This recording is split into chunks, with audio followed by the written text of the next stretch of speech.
this chainmail item for Semi. Cactus with a gold necklace. There we go. There's our rings. We are going to be doing this. Let's see. 1, 2, 3, 6. So 12. I need 12, 12, and then whatever. Let me put out these rings here. Okay, there's 12. 6, 7, 9, 10, 11, 12, and then 8 and 8. These are the 7, 8, 1, 2, 3. Oops.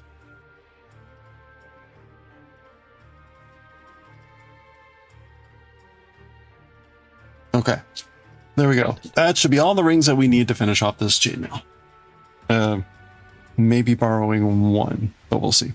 All right, let me forget to say hi to everyone. Hope you're all doing well. Starbug, good to see you. Happy end of the weekend. Goshi, happy end of the weekend. And Sukabet too, and all of our lurkers. Oh, tomorrow's day off Monday. Nice. Oh, yeah, there you go. Bonus weekend day. Nice. Speaking of, we've got a holiday coming up. I guess next Friday. Not this coming Friday, but the Friday after that is a holiday here. Assuming that they don't cancel it between now and then, but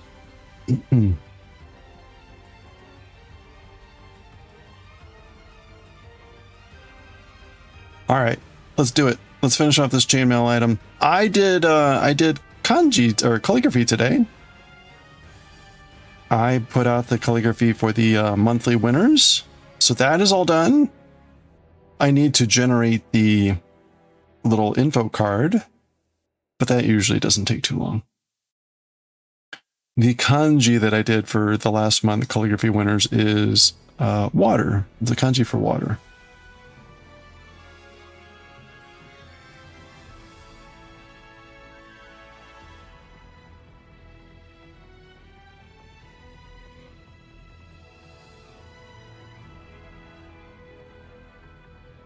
Yeah, Juneteenth. Juneteenth's in 2 weeks. I tried to pay for my cabinets today, and the system, this is classic. I tried to pay for the cabinets, okay, and it gave me two options. One was a direct bank transfer, and one was a credit card. I would save $300 if I do bank transfer. The problem is when I tried to do the bank transfer, it's through Stripe or something, and it's linked to my contractor's phone account and not me. So when I tried to do it, it sent her a note. And I'm like, well, I guess I'm not doing that. And so now I have to decide whether I'm going to pay, in essence, like $400 more to use a credit card. Now, the downside is I get like a % back, but that's only like $120. So that does not make up for the $400 surcharge of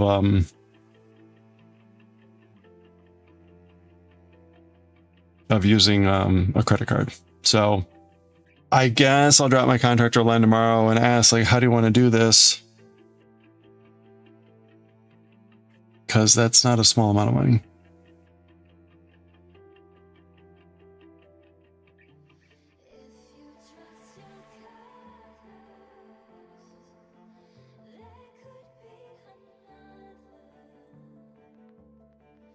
At least if I could save myself a couple $100, I will. Especially, I still have not gotten my state refund, which is really starting to annoy me. My state tax refund. They are now February into March, April, May, coming up on 3.5 months.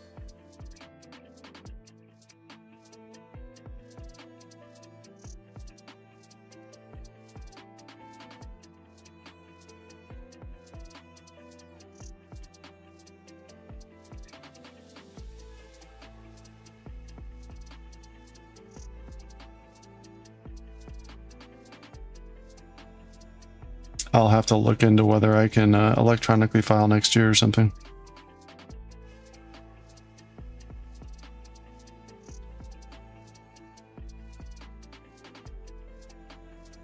Doodle-doodle-doo. Doodle-doodle-doo.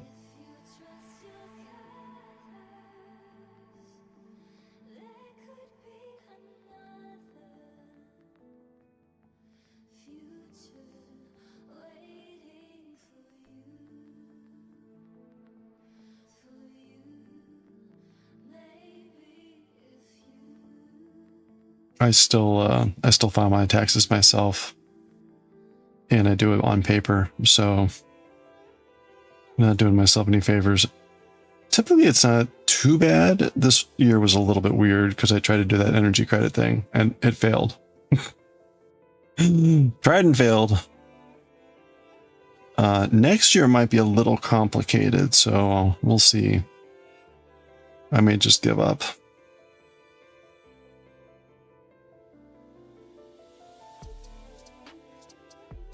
And I can't even imagine what trying to file taxes is like overseas.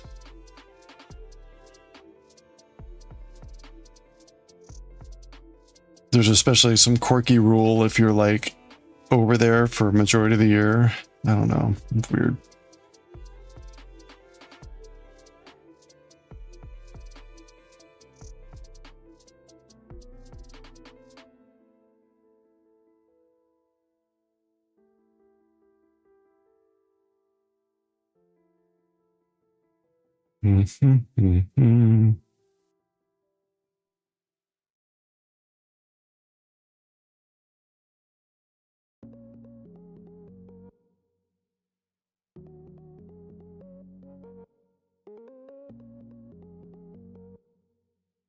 All right.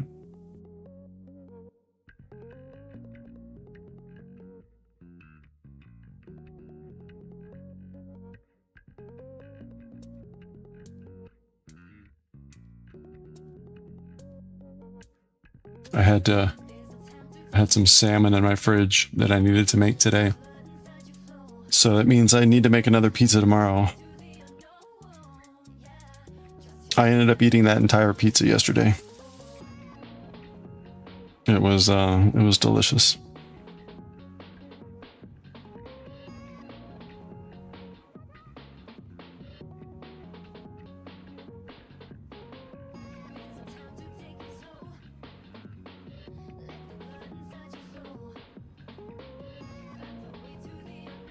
Yay.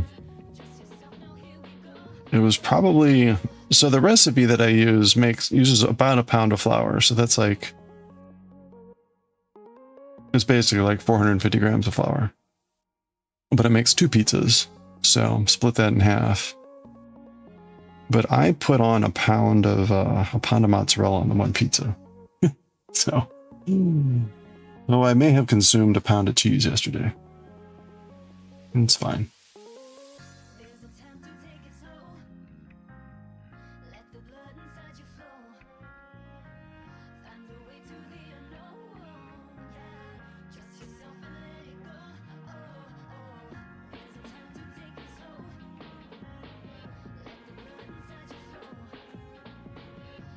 I found another source of the whatever peppers. I'll have to give that a go once my current supply is out. Might not be pizza anymore. Cheese with bread. Could be. There was tomato sauce. With a Calabrian peppers or whatever.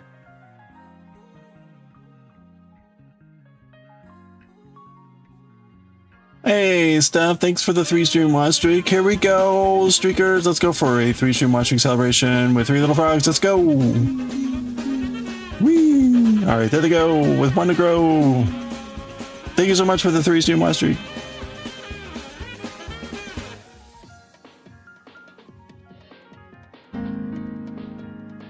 Hey, Dywick.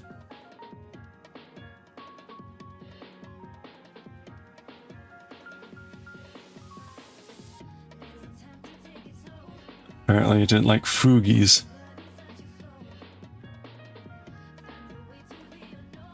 Hey, Steph. Oh, thank you.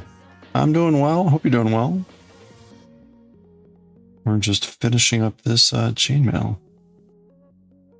Something is weird here. Oh, I know it is. Okay. There we go. All right.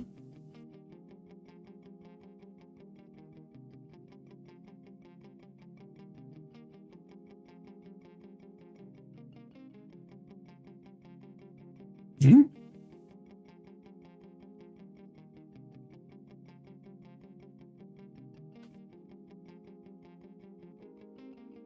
All right, three passes to go here.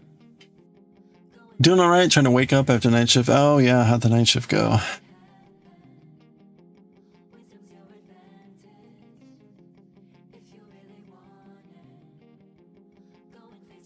You bought some Lebanese cheese that is made from wheat? Oh, that's interesting. Have you gotten to try it yet?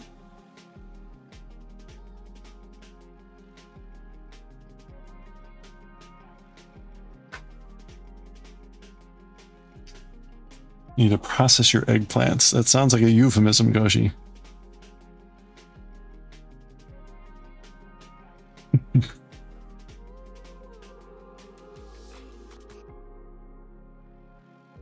I'm really gonna need to go process my eggplants, if you know what I mean.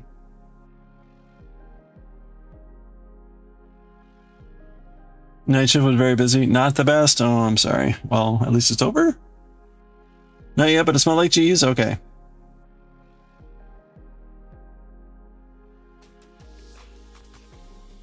You need to process your aubergine. Well, that sounds worse. I need to process my aubergine, if you know what I mean, because it rhymes.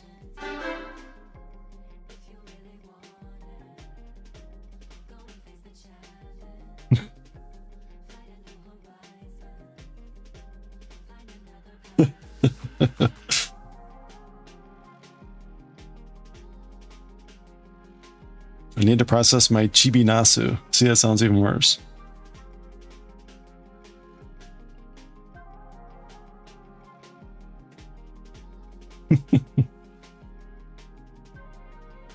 Vegan cheese that doesn't taste like disappointment?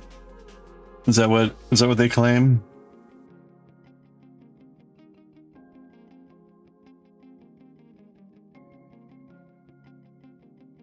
I look forward to your verdict.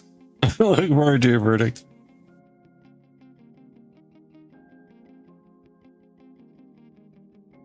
It had the cheese smell. Okay. The yeah, I don't know.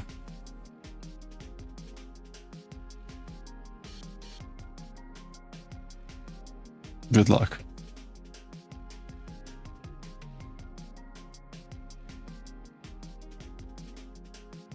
I think I've said this before, but my general assertion is that the strange vegan food would do a lot better if they didn't sell it as a not blank or like a fake blank. Like, stop. Just stop trying to pretend it's cheese. Call it something else. Because it might actually be good. It might actually be good if you're like, oh, this is an interesting, you know, good texture, good taste. Like, I would eat this normally. But if I'm like, you claimed it was cheese and it tastes nothing like it, then I'm going to be like, well, this is a failure.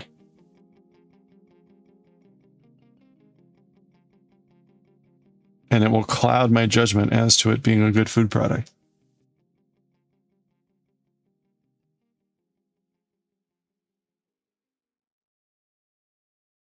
But, you know, whatever. Bala cheese might be the case that people call it over there, will call it cheese.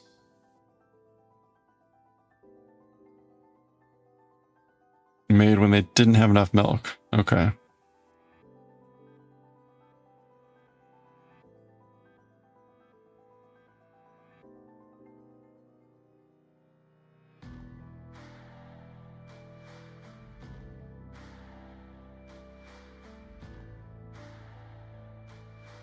Hmm.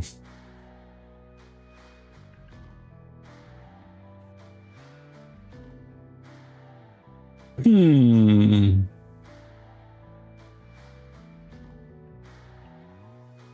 Do you know, does it melt? Does it melt like cheese? I mean, not all cheese melts the same way, but.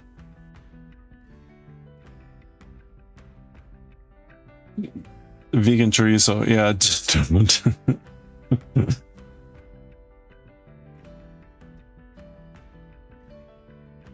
Yeah.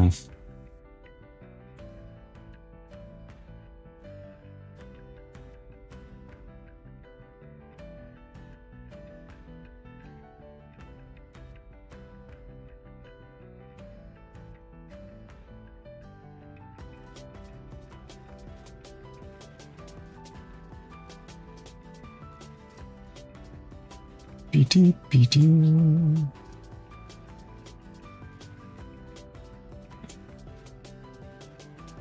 It looks like it melts.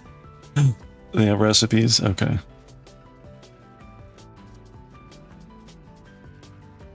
So where's it getting the fat from?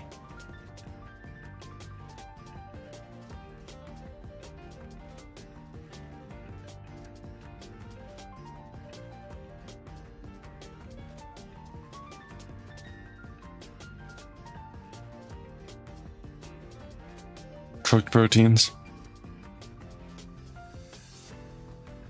For the meltiness. Oh, you're at a vegan market today for lunch. Okay.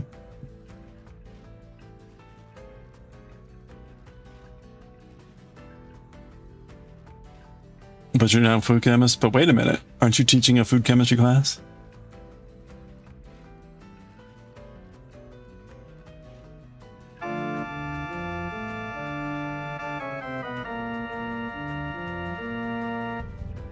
Hey, Monaco Queen. Happy end of the weekend.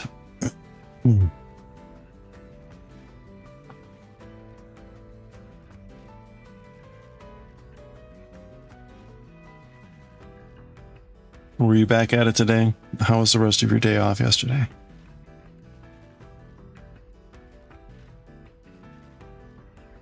Yeah, it's sunburned at work. Oh no.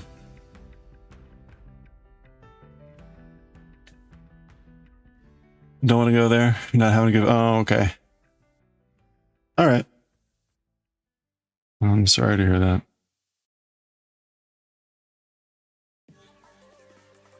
I had like 90 here today, but it's supposed to be like 80 tomorrow. So it's like 95 right now. It says 96 feels like 100. I think that's a little too hot, but like tomorrow, like, okay. And then, all right, no. Okay. So we get like one nice day tomorrow before the weather's like, so, oh well. Add balanced cheese, garlic, and soy cream to a blender. Oh, fat comes from the soy cream. Okay. Pretty sure the sunburn is kicking off a migraine. Oh no, get some water.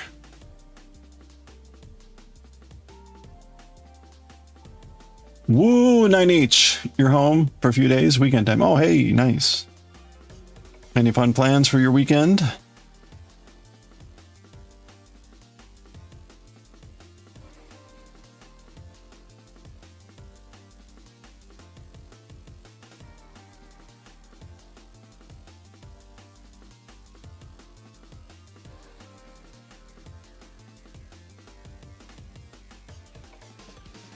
Thanks for the nice comment. Oh. Well, I would always want to give nice comments.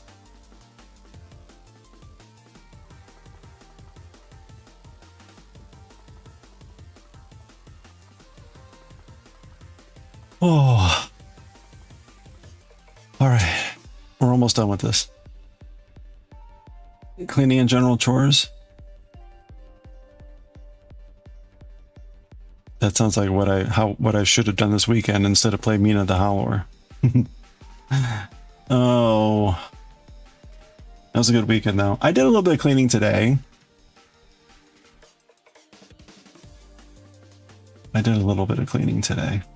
Oh, and the what do you call it? Calligraphy.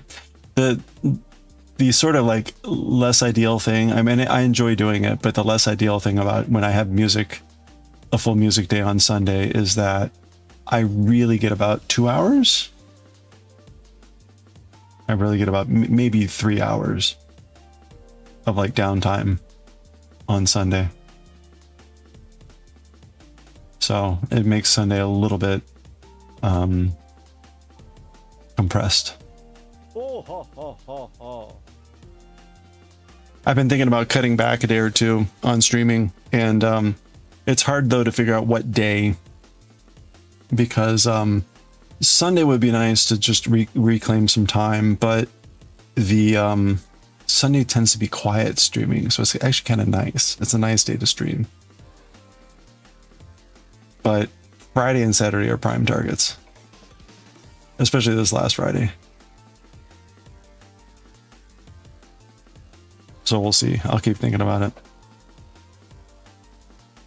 Wednesday is also a prime target, just because during the year I've got choir practice, and that always just gets kind of annoying. But during the summer, I won't have choir practice here for 3 months. So actually, what I was thinking about doing, and I need to do this. I need to set up a discussion with a good friend of mine about music composition stuff. So I might start doing that on Wednesdays. We'll see. Instead of going to choir practice.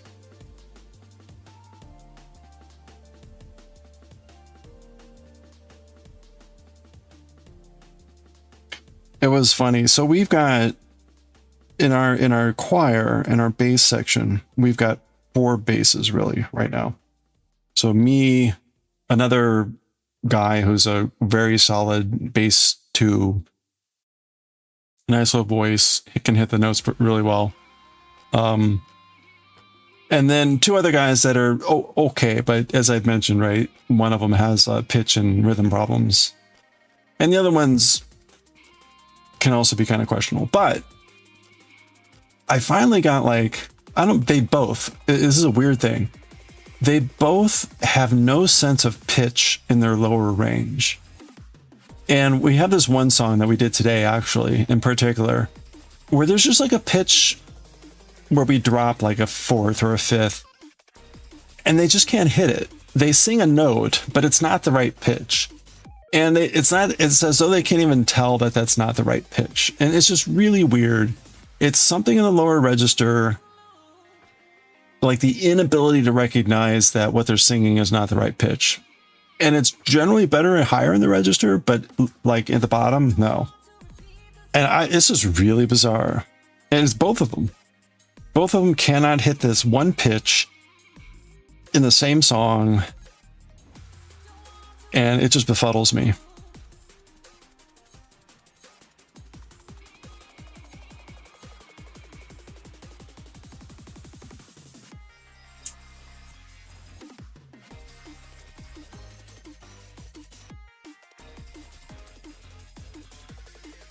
Oops.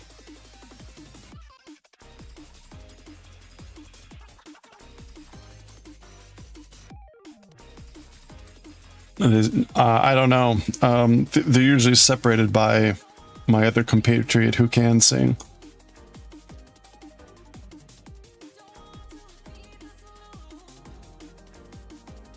It's also kind of hard to describe. It sounds toneless.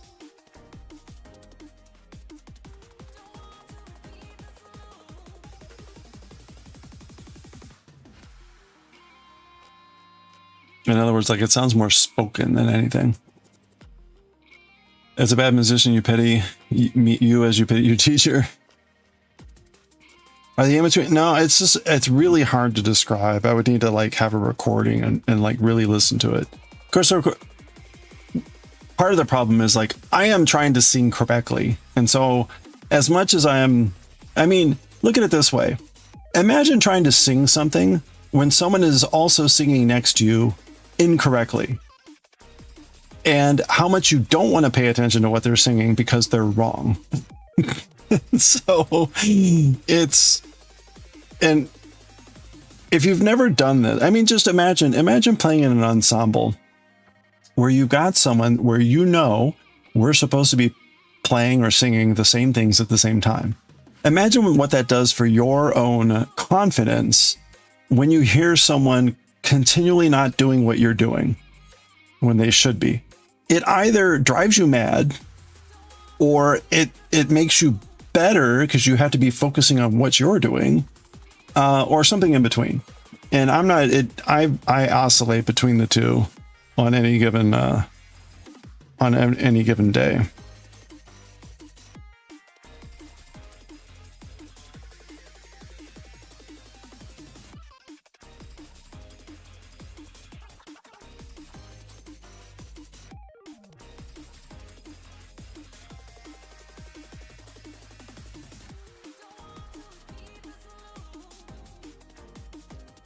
Anyway.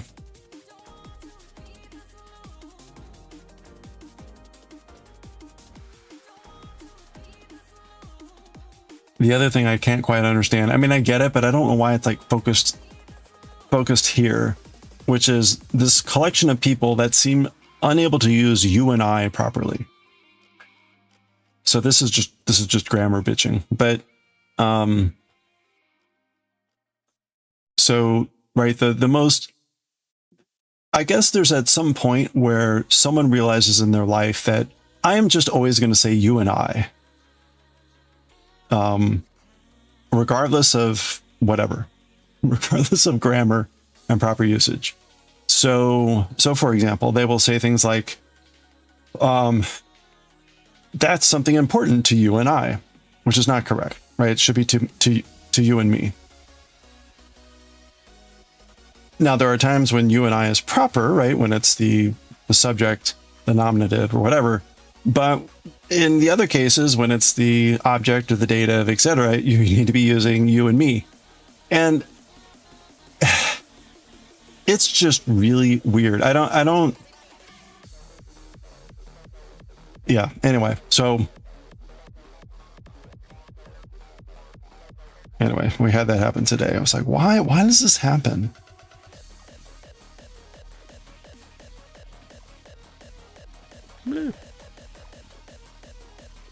Pancake.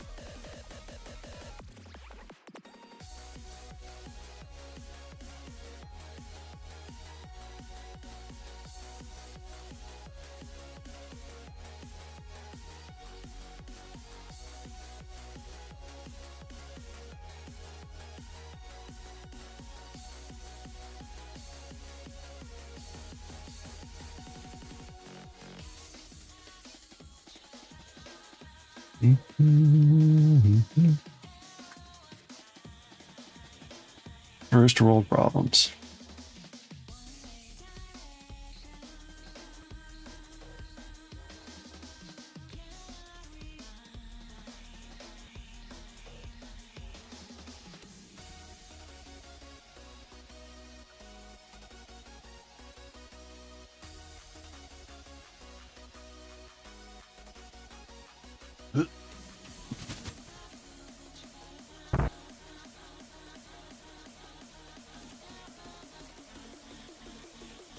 Our dear little old friend, the chicken.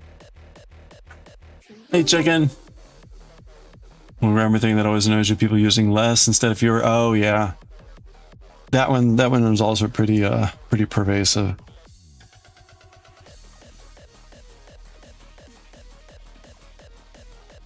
You curse the apple. Good old apple. Hey, Semi. We're almost done. Oh, we made an apple and blackberry cake. You had to eat it with ice cream. There we go. Apple and blackberry cake. Was the fruit in How was the fruit part of the cake? I'm curious.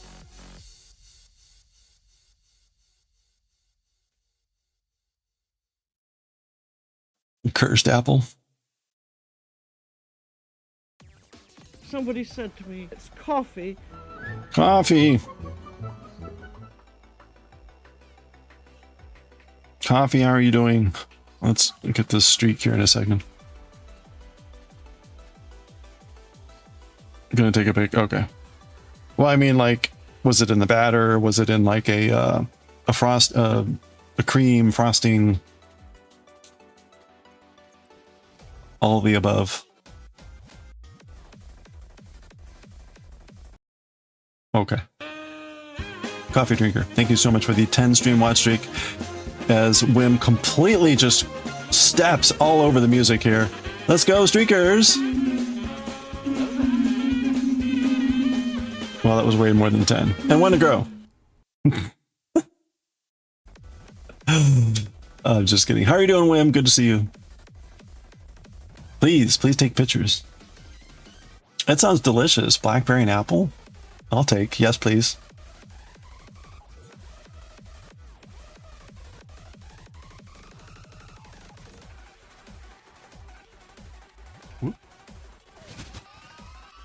Look at that ice cream cone.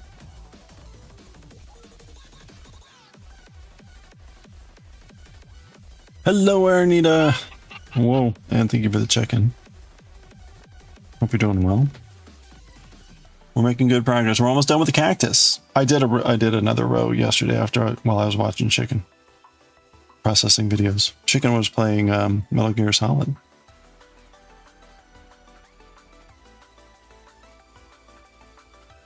Speaking of Chicken, how did the torture go?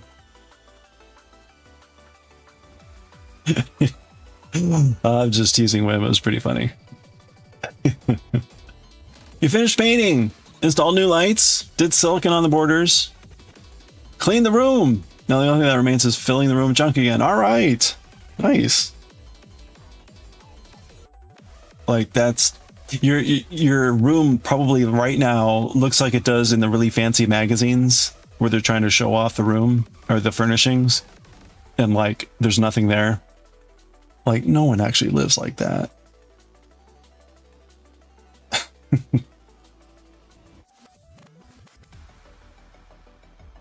Nobody eat apples except in cake form. Apple cake. Apple crumble cake. You survived the torture and escaped. Oh, well done.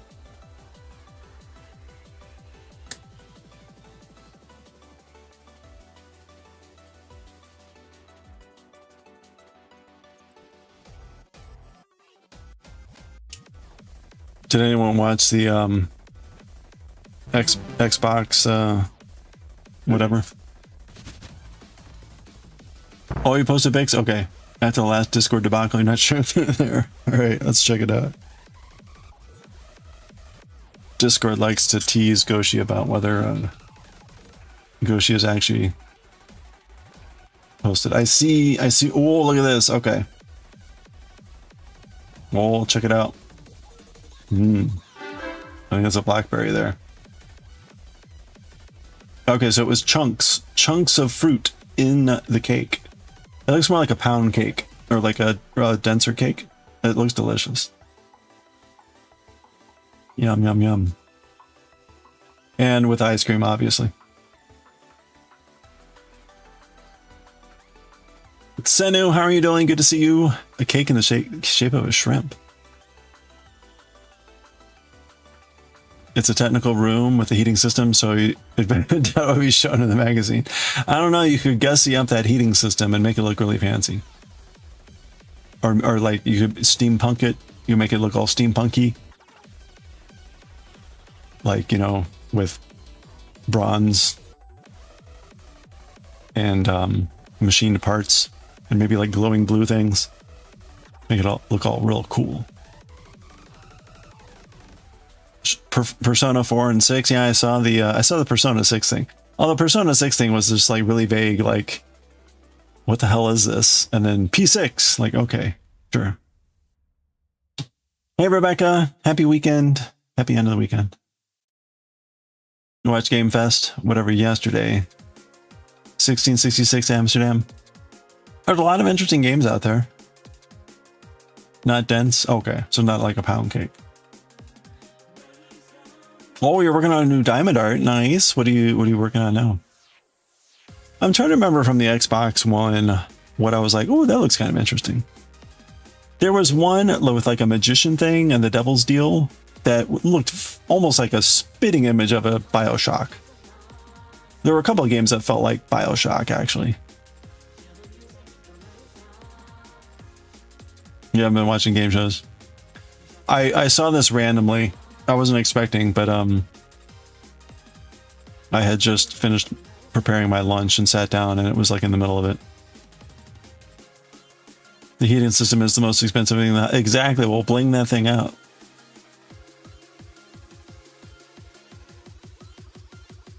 Mountain scene with horses. Ooh, that sounds fun.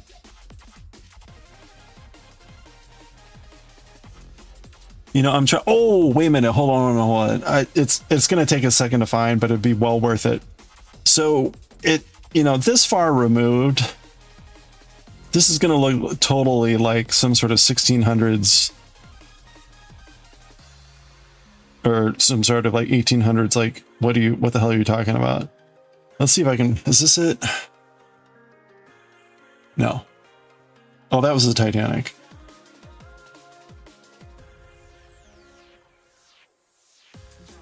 By the way, so there was a whole thing with the Titanic and the life rafts with these life rafts apparently had cork on the Titanic. And cork is so buoyant that apparently a number of people like broke their necks when jumping into the water with these. Because it basically had no, it was too buoyant. Not that they would have done any better with the temperature, but just saying.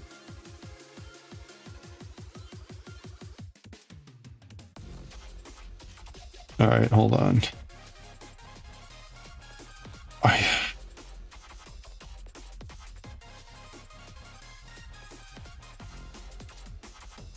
This was at that Mariners Museum. And there was one boat. Oh, here it is. Here it is.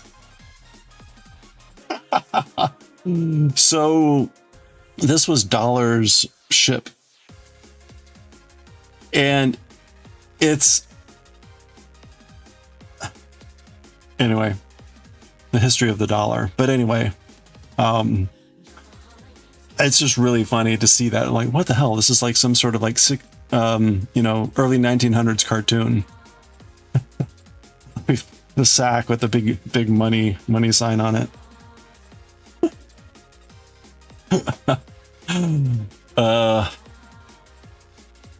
Had a good work day today. And you have read physical manga book for the first time. Oh, nice. What'd you read? We started, by the way, so we started yesterday.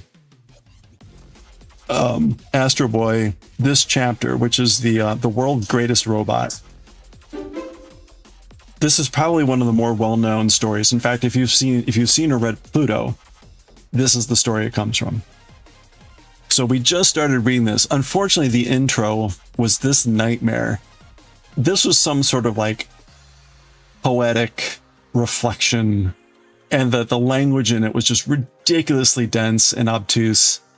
Anyway, so it was a really rough start to the chapter. But what's also interesting, if you've read Pluto, you don't see Pluto until like deep into the story. But here with this story, you see him in the very first panel. Anyway. For sure that cork was Portuguese. Yeah, all the dollar signs. Hello, Pistachio. Hello. Hope you're doing well. Hey, have a good one, Goshi. Villainess's Guide to Not Falling in Love. Nice. I've seen a number of those. There's one called like in the 7th loop, the villainess like takes a break being married to her arch enemy or something. I don't know. It's some weird title like that. Like, ugh.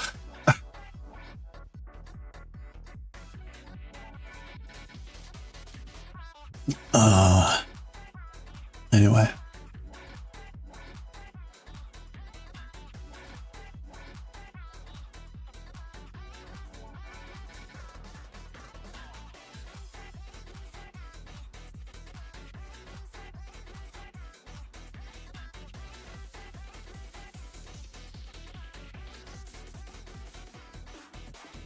I like how whenever there's a free game on Steam, it sucks.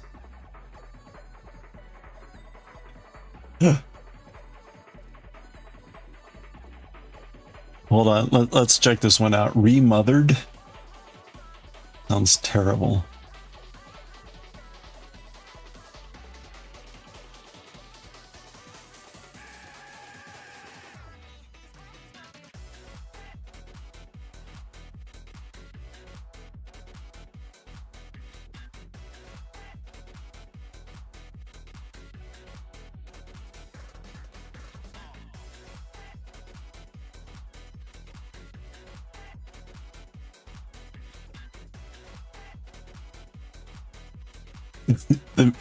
Oh no, I didn't mean to click off of that. The music is great with this. Ooh, that's gross.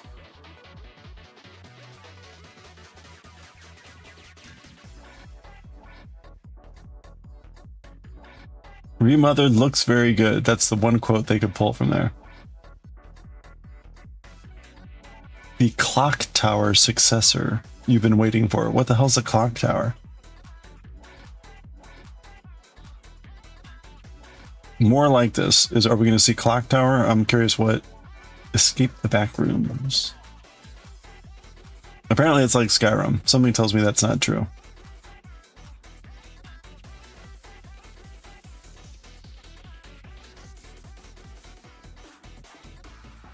Oh gosh.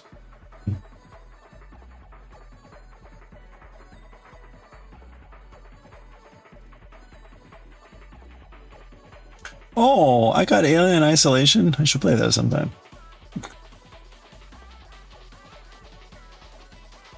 All right, I don't see any clock tower.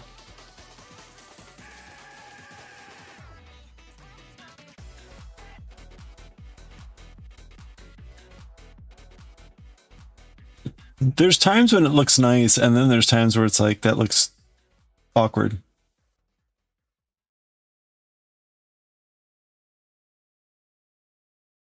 All right, well, there you go. It's free. It's free on Steam.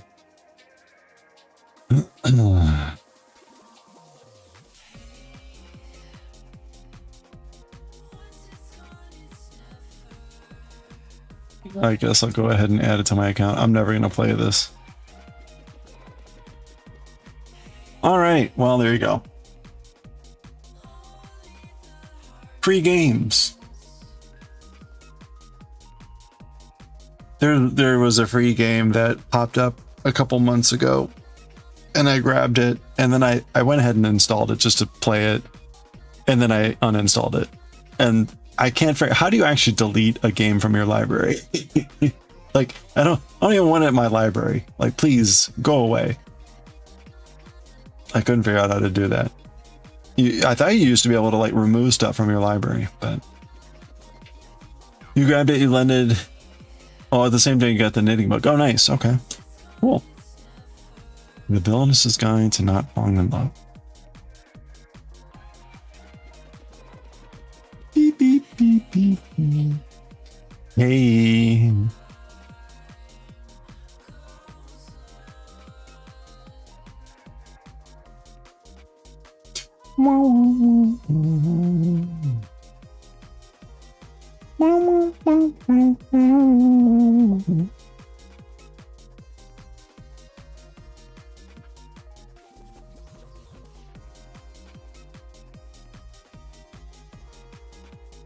Let's see, I think.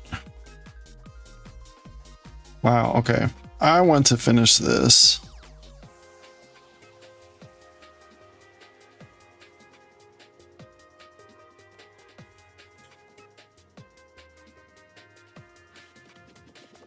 Some you can remove, others you can only hide? That seems really weird.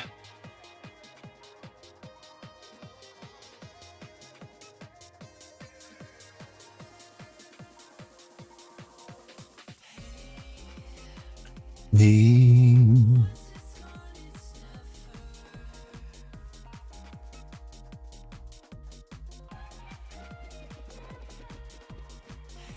let's see if I can figure out what it was.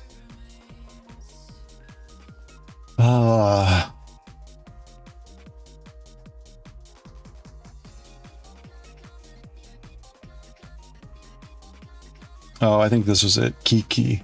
Yeah. Yeah, playtime 4 minutes. That's all I needed.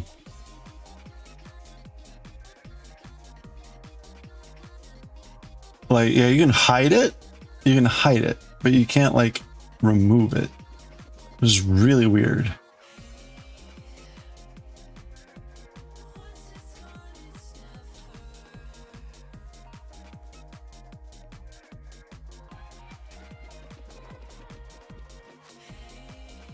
Yeah, this was free at some point. The it's just a really like low brainer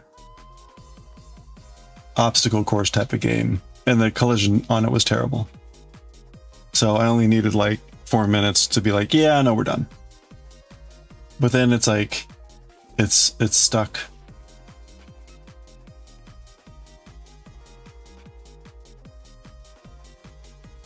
Hey, look, it's only 74 cents now. Do not buy it because it's not worth it. It's not worth 74 cents.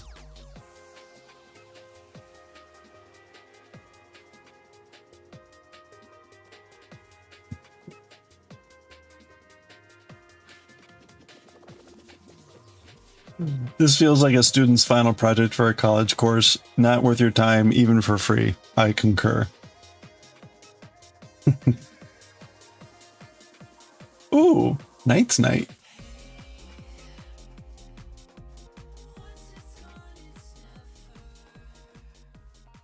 This also looks like kind of cute.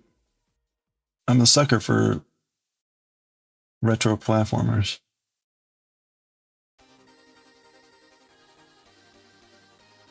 It's only $1.20.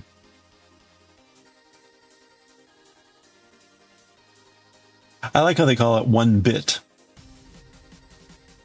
Apparently, if you're only black and white, you can call it 1 bit. I don't think that's really what 1 bit means, but okay. Oh man. Library. I can't do it that fast. All right, let's finish this off. Let's go.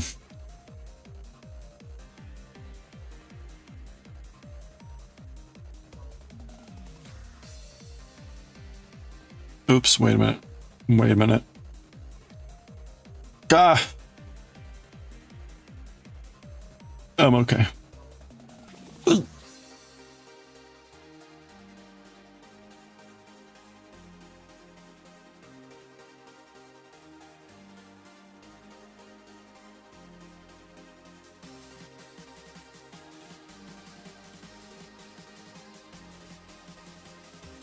Pancake.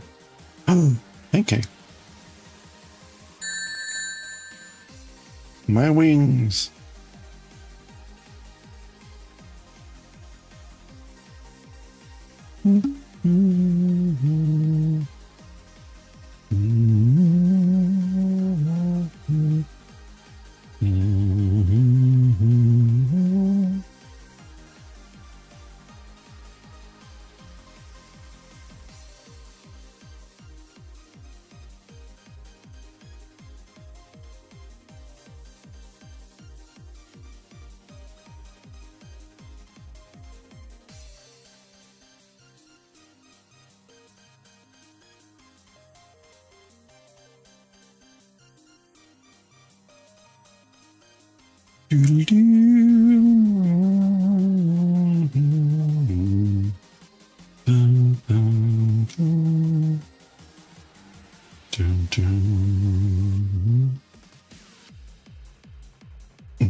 Wishes in the wind. That's usually not what you talk about being in the wind, but okay. I guess sometimes they're like the same thing. You're spending everything now that you're trying. Okay, I need to get your Pink Panther back up. I was going to refine the Pink Panther, make it a little bit better. Which now runs the risk of me never getting it installed because I take forever trying to do the other thing. Kind of like the bonk trees that I keep thinking I should add and do all that stuff.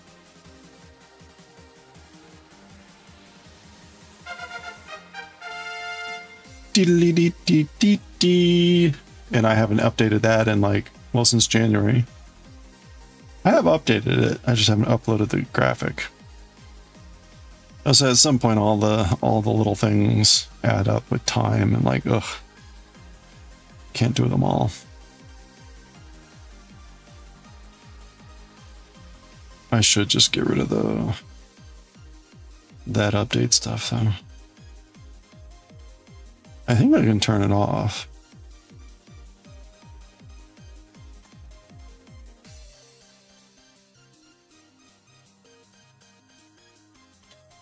It's under events? No.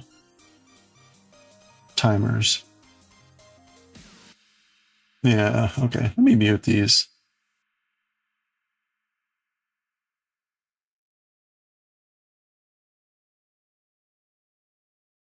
That's one nice thing about Mix It Up. You can just turn off an alert.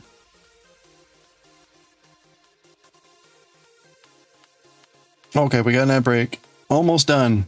Almost done.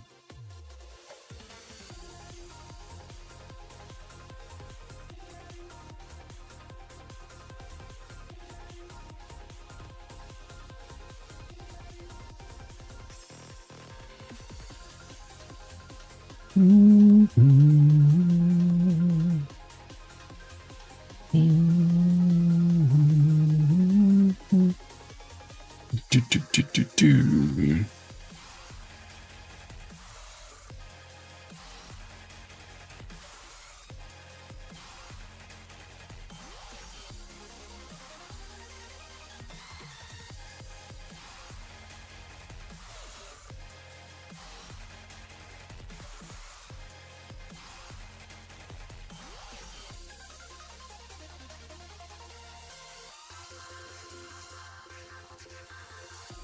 One of the people that I climbed up Kilimanjaro with.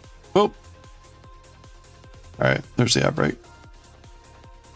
I won't finish that story when I get back. Grab a stretch, get some water.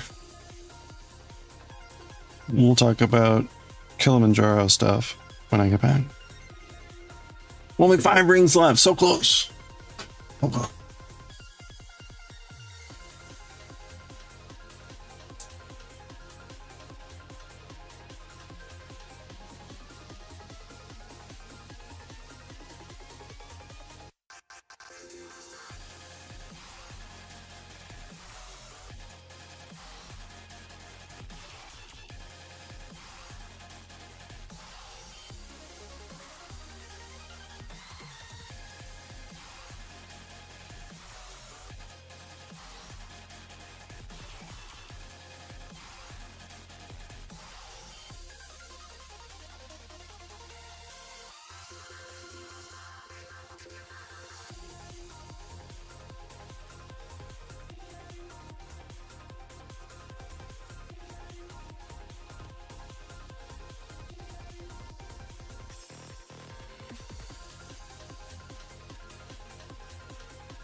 Hey, Rudy.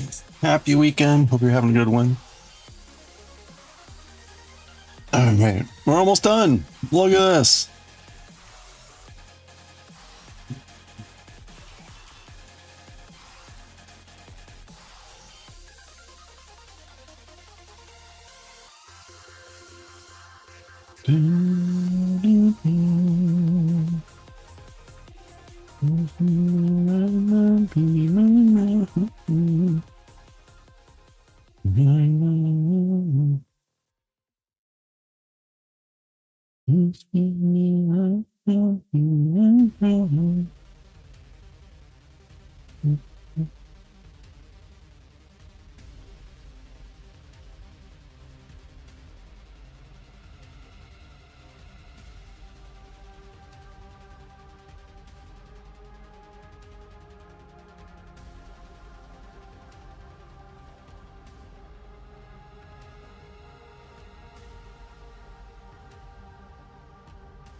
All right. There we go. Ta-da.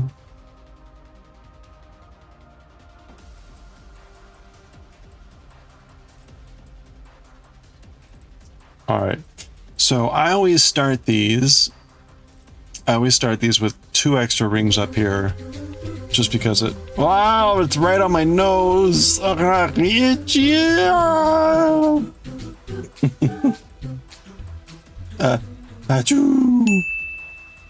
Sparkles in my eyeball too. Thank you for the headshot.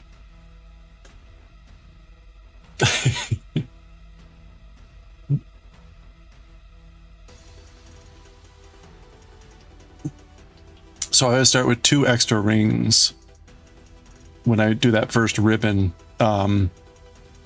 because it's really awkward if you don't have those 2 there. But it means I need to remove them at the end here.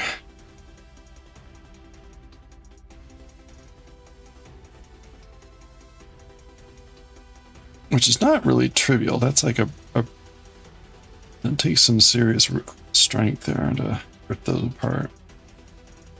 Because the leverage is hard here at this point. Now this one should be fine. But that first one is pretty rough to get off.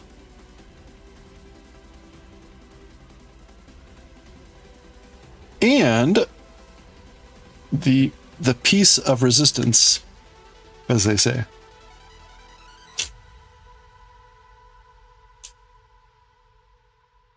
Et voila. The Tiger Q. The Tiger Q. The maker's mark. I still have many of the, I guess I got a package of 100. Still got a lot left. We got the Q.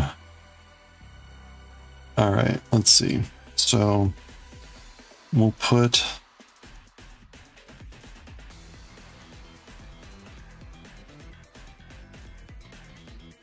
the maker's mark on. Put the ring on.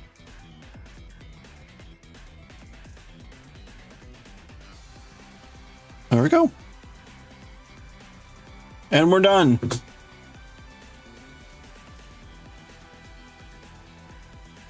Boink.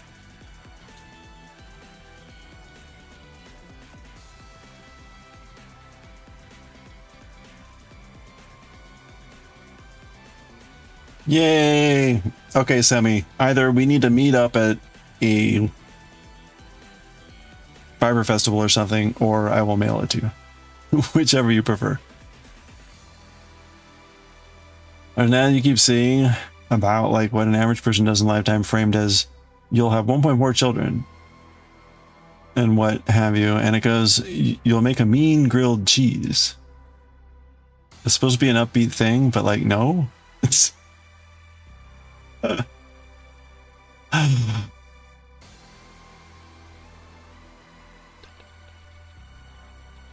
what is an ad for?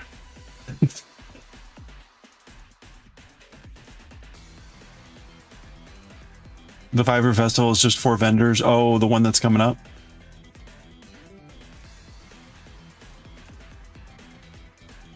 Or was it that one that was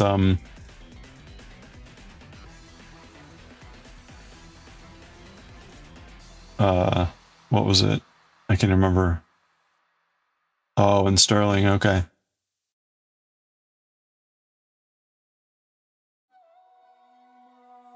There's always Shenandoah. Yeah, when's Shenandoah gonna be? Well, we'll figure it out. Oh, September, that's too far away. Yeah, I can send this out to you sooner.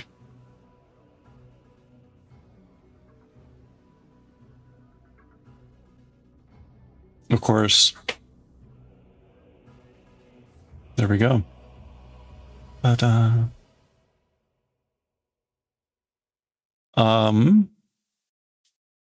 you know, yeah, that's right. Yeah, so if you look really carefully, right, you can see that I like interwove these like darker rings, slightly darker rings. So I did end up having slightly darker rings, but not, that's not like intentional. They're supposed to be the same color. They're just not. But the way it looks, it kind of gives it a, you know, like the ripples on a cactus. So anyway, so the reason for doing that was, I've talked before about how there's different stretches in the rings. Like normally these, like the bare aluminum rings don't have a lot of stretch in them, right? And that the anodized have more stretch. Well, these older rings have almost no stretch. I mean, it's worse than just this. And if I hadn't, the darker rings are like this type of ring. So if I hadn't interwoven these darker rings, the cactus here would have just been like too rigid. So it helped having the other colors in here, but on the arms where it's just pure green, that would have been pretty it would have been overly so. All right. Now, as always with these things, it doesn't look as good from the back because of the dithering that happens. It's more blurry on the back. So it definitely has a back, and I put my maker's mark on the right. So this is the correct viewing angle.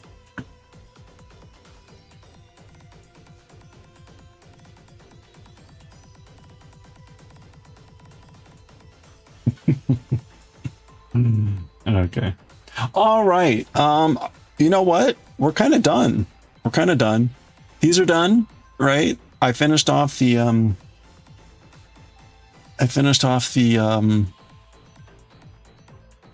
calligraphy. I need to make the sheet for it, but I can't do that here. Or at least I don't have the file here. What can we do? Could work on this side duck. I'm not feeling the side duck right now. You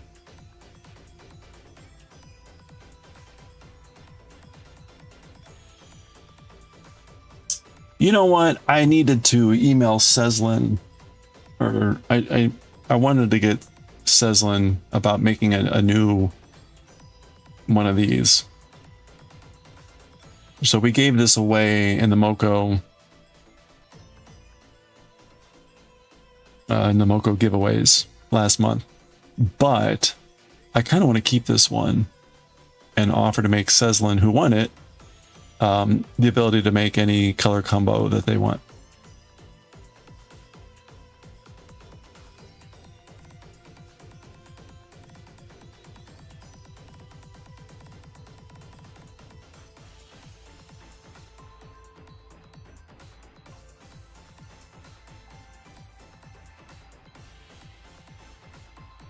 Very nice. Okay.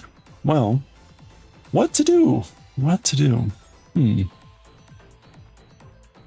If only we had a giant wheel to pick stuff.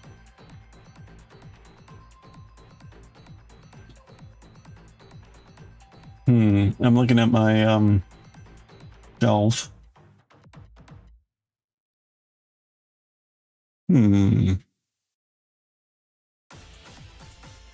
You gotta figure out. I'm looking in drawers, you know, I'm desperate.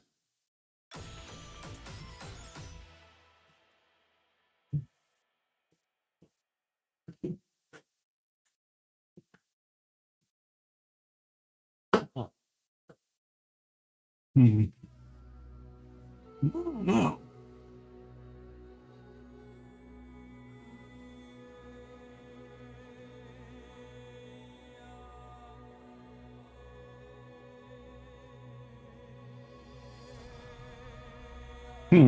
All this stuff.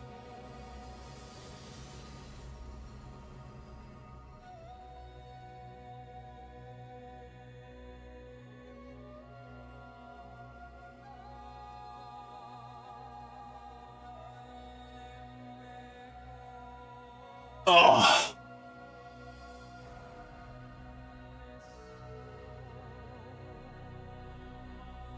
I could do the kanji. I'm gonna try the kanji cards.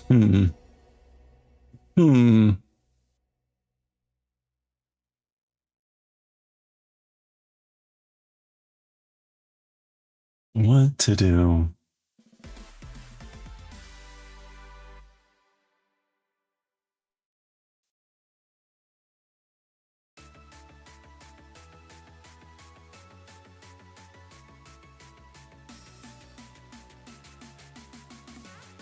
I. I.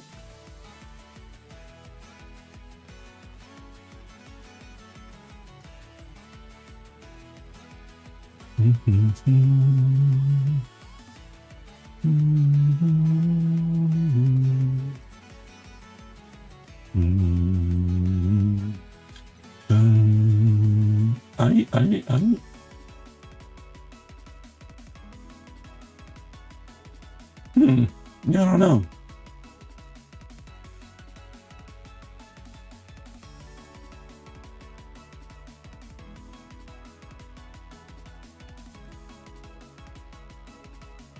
Read a haiku. Oh, if you don't know what to do, read a haiku. There we go. All right. You know what? There we go. Death haikus. Have you ever seen death haikus?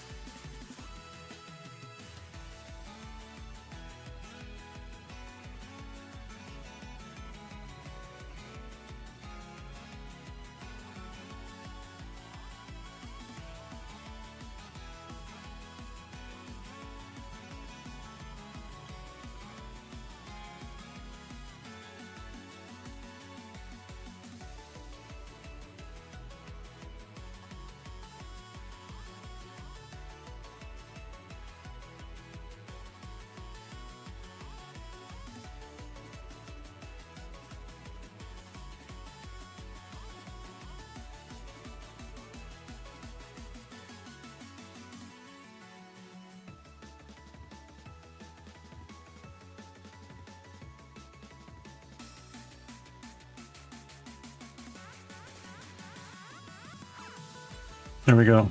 Tabi ni yande, yume wa kare no o kakemeguru. So, falling ill on a journey, getting sick on travel. As for the dream, like on a withered field, like wandering. As for the dreams, wandering on a withered field. Wow.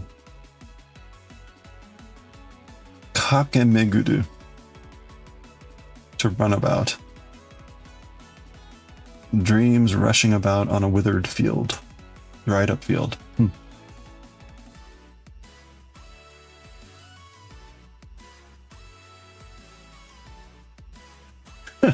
Jisei to wa sunawachi mayo hi. Oh, that's an interesting. Tada. Tada shinan. You don't see that much. A voiced repetition mark in hiragana. Huh. I've not seen that before. That's kind of cool.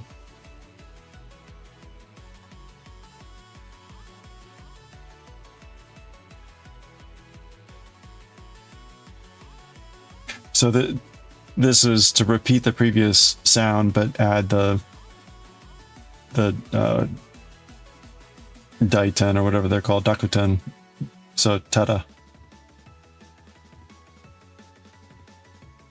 As for the things called jisei are the death poems. Literally, it's like retiring from the world, or like resigning from the world. As for the thing called death poems, sunawachi, what it really is, it's nothing but mayoi, which I guess is supposed to be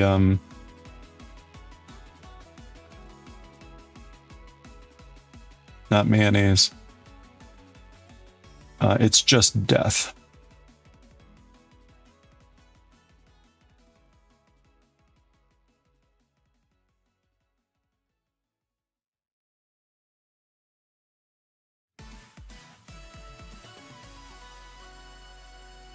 Bury me when I die beneath a wine barrel in a tavern. With luck, the cask will leak. Izuku.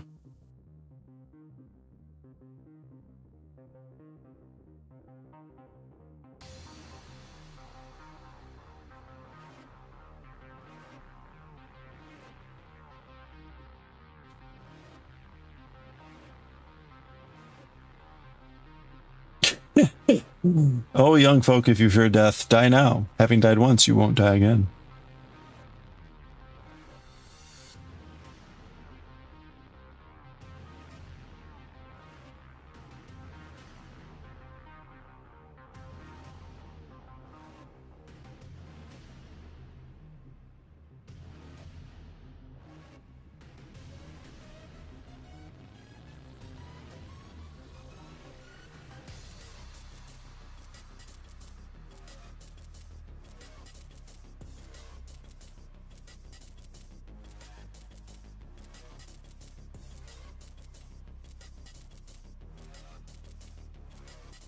A cat tale told in haiku. Oh, that seems like it would get old. Oh, it's a kid's book.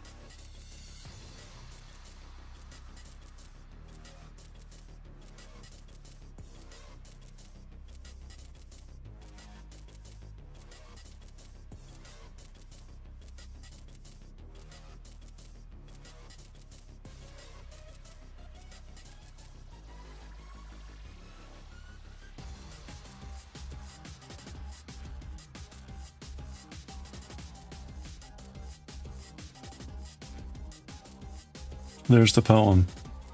Yeah.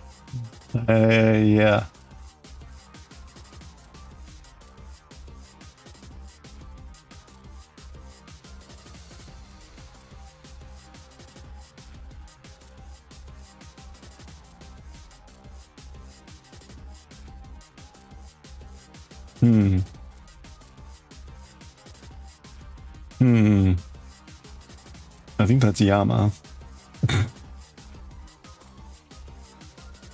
Yeah, this is cursive.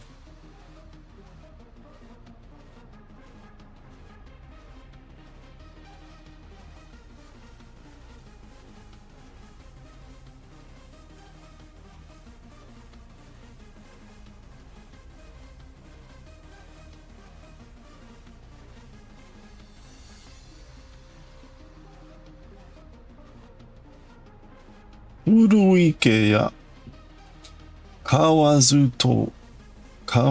tobikomu mizu no oto.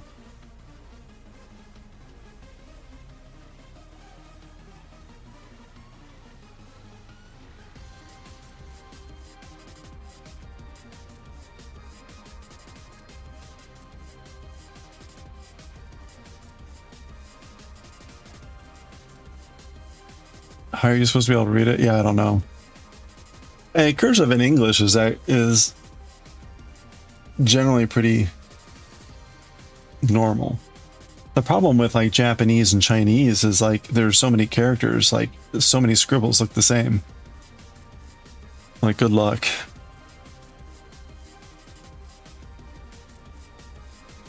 Yosabu-son.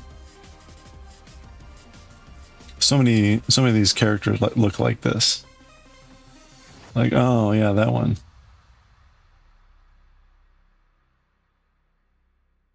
Like, this is already the equivalent of the cat weasel dog, except with people. Like, oh yeah, the monk thing person.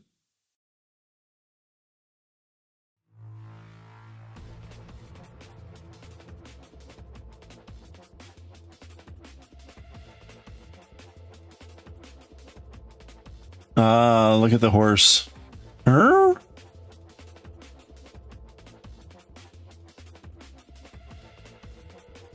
Mm. Mm.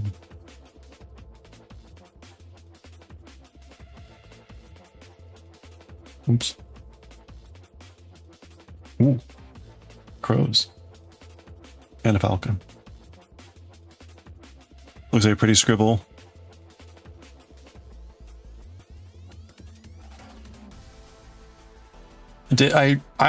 Well, as far as I've heard, they don't teach cursive anymore in school, which is kind of crazy, but I guess people don't write much anymore, so it's not surprising. But it's amazing though to think like, oh yeah, I guess there's people that can't read cursive.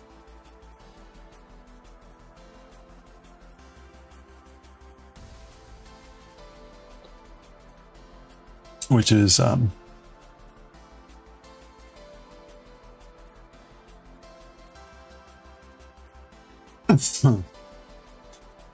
kind of weird to think that that's like, oh yeah, no, I still remember how to write cursive, I think.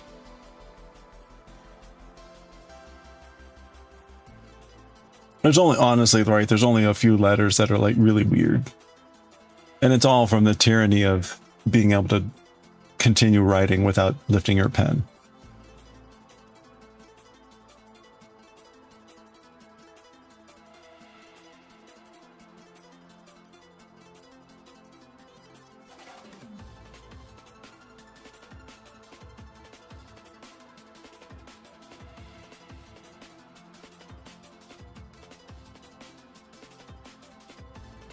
So the letters that get butchered the most are B, the letter B, R, S.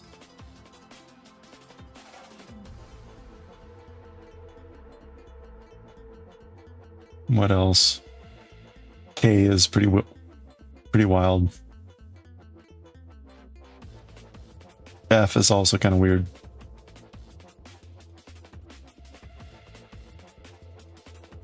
Literally right up at you. So you're reading it. Oh, really?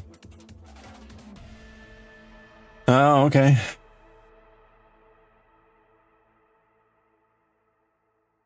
Interesting. Well, okay. I just waste time doing this all day. What else can we do here? I had thought ahead finishing this off.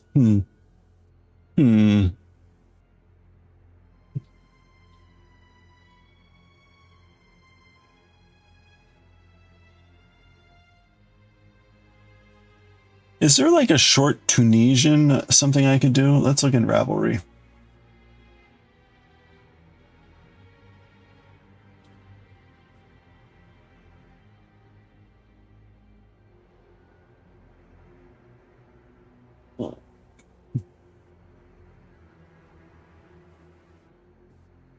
Washcloths.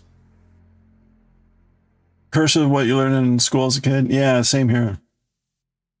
You're now a medium fast reader in both English and Swedish. Ah, there you go. Simple Tunisian coaster. Okay, that might be a little... Tunisian shaker dishcloth.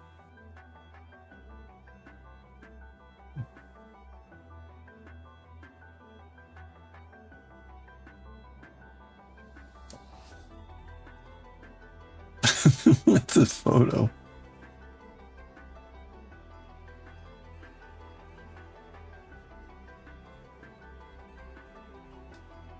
Okay. 2 knitting, wait. All right.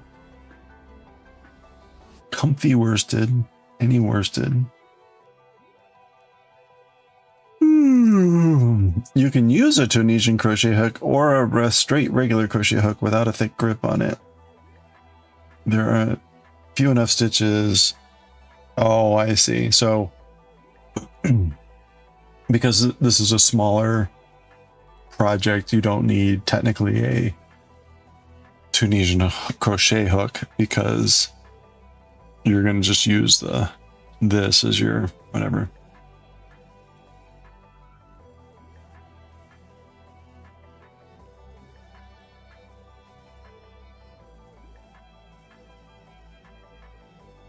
Pick up.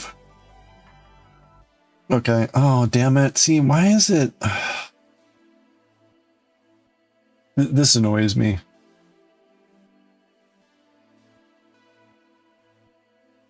Pick up stitches across the vertical loops in the row below.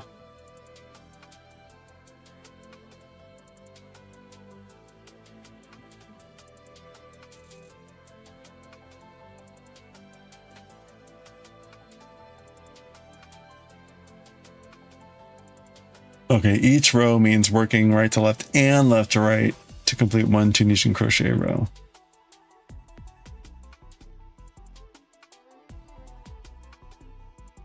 Presumably that's the work back. Pick up 2, 3 loops on hook, work back.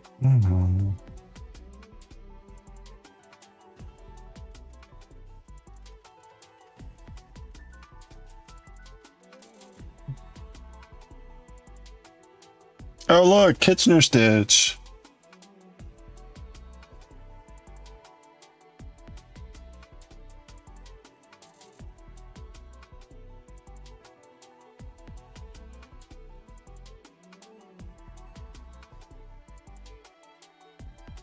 Yeah, I don't know why I want to do that one.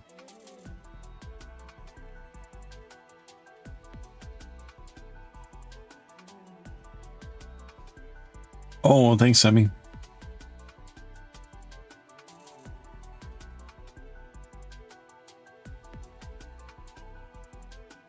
Ooh.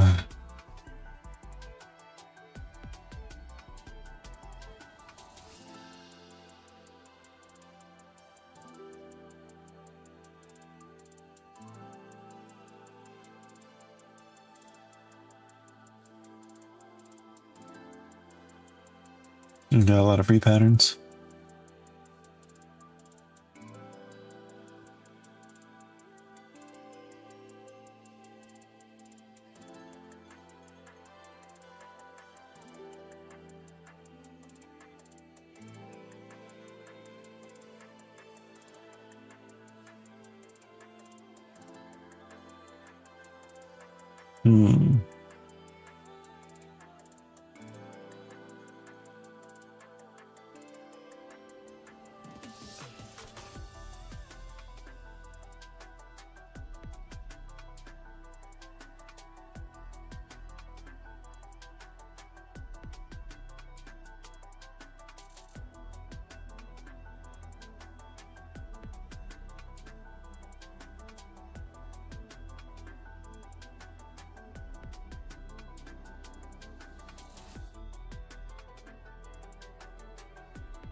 Oh, how'd the sheep turn out? It's good. We're done.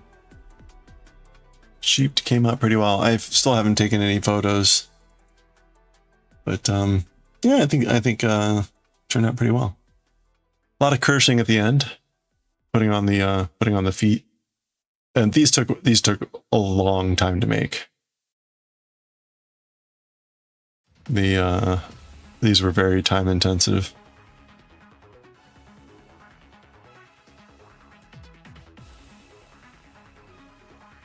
I think we got down to like doing 1 row of color here, like all the way around, was one day. So like 3 hours of stream time ish. So 1, 2, 3, 4-ish, 5, 6, 7, maybe like 7 days of stream time for the body. And then each of these legs took like maybe a little under 1. So all in all, I think it was about 12 days of stream time. So maybe about like 40-hour project, which is not short. Now, a lot of that was like just figuring out what is going on here. And also the yarn was not knitting friendly, or wasn't friendly with this project. Very much had a lot of problems with the yarn. So you could probably, you know, if I did it again, I could probably cut that down a fair amount. I would want to figure out how to do the sewing better. So right, remember when we made this, it was like an open container. Then we kind of came in and did 2 things here, and then we sewed in, like, I think along this edge. And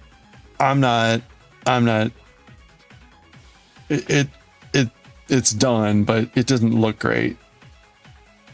Because if you look like the way this is knitted, it's knitted to look like it goes under and out, right? The sew job breaks that, and so I did not. There's got to be a way to sew to make it look like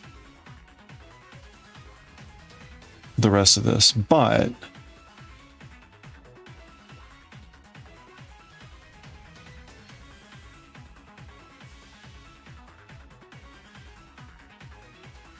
it's pretty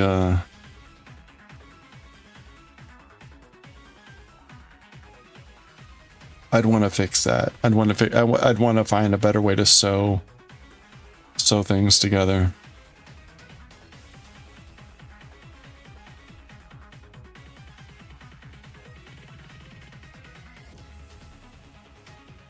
But this came together okay.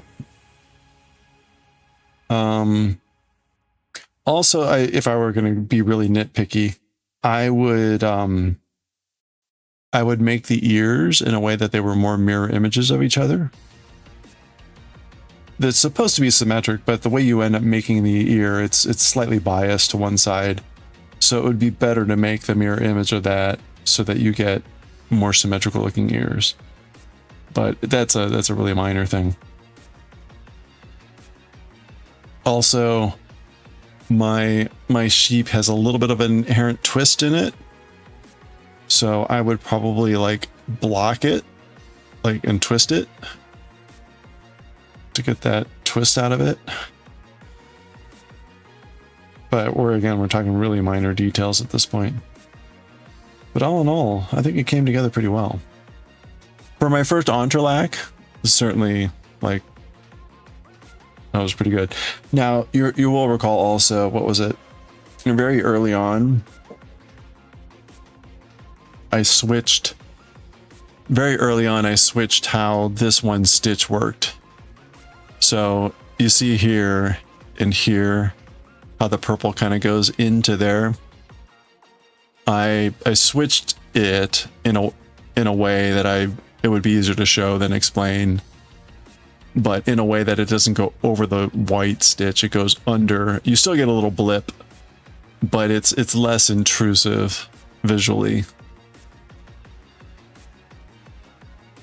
Again, very minor change, but I think that was actually a pretty good change. So, yeah. And certainly, like, if you're not looking at it from a close up, it looks great.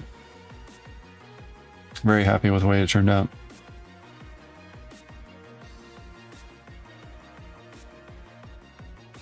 The pattern was not trivial to figure out, though. I will say that. That took a lot of effort. And a big thanks to Semi for helping figure out the ears. Hello there. Actually,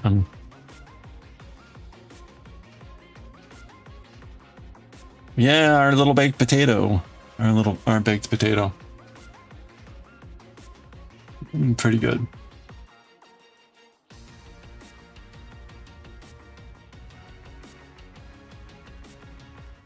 Now, if you look on Ravelry, the person that did this, or there's a person who made a lot of animals in this style. So this person, Victory, they did a lot of animals in this style. So here's a whale, a lion,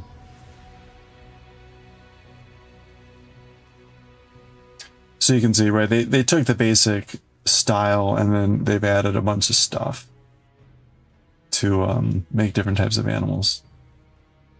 Very cute. Oh, that's right, we did, we learned backwards knitting too. There's a fox, a deer.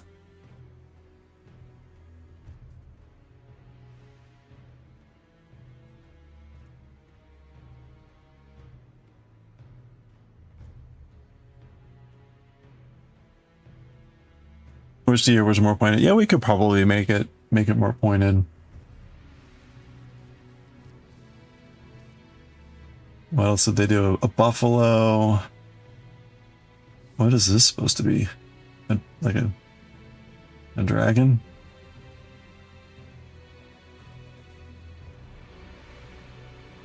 Stegosaurus. Draco. So you can see, right, that they've used the basic pattern to make just lots of different shapes. Another dragon. A seal. Walrus. Boy, they really went to town making lots of these.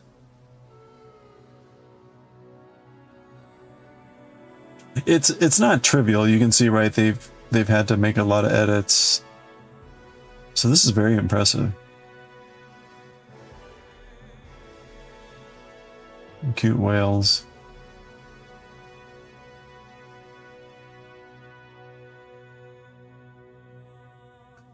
Oh my goodness, look at this. They made a horse and then they embroidered it with flowers. Oh, oh, it's adorable.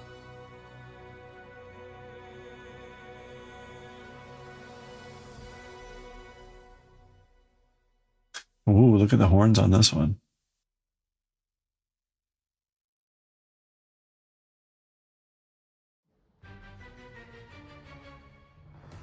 Okay, I think that's the end of the,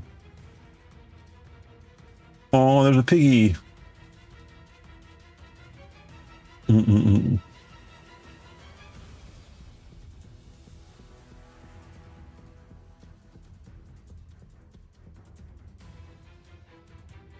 Heidi Bear crochets?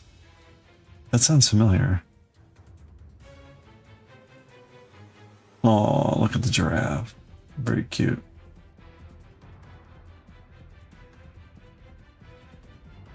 You can see though, they've got like some pretty sizable gaps at a couple places.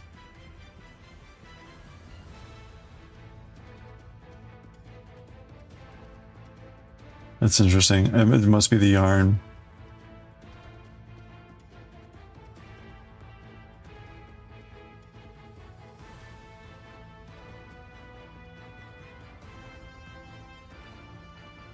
Although it happens here too. I wonder if this is where they sewed it together. No, it shouldn't be. Given the way the pattern works, that shouldn't be a sew together point. It just must be pulling apart the yarn. Interesting. African flower animals.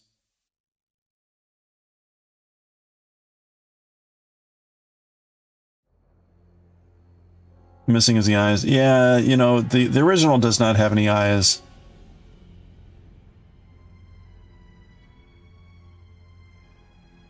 The original,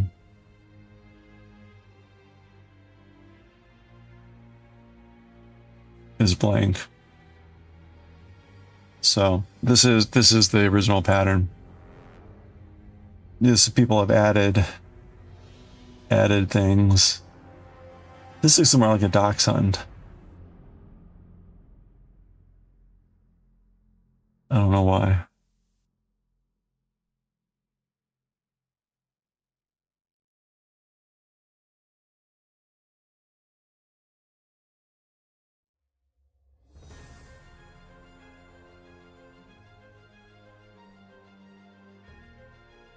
Aww.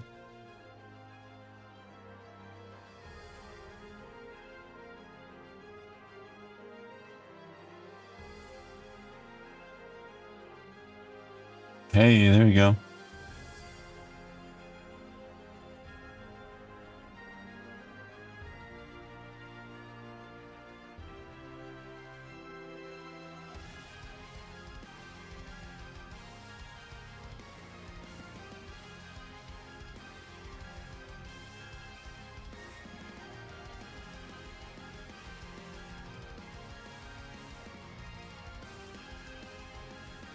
Hmm.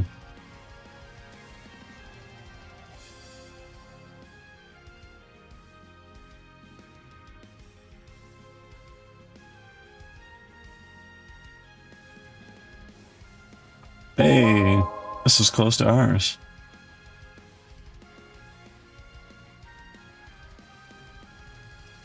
Just noticed that.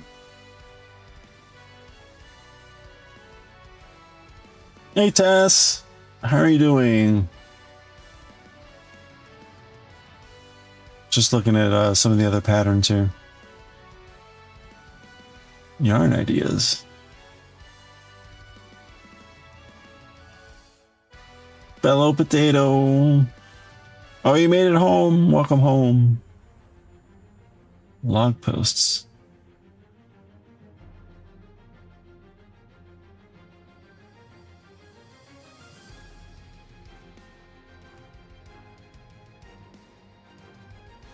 Oh, that's fun. Oops. What is this?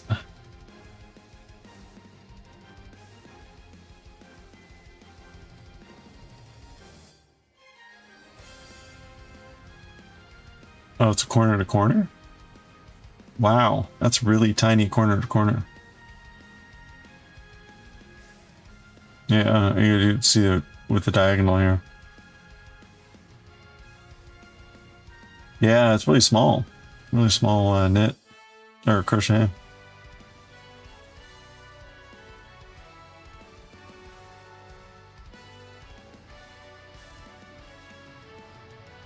Oh, there we go. There it is.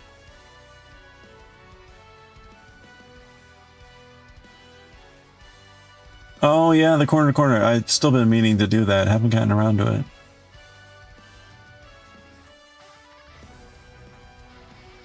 Oh boy, they did a lot of things there. All this stuff. No one ever commented. When was this? 4 years ago. Hmm.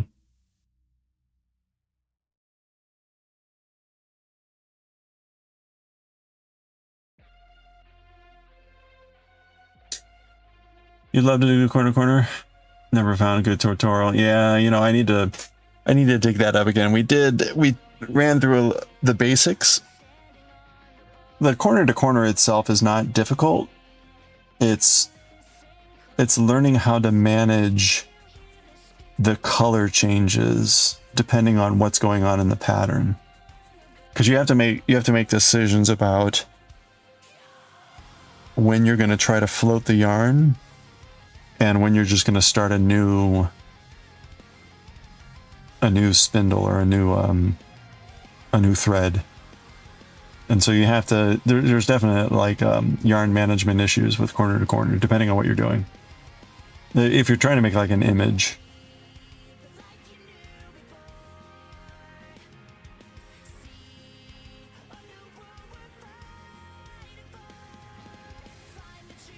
Oh, you know what? We could try one of these.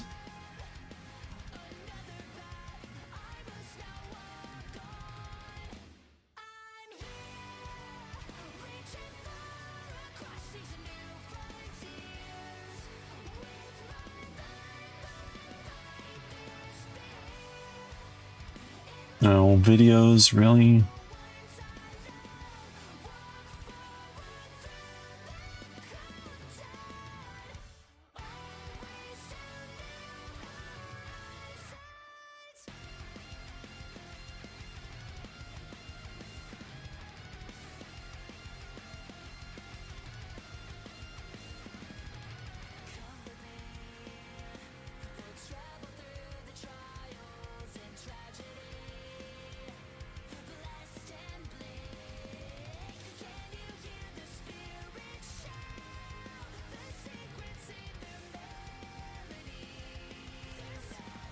Yeah, but you. Oh yeah, no. Please drop it in. It's fine. Thank you.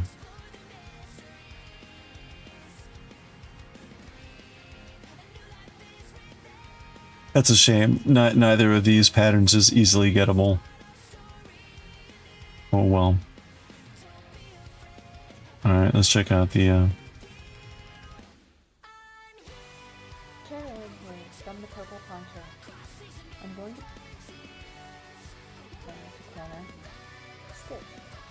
Here's a little snapshot of me. So let's begin. We're going to chain 6.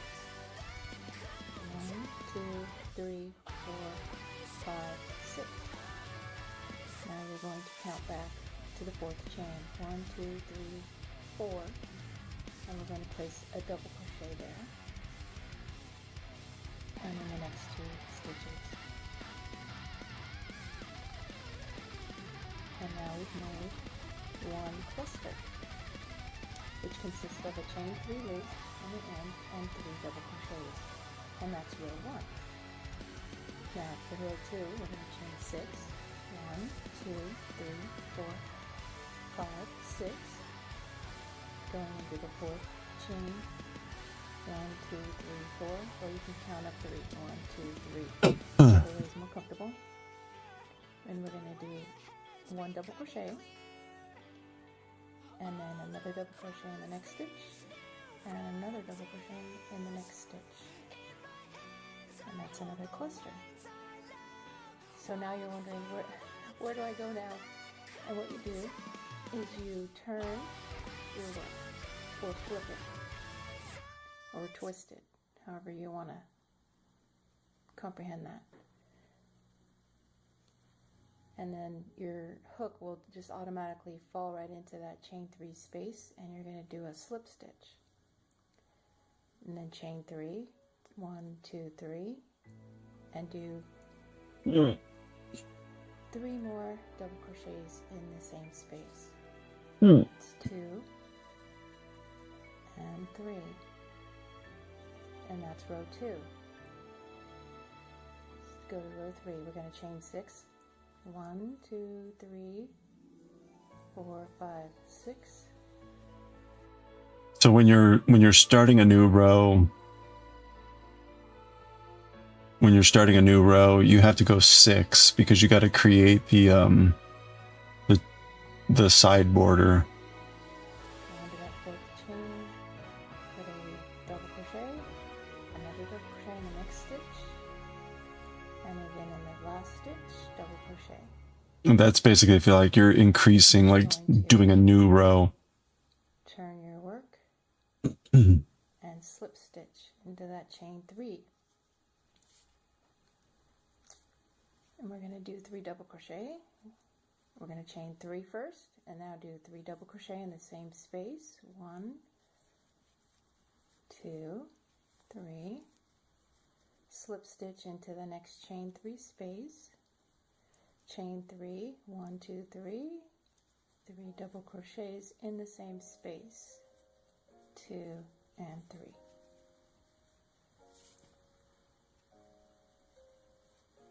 What matters is that when you're not creating a new row, I think you like slip across instead. Crochet. Okay, so she's still doing another new row. Crochet, and your 3rd double crochet. Going to turn your work, and when you get to the end of the row, I will show you how to decrease. Oh, okay, so she does. She skips. Now that you've completed this row, I will show you how to decrease. What we do is chain 3, 1, 2, 3, turn your work, and slip stitch in the chain 3 space. And now we're going to... So she didn't do 6, she did chain 3. I've also seen it, I think, where you slip stitch across there to not add any extra stuff, and then just go from there. It probably doesn't, it doesn't matter, whatever. In that chain 3 space. So we're going to chain 3.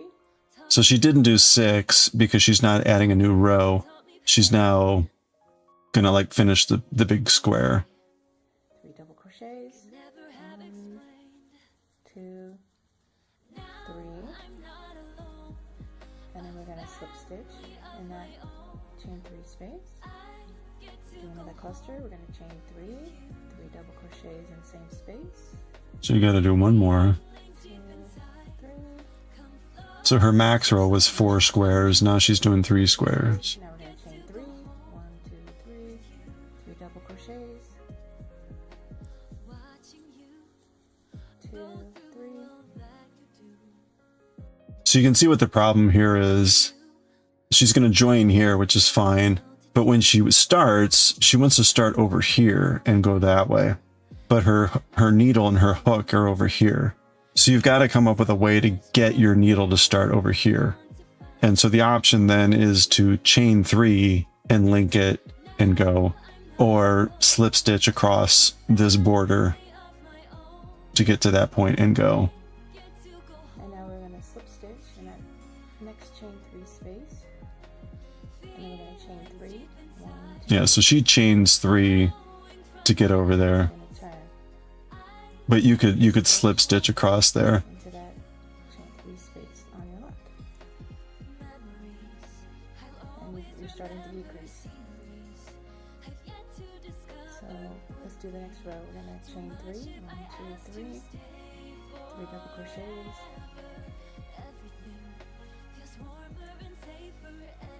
In the same space. Slip stitch in the next chain 3 space. Chain 3. 3 double crochet. 1, 2, 3. Slip stitch in the next chain 3 space. Chain 3. Turn. And now we have 1 cluster left. Chain 3. 3 double crochets in the same space. 2, 3. Slip stitch in the next chain 3 space. Chain 3. Turn. And slip stitch into that last chain 3. Yeah, so she chained 3 to be consistent there. You slip stitch across in the past, yeah. Hey, whatever works. And you went Being consistent is nice. here, and then started your decrease right there. So the beginning and the end. Now, I'm left-handed, so when I do it, I start here, and you go this way.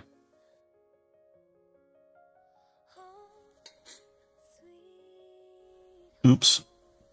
Oh. Next, I will show you how to change colors. We're at the end of our row. We're going to chain 3, turn, So, and at this point, we're going to add a new color. So I already have a slip knot on my yarn. Put that on your hook. Pull that through. And then we're going to chain 3. 1, 2, 3. I'm going to tighten that last turquoise loop down a little bit. And I'm going to crochet over my tail of the purple. And then we're going to continue with the same pattern sequence. So I have my chain 3, and I'm going to do 3 double crochet. 1. so that's relatively straightforward. I mean, it's not hard to change color. What's hard is when you're doing something, you're doing something like this bear, and I can't point to it because it's going to start showing me thumbnails. But if you see like the brown here, and you go up the diagonal, that's really annoying. Is there a way to turn off that? I'll look at a graph cam first.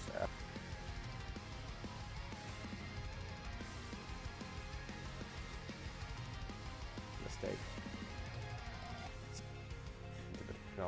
Or it's thanks you do services. Bye-bye. Okay, so motherfucker, man. We'll see you again. We'll see. Bye-bye.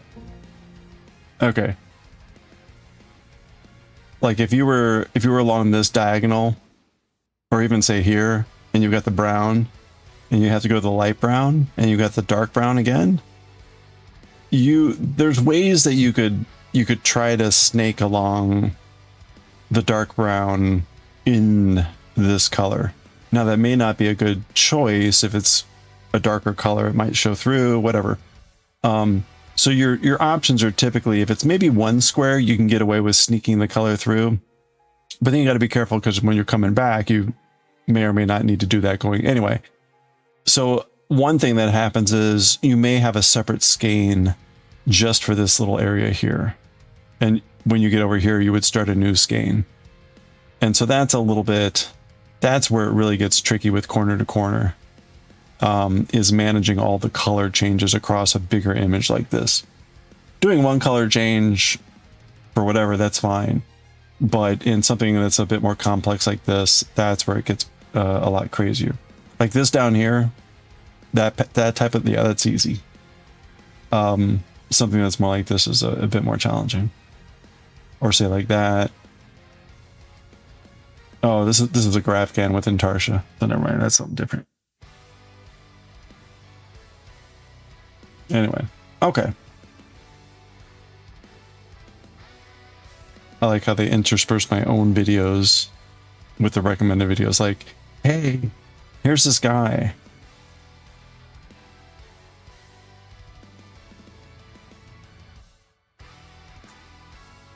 It's also classic, right? Like 35,000 views, 17,000 views, 6 views.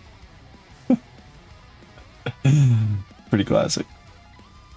Wow. All these videos, thousands and thousands of views. Anyway. Oh, ad break time. Okay, perfect timing. I need to get some more water. I'll be right back. Grab a stretch. We'll be right back.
All right.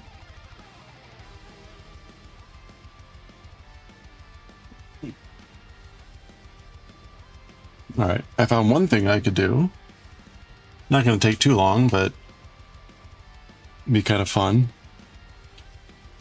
When I send out these granny squares as part of the giveaways, I've been including the info on the Afghan squares. So that means I need to find which of these cards matches with this. So, you know, I write on the thing like, hey, this was number 3 double crochet or whatever, just as like a, so that people know which one they got. So let's figure out which ones we've got here.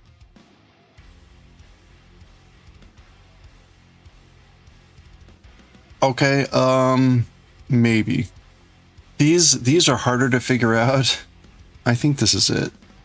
We'll see. Yeah, because that's like thick and thin. I think that's right. That's not this one. Okay, no. No. All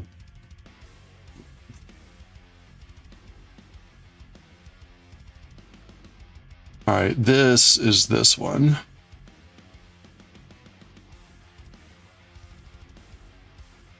Yeah. Block checks. Okay.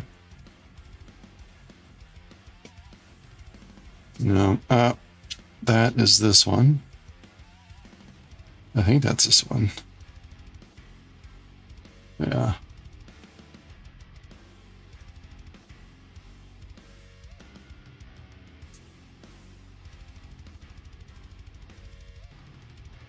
Doritos. Ah, okay. That's this one. And no, they look similar, but this is a different one. There we go. Yeah, that's this one. Okay, and just look through the rest. Yeah, so that was the most questionable one, but it's pretty clear. So we've got, what was this? Double crochet. Really? I guess it's this way.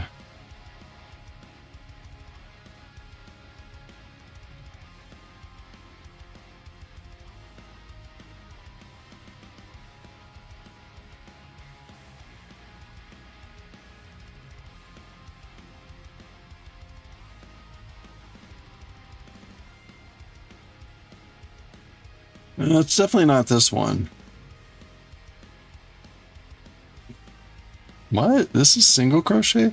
Oh, single crochet, but like 2 rows of single crochet. No, this is definitely double crochet.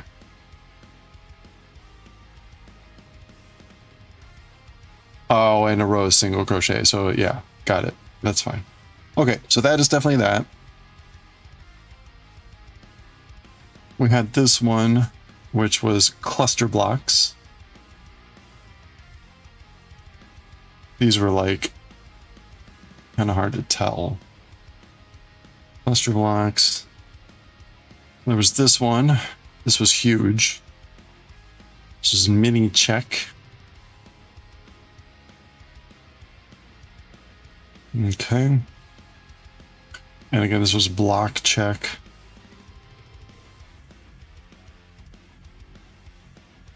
As we discussed many times, the instructions on these were not that great. Like when I saw this, like to me, I don't use this style at all. This is the first time really using this. But to me, this was saying that like these double crochets should go into the chains. But if you look at the image, it's clearly going into the chain space. Or it's going to, you're going wrapping around the chains, which is what we did. But to me, like that would, the line should be like going down into the space. to make that clear, because otherwise it, like, why would, like, because here you have to go into the chains. Like you have to go into the chain. And so they've designated that to be the same as that, and it's not. And so big F on these instructions for that reason. Amongst others. That was not the only reason for F.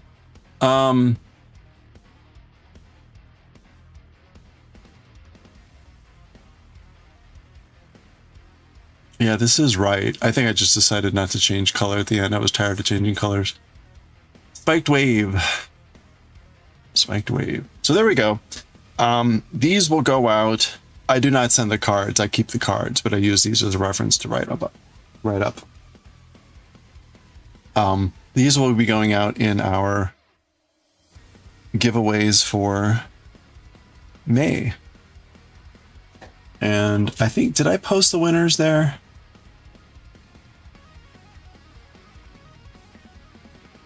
I did not. Hold on, let me post the winners.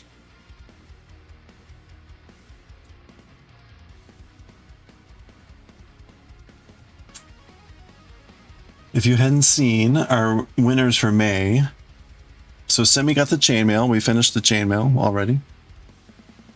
These are the people that won the calligraphy. I've finished the calligraphy. It is the kanji for water, Mizu. So these people got the calligraphy, and these people got crochet squares. So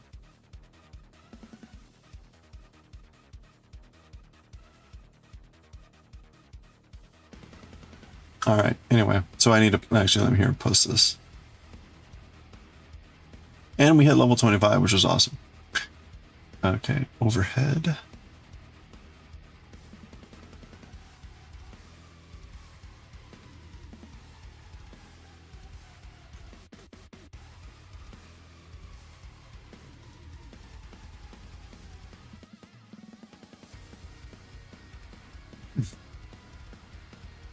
Actually got all these done.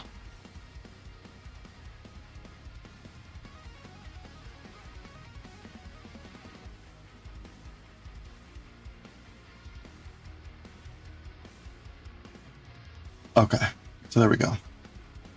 Oh, there's our chainmail. Yeah, all stuff done. Pretty crazy.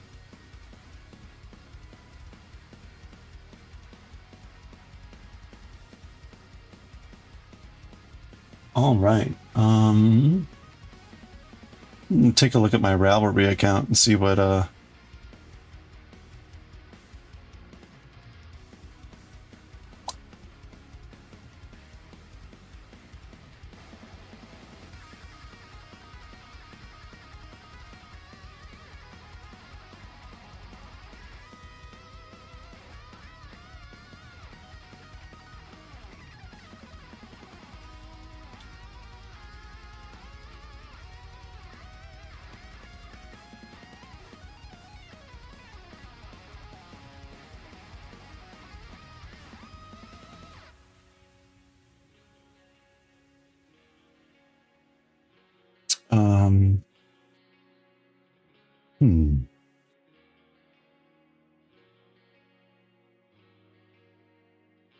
Ooh, I wonder if we should start trying to do the pattern for the Inosuke hat.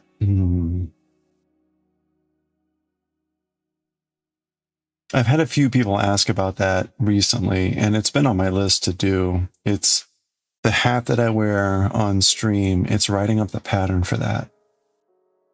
I don't have any template. That would be the hardest thing, is like trying to figure out the template for that. I don't have any sort of presentation template for patterns. So I would need to really sit down and figure out like what I would want to do for that. I would also need to make another hat so that we could test a few things and so that I could make pictures along the way. There's really nothing too crazy with the hat. There's nothing too crazy. I think the craziest thing was probably the snout. That was probably like the craziest thing, and even that's not too crazy. Everything else is pretty pro forma, I think.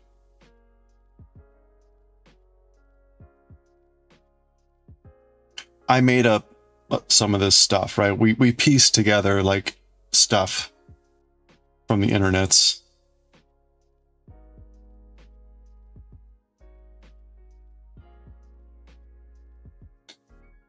You might have done something wrong with your, uh-oh. You're too tired to figure it out. You're gonna sleep out. Okay, good luck. Hopefully the clarity tomorrow will help you figure out what you did. You decided to make your bed. So you did that. Well, there you go. That's impressive. I haven't made up my bed in ages. It's just me, so it's like, meh, whatever. And I'm only in my bedroom basically if I'm sleeping, so like I don't care. Now you're oh, see, there you go. That's evening bed making dangerous. Temptation. Is this your first night home after your vacation? That's also tempting, right? Finally being back in your own bed. Hey Ann, how are you doing? You let your bed breathe when you're not. Yeah, see, there you go. Thank you for the check-in. Apple. You can't find your cat's bowl, which is a big problem too. Uh-oh. I'm sure. You didn't bring it with you, did you? Maybe you packed it in your... Uh-oh. No, surely you would have remembered that, right? You did? Uh-oh. All right.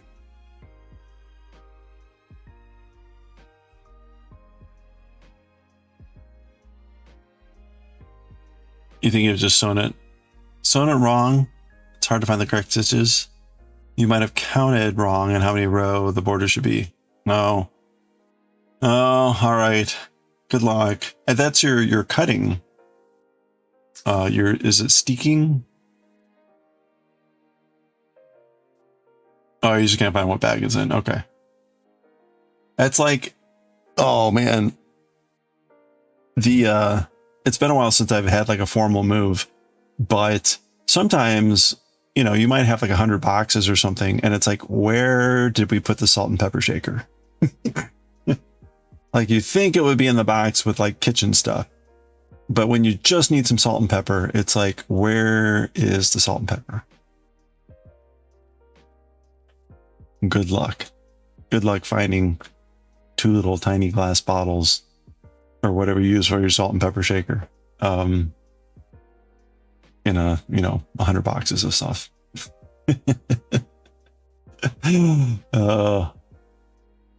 You'll find it eventually, but when you need it immediately, it's like, ah. Oh, okay, you haven't done the steeking yet. Okay. This is the prep. Okay, well, at least you're still in the prep. And you can get that sorted, right? It would be worse if you had already like steeked and then was like, oops.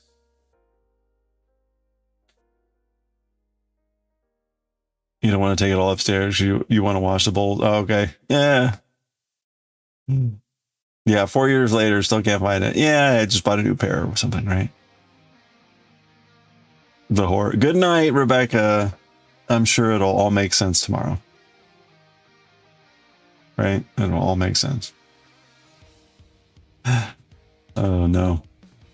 All right. I am still procrastinating and delaying here. What else can I do?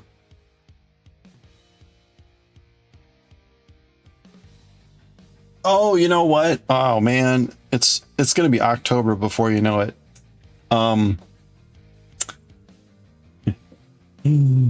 I had an idea for a Halloween thing, and I really should get on that as well. Maybe we can do that.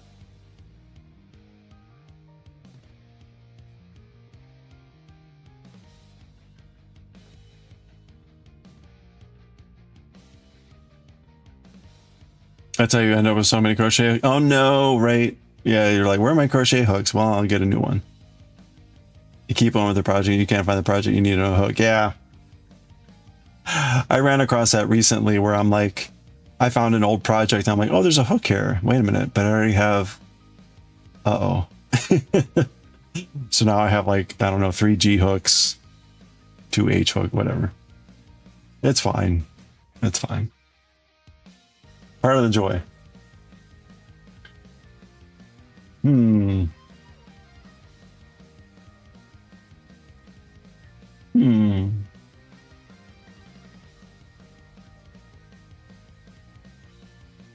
Only 3. I got kind of stymied in my attempt to do this because the yarn had a big knot in it that broke.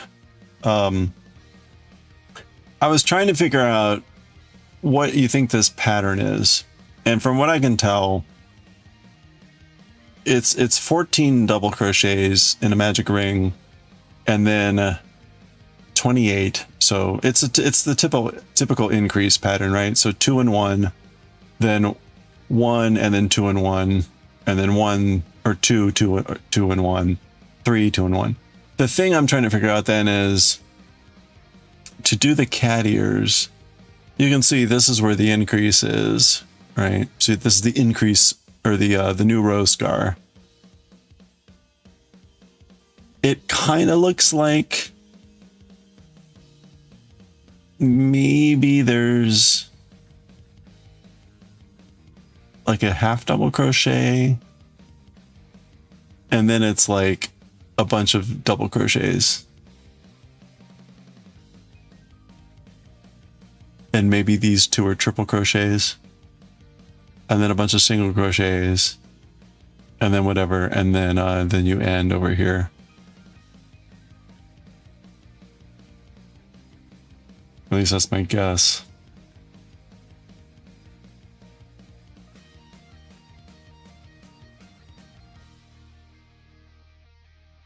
You have 9 G hooks? Wow, that's a lot of a lot of dirt on it too. This is the seaweed yarn.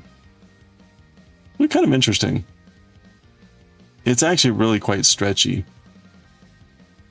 It's very flexible. I guess this is too. I don't know what this is. 10, 12. You keep finding more? You found 2 hooks, 1 is still missing. Well, I feel better about myself now. I'm trying to think of like what I have overbought on.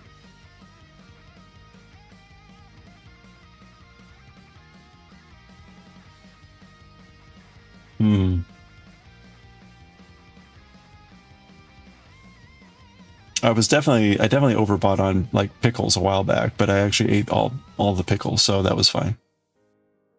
I'm okay with like overbuying on food because I will consume it. All right.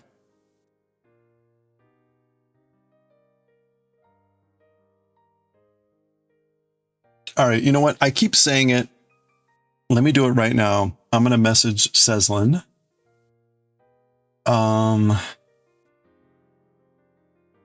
Let's see. Search Seslin. No, I need a new...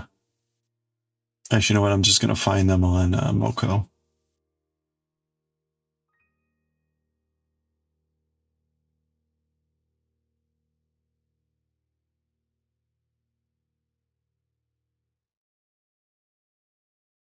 Oops. Oh, the music finally ended. Look at that. Let me try that again.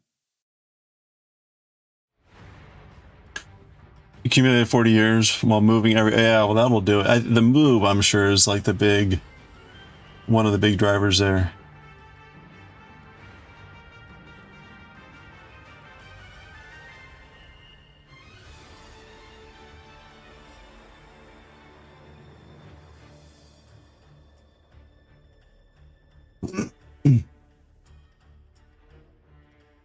Okay.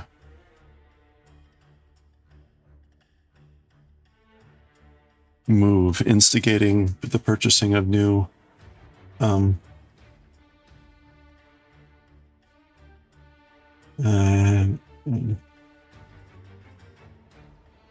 the key.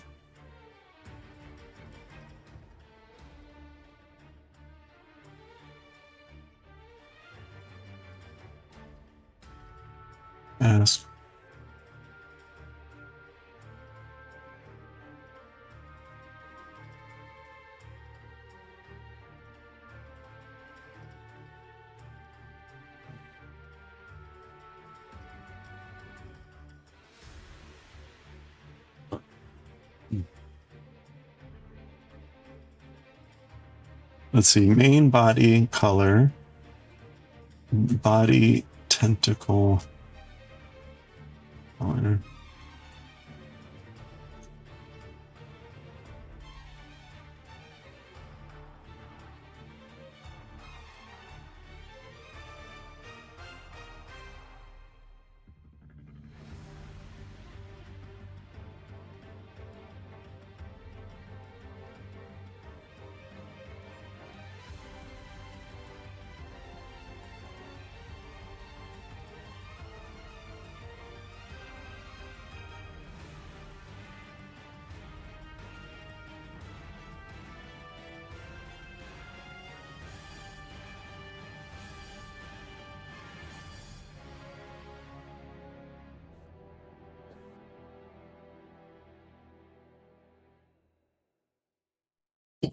I am human.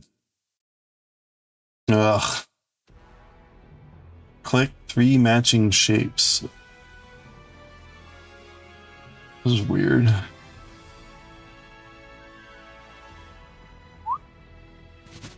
This is a new capture.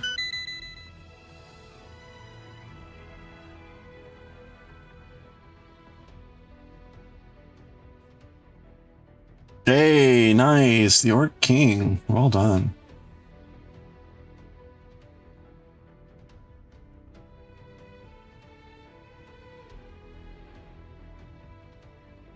Oh, question on bonking. Would bonking be more interesting if there were way more negative items? Or would that just be frustrating and annoying?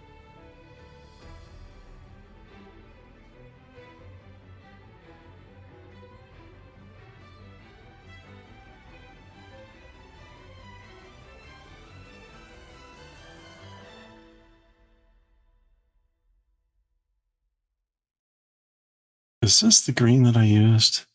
No. Different green.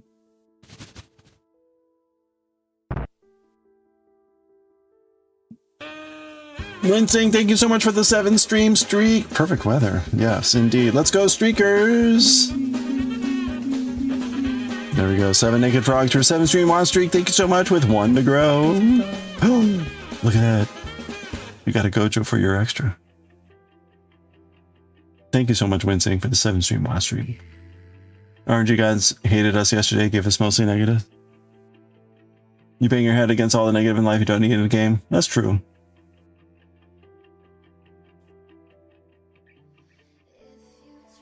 The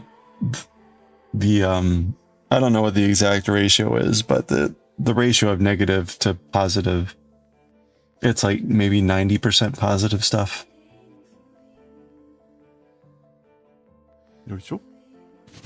It's like 90 to 95% positive stuff right now.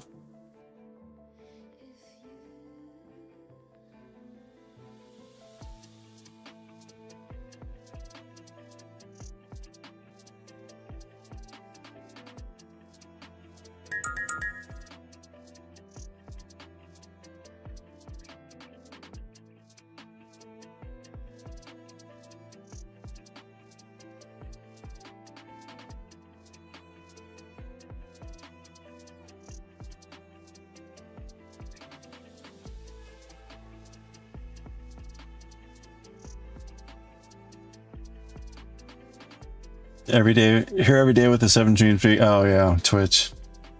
I enjoy when I'm watching a stream and then they stop and then it's like you still can save your whatever watch streak by watching the VOD. Like what? Okay, well.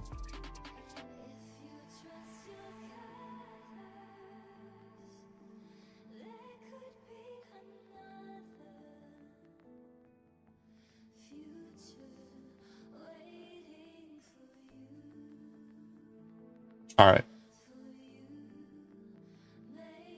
We're done with the cactus, right? Boink. All right, let's try to get a little bit of this done.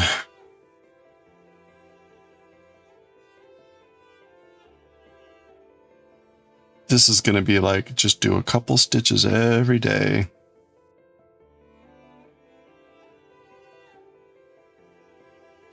Just like not really in a cross stitching mood right now.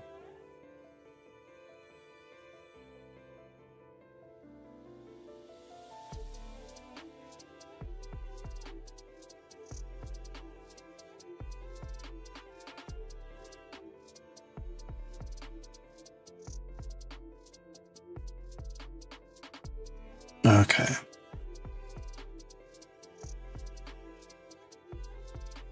I normally want to have my, I'd like to have actual pattern done when, to post, but, I did not do that in this case. I put up this pattern before finishing this piece.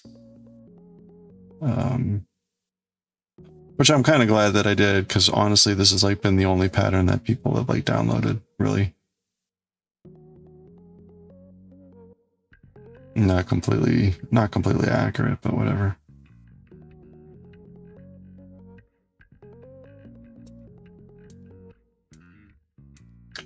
Also, I kinda...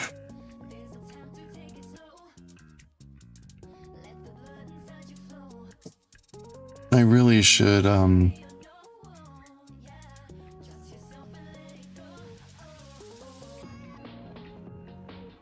close-up would be nice of this. Oh, you found the bowls! Congratulations! It just came back to you what bag they were in. Nice. Oh, congratulations. Kitty is very happy, I'm sure. Wow! You in front of the AC register? Nice.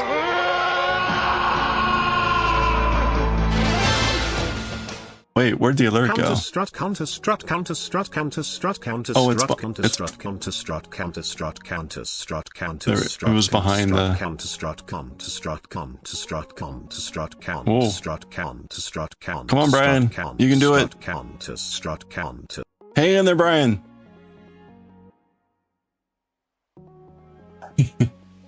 Barely made it. You're letting them soak. Oh, the bowls. Okay. Very nice. Congratulations. I'm glad you found them. And Kitty is too. Winting, thank you so much for the 17 months.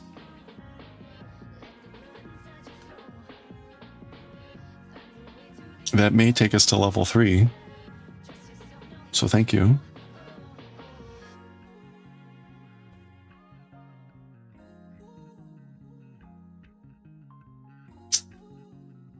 Do do do do do. I do remember this. This is a little difficult to work with because the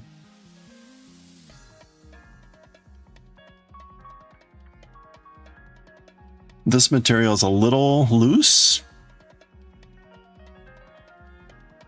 And so it's a little bit wonkier to work with. Oh, well, thank you too.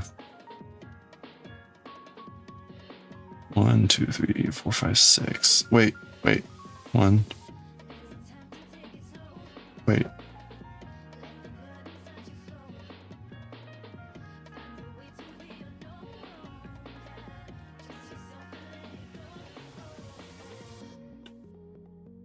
Seven. Okay, it's 7. Keep on cooking. This is the way to eat. Hey, Suka Bath. Wait. There it is. Okay. Now we can see it.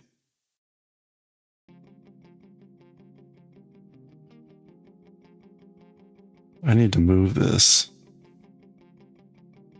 Cooking, keep on cooking. Thank you, Suka Bath, for the 4 months. Hey, you got a hype train going. Look at that. It's just a normal, plain old hype train, not a treasure train, not a golden kappa train, not a, what are all the hype trains now? Not a community train, not a hyper warp train, not a Roscoe P. Cole train. Q. I don't know if anyone's old enough to remember that joke. Who else?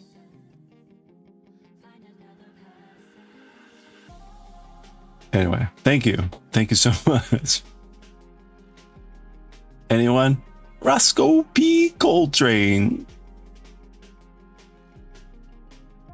You know, it's terrible that takes up room in my brain. Dukes of Hazzard, yes indeed. Good old Dukes of Hazzard Boss Hog. Those were different times.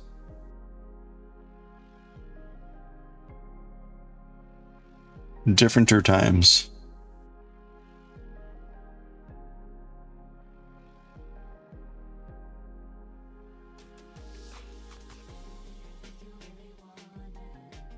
It would be fun to go back and watch those episodes.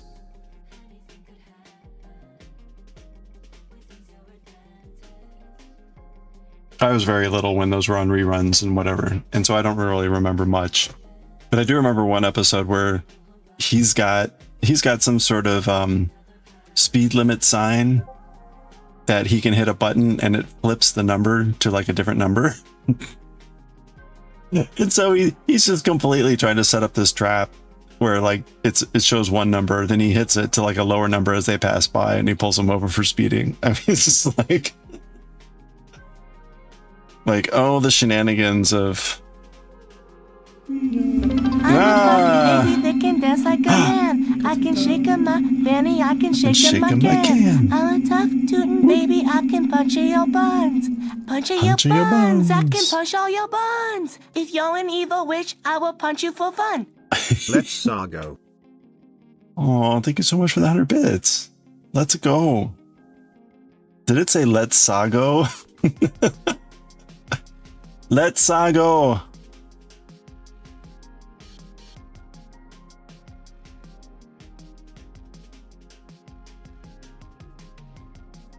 Thank you, Wincing, for the 100 bits.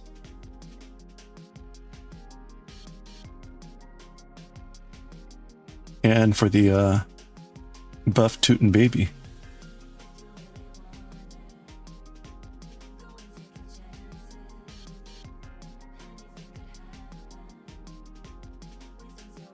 Oh, ha, ha, ha, ha.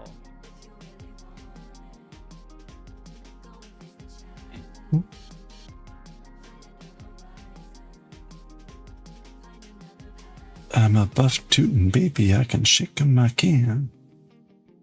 Wait, no, I can dance like a, what is it?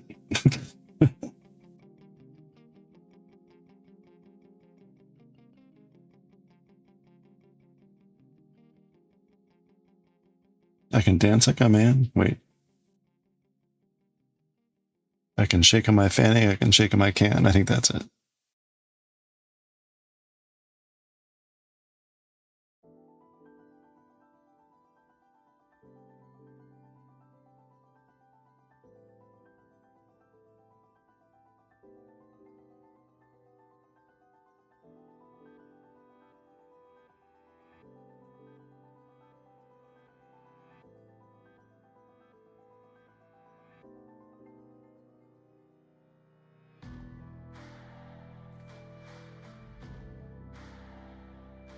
It comes from some episode where like Marceline is in Finn's mind or something.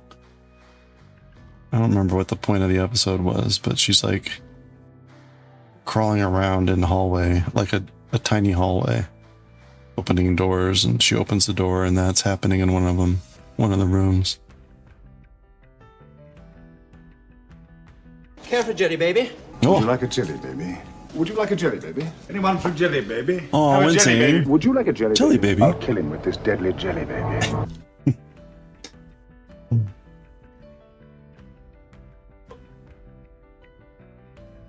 Whoa, that was like silent. Thank you so much for the gift sub. And to Crafty Cub. We know Crafty Cub. Oh, thank you.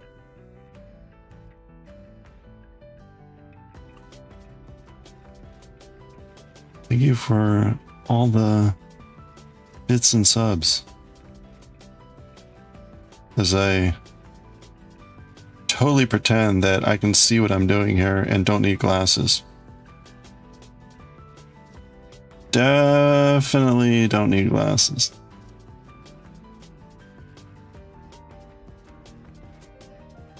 Is this right?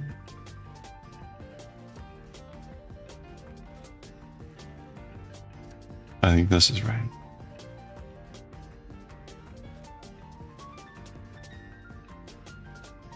You support dirty hookers. There we go. Perfect.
I think I need a magnifying glass just to make sure I'm going through the right part of these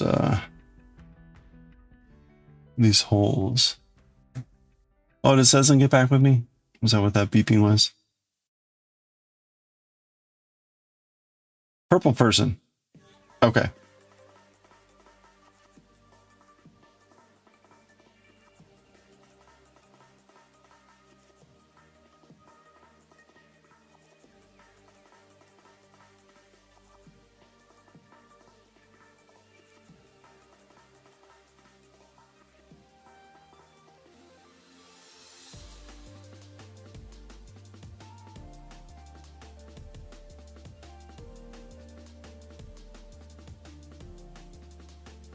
I want purple heart.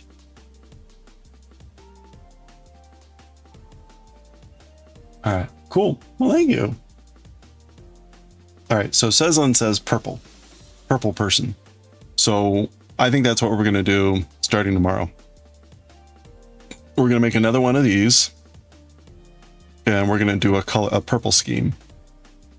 So I'll need to figure out, I'll need to remind myself what yarn I used for this. I have no effing clue. And we'll see what we have in purple. And maybe, you know what? I am going to take this little guy upstairs with me tonight. And I'm finally going to spray block it so that these poor little tentacles stay down. So let me do this. Cannibal.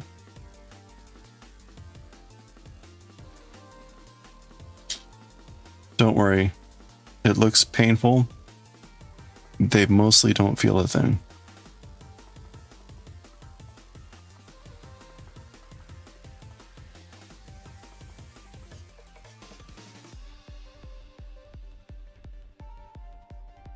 There we go.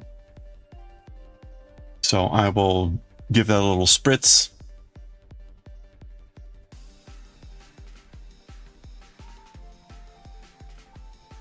It's really just those two little buggers in the middle. Yeah, mostly. I'm pretty sure.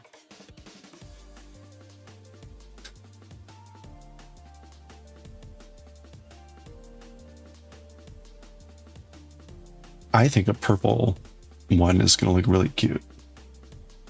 Who are we kidding? These guys would be cute in any color combination, but purple will be particularly nice.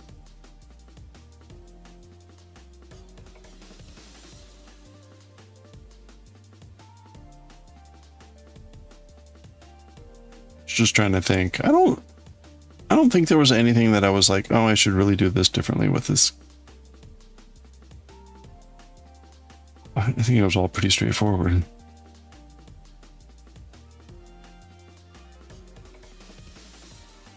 Oh, that'll be fun.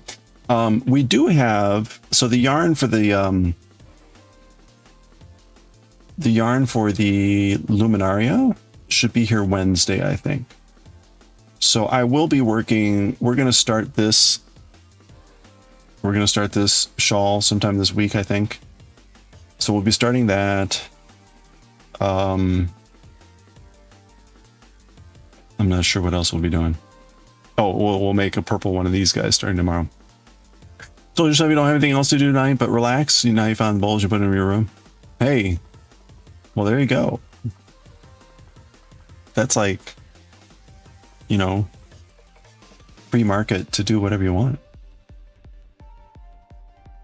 You know, that's got to be like the best part about vacation. It's like you don't have to do anything. What do you want to do? Although that's, as I'm facing right now, a little bit paralyzing sometimes. Like, what do I want to do? You know what I want? I want it to be Friday. Can we make it Friday? You know what I should do? I think I might look into putting in a little bit extra time this week so that when next week rolls around, maybe I can take Thursday off so that I'll get like Thursday, like a 4-day weekend. Oh, that would be nice. I guarantee it's not going to happen. So actually, let me think about this. I've got a big workshop coming up at the end of the month, Tuesday, 30th of June. The next couple months are really weird, just with holidays and everything else going on. Like normally I would try to take off a week around 4th of July, but 4th of July is on Saturday. So that sucks. Normally when 4th of July is like on a Wednesday, that's a great excuse to take off a bunch of days because like if it's on a Wednesday, you could either take off like Monday, Tuesday, Thursday, Friday, and just have like a really long weekend because it's going to be kind of quiet anyway, blah, blah, blah. But with the 4th of July on Saturday, it's like, oh. And the problem is I've got a big workshop the Tuesday before that, so I can't really take off after that. And the week after that, we have to write up the report for that thing. So I can't even take off after the 4th. And then these are first world problems. I'm sorry. Then a couple weeks later, I'm actually going to Punta Cana with Rev and Pew Pew and some other folks. So I'll actually be out a week at the end of July for like a vacation. But the problem is, and again, first world problems, a vacation that's like not at home never feels like a vacation. Especially when it's like, there's a billion things I need to do at home. And so taking time off, but not being home always feels a little depressing because it's like, well, I had time off, but I didn't do any of the billion things that I need to be doing at home. So I really need to get some time off at home so that I can really pay attention to the home stuff. But again, these are first world problems. So I'm not complaining. It's more about like pondering about what's a good way to handle all this stuff. Such is life.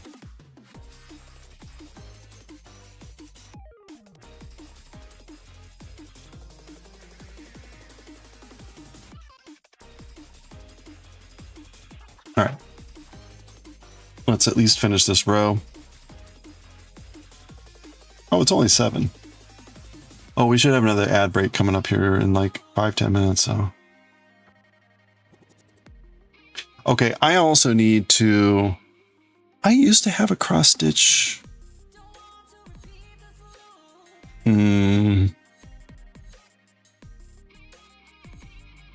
no! No.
Oh, that's interesting. Huh. Alright, well, let's go with it, because I can at least see better.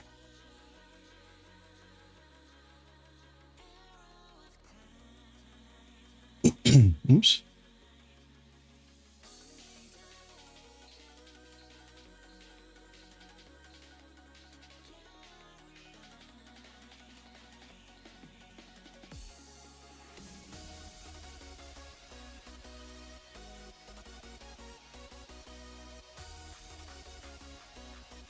Wait a minute.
Is this view any better, or is this actually way worse?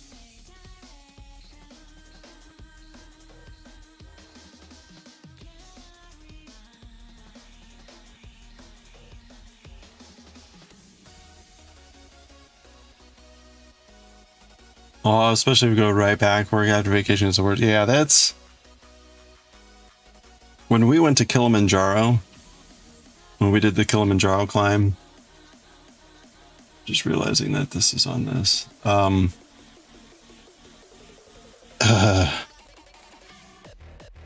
was gone for like 10 days. We got back on Sunday, late Sunday. Fortunately, Monday was Columbus Day, Indigenous Persons Day. But that was it. And then it was back to work. Like, that was brutal. At least I had that Monday, though. Like, oh. Would have been really rough without that. International travel. On the road for 10 days. The travel day itself was like a 25-hour travel day type of thing. Like, oof.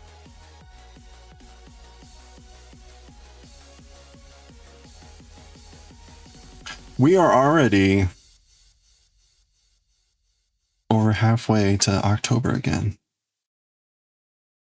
Crazy. Cray cray. Insane in the membrane.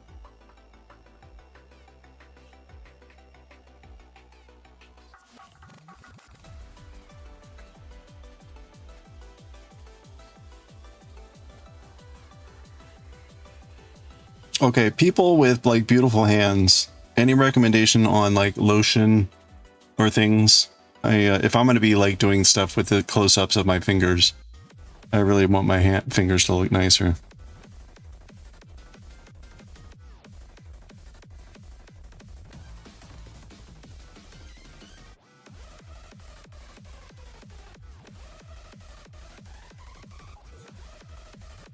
Of course, the annoying thing about like any sort of moisturizer or whatever, inevitably it'll leave like residue,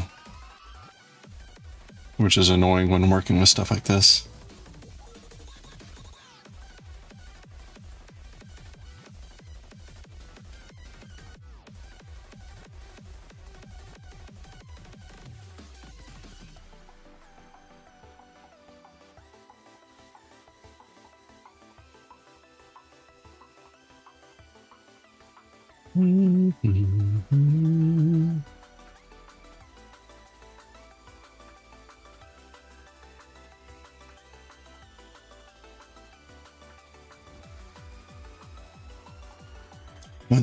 2, 3, 4, 1, 2.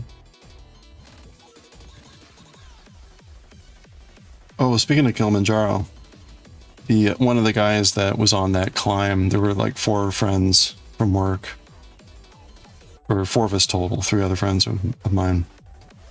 I was talking with one of them on Friday, and he was saying he was thinking about getting together a group to go for a climb in Colorado to like one of the 14K peaks. And I was like, oh, I'll think about that. The hardest thing for me with the Kilimanjaro climb was the fact that I didn't sleep. I didn't sleep at all on the ascent. And so if it's camping and climbing, I'm like less inclined. If it's climbing, hey, awesome. But if it like camping's involved with it, I'm just more like, I would rather have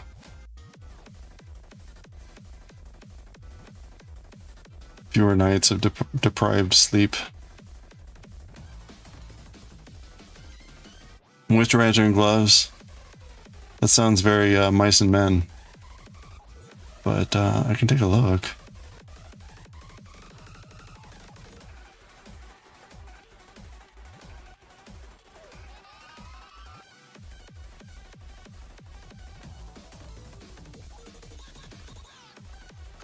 All right, this is fun.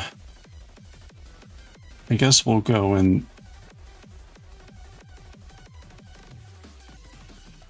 I guess I'll go in this one.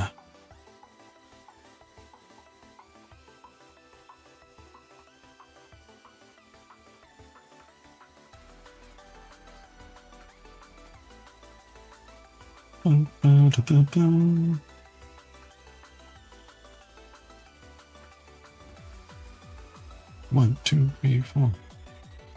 There was a song we did today. We were rehearsing on Thursday night, and we had an interlude turnaround between verses.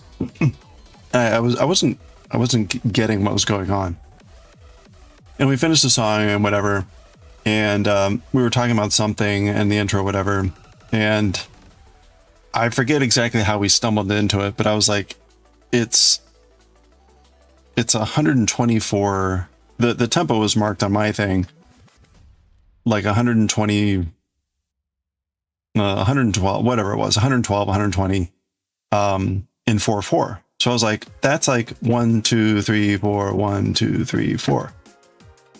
And I was trying to align it with the song. They're like, no, those are the 8th notes. I'm like, no, it's the quarter notes. It says right here, 120 4/4. And like, no, it's half that. It's the 8th notes that are 120. I was like, oh, okay. Well, then what that means is it's 4/4, like 62 beats is the actual number, whatever it ended up being. And so for whatever we had, there was an error of 2 in the notation. So I was like, oh, that explains. I was playing the intro twice as fast. I'm like, okay, I need to do it 2 times as slow, and then we'll be fine. But the singers were going off of a vocal sheet where it was marked with 8 notes instead of quarter notes. I'm like, oh, I got it. What's funny is we were doing another song that was not similar, but it had a number of similar characteristics that really was like that. So I was like, that's why I was already like sort of predisposed to that tempo. Oh, is it ad break again? It's ad break again. Okay. I missed it. It's not showing the ad. Oh, there it is. Okay. All right, I'm gonna grab one last swig of water. Speaking of swig, anyone seen Swig? I hope Swig's doing okay. All right, be right back.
Ooh. All right.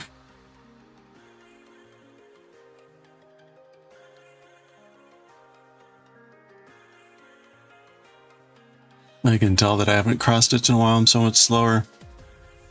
Definitely not because that I can't see what I'm doing.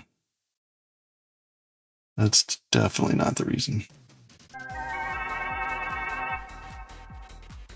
Sure, Misfire. How are you?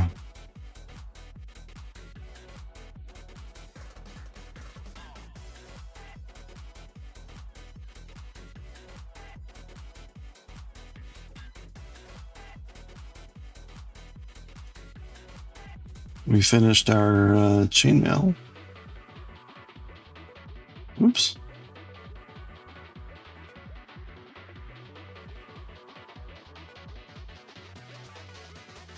We were looking at some corner to corner this today. Some point I will actually do a corner to corner thing.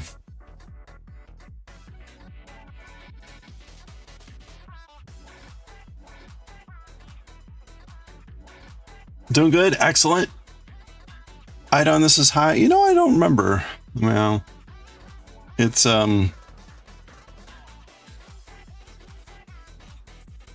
the stitch is like 50 by 50. Oh, actually, you know what? Here you go. And we're looking at, what is it, 4 inches? Yeah, a little under, oop, you can't see that. A little under 4 inches. For 50 stitches. So whatever that it comes out to be.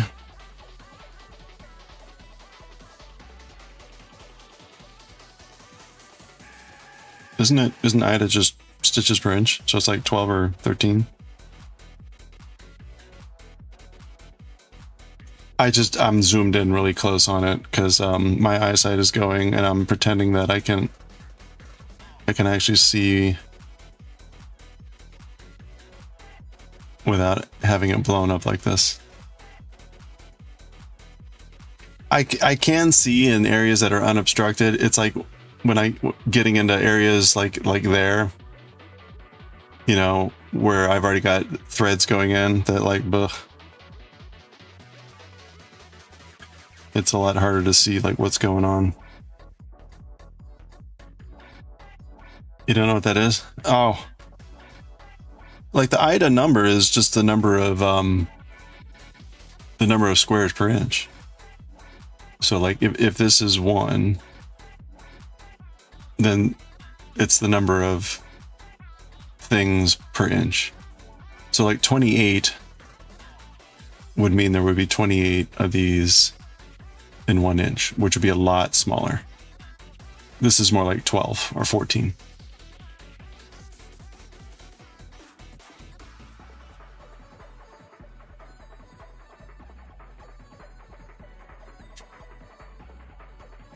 Needed some of those magnifying glass. Yeah, I guess.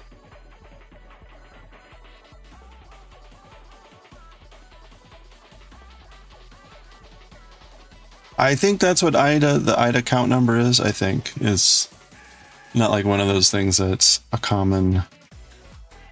I'm sure every cross stitcher knows it cold, but that's not me. It's not me.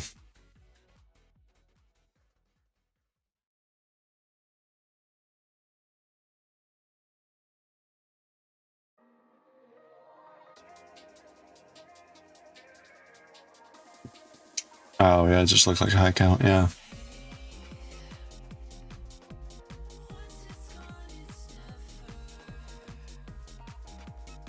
Well, one thing that people will do is they'll use a really high count like 28 or 32, but then they'll go over 2 squares. I have patterns where you'll go over like 2 squares and for parts of the pattern, and then in other parts of the pattern you'll be going over 1 thing. Now with that type of weave, it's so small that it's typically 1 fiber in each column and row, 1 or 2 fibers in each column and row versus kind of like the 3 or 4 that you can see here. So it starts to get pretty, I don't know, the people that do the heaven and earth designs that are like 1 million squares, really tiny, I don't know how they do those. They must use magnifying glasses.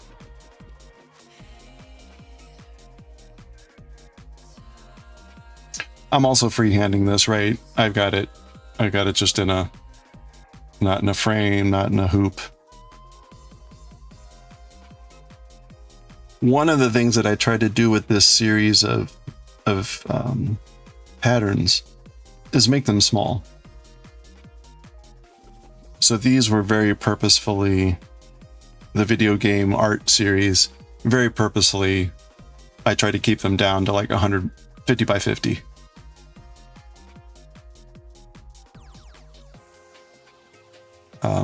What's really nice about them is not only are they small like this, but they work really well in like a 6x6 frame.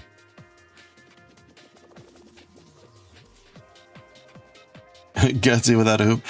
You know, often I find the hoop like more of a problem, like wrangling with it, whatever. But oh yeah, watch repair glasses. There we go. Or like a jeweler's glasses. I could do that and then take up watch repair or lapidary. You know, more hobbies. Who wouldn't want to be a gem cutter other than the, you know, nerves and all that stuff?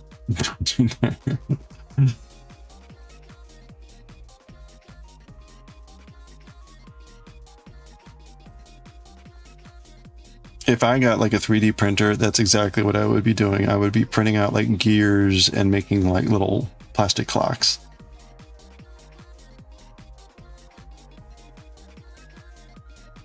Save some time. Hey, you're more than welcome. Start making your own clocks.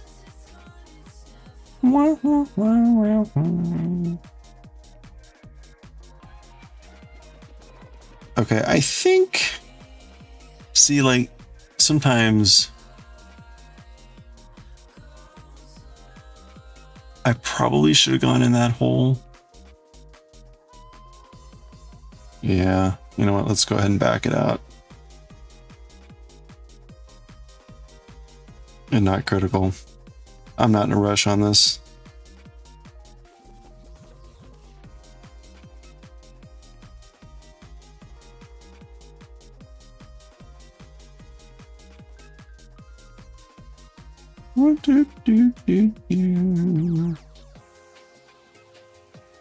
You collect clocks, really?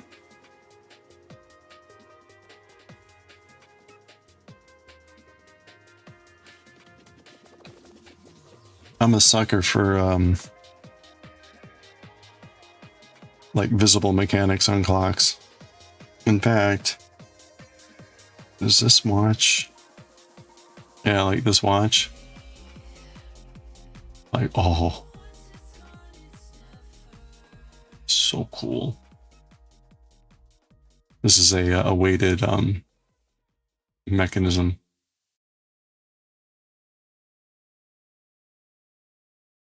Anyway. Oh, really? A whole wall. Nice. Actually, talking about last night. Trying to resist a rabbit hole, buying spinning wheel. Oh, buying old spinning wheels, fixing them up. Oh, that'd be fun.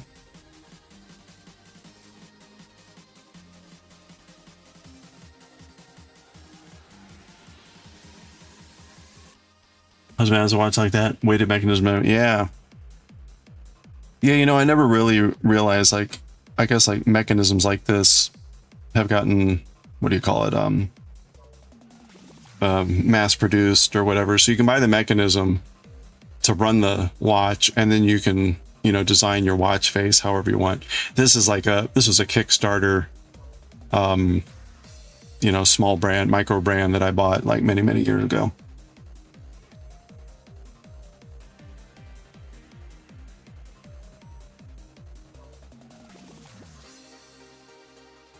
Yeah, I love watches with the visible gears and stuff.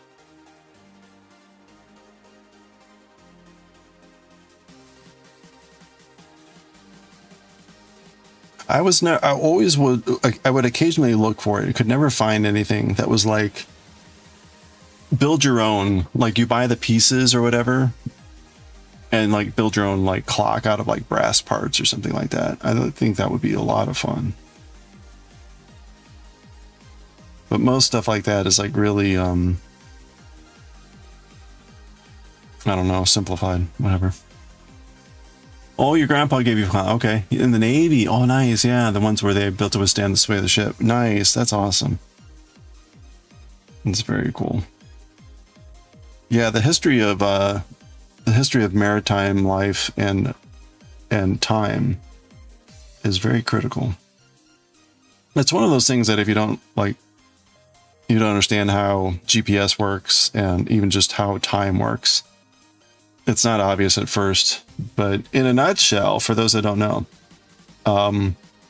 you can tell where you are on the Earth latitude, north and south, without special stuff. Angle of the sun, all that stuff, you can figure it out. But to figure out where you are east to west, you need to know relative time. Actually, you need to know absolute time. You know relative time.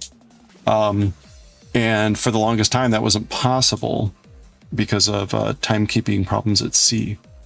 And so that was one reason for so many naval accidents and crashes and things, was just because they couldn't get a really solid fix about where they were east and west on the ocean. And so it wasn't until, I guess, 1700s, 1800s that Harrison built the first like clock that would actually work for a long period of time at sea. So anyway, and that's why timing GPS or anything is so critical, because it determines your uncertainty on location on the face of the Earth. So, well, pretty cool. Pretty cool that your grandfather has those clocks and things. One of them also gongs. Oh, nice. You can't hang that. It's so loud, it'll vibrate itself on the wall, off the wall. Wow, that's cool.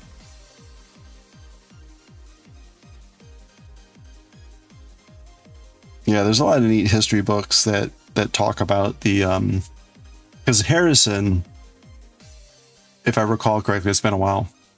Harrison ends up building like 3 clocks. And what's crazy is, and right, there's a huge prize at the time because the need is so critical.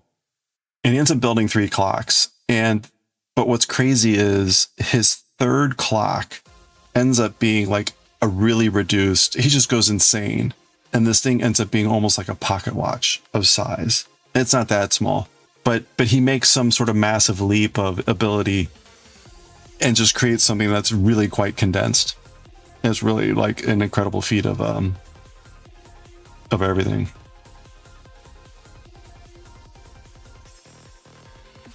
It blew your mind that time on satellites has to be adjusted because technically if you're going faster in orbit. Yeah, that's right. There's the whole like problem of like time and speed.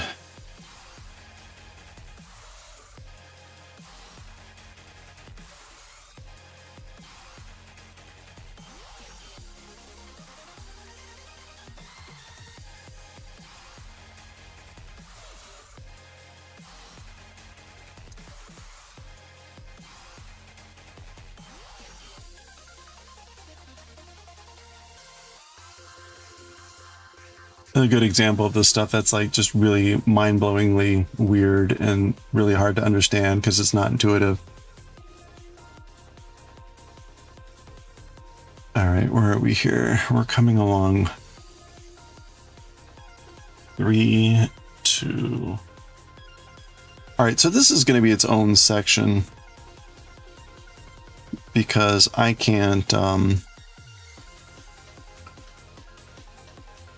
this color will fill in. There's like a few here, there's a few along here. There's like 3 random ones here.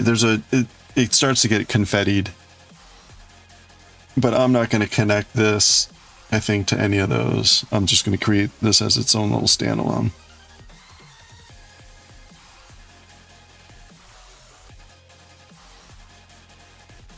Remember the short video on essay on that guy? Never occurred to you that swinging mechanism would, oh yeah, would be affected by C-sway, but it's so obvious once to point out. Yeah, there's also the issue of the temperature differentials, and also like the sea maritime environment, salt environment. So you have not only the motion of the ship, but the fact that it gets hot during the day and cold at night, and it's very hard at that time to keep the temperature the same. Your metals expand and contract as the temperature changes. So that also alters the anything that you try to have being like steady, because your frame is changing. And it doesn't matter even if it's like big or small. One of the problems is how much does your time drift over time. So it's fine if you can keep like time for a day, but if every day you're losing a couple minutes, then obviously the longer you're out for a voyage, the more off you get. And it's not the fact that you say, no, it's going to drift, 2 minutes. It's the fact that you don't know what all the variables are going to be. So you ultimately don't know what the drift is. And so you don't know where your precision is going. So anyway, yeah. So there were early attempts to do things like getting a metal that would expand and then pair that with a metal that would contract, or do other things to kind of like try to counterbalance the temperature changes and stuff. Pretty wild. Arr, the sea is a cruel mistress.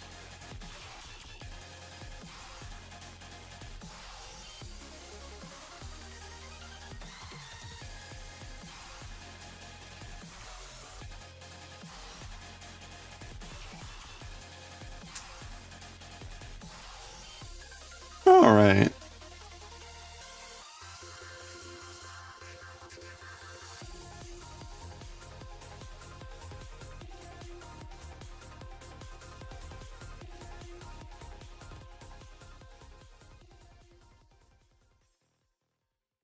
Ding, ding, ding, ding, ding. Gotta get, oh, hey, you bet. Thank you. Enjoy your day.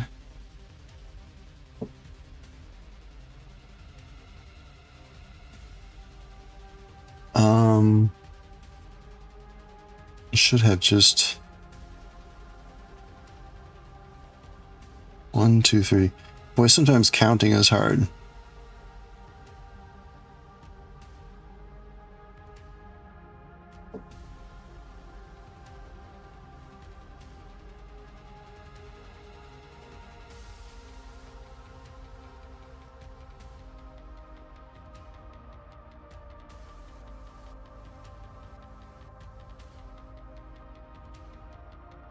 Yeah, that's right. Counting's hard all the time.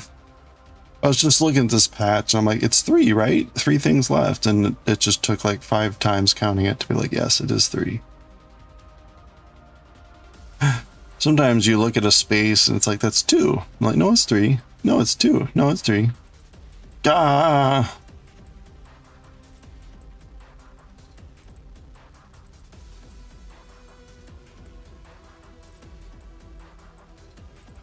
Stitching runs into what I call and like any fiber art thing will often run into what I call I don't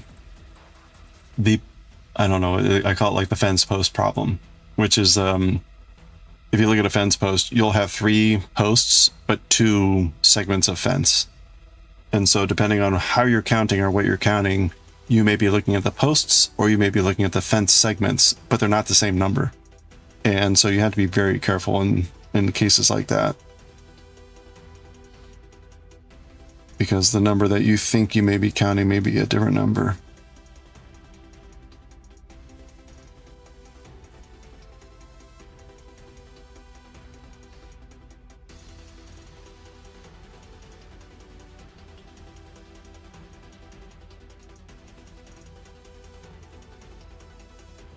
Okay, one more.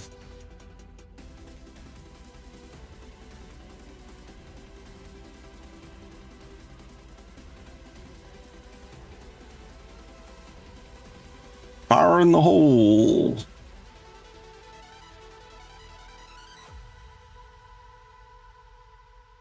Okay, there we go. Now I will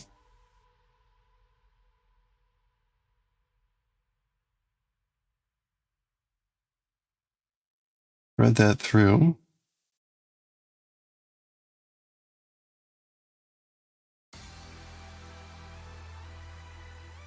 And cut it off.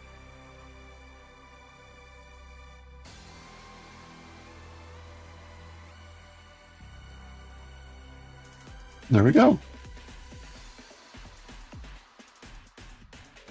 Throwing a bit of dyscalculia and there you're screwed. Yeah, good luck. Now really looking okay. All right, so there we go. We filled in this little patch there. Again, O is going to go in this corner and all the corners. It's going to go in this space here. And then there's like a patchwork of confetti everywhere. So I will slowly work at that from time to time. It's kind of nice to be able to just pick that up and do a little bit. All right.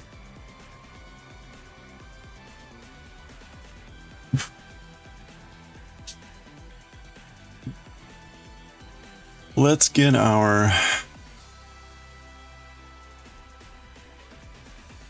screen back to normal. Yep. Okay. We're gonna switch and read some manga, and I need to remember to go get this guy sprayed down.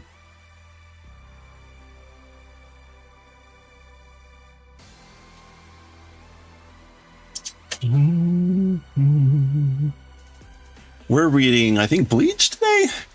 Is it Bleach? I think we're reading Bleach.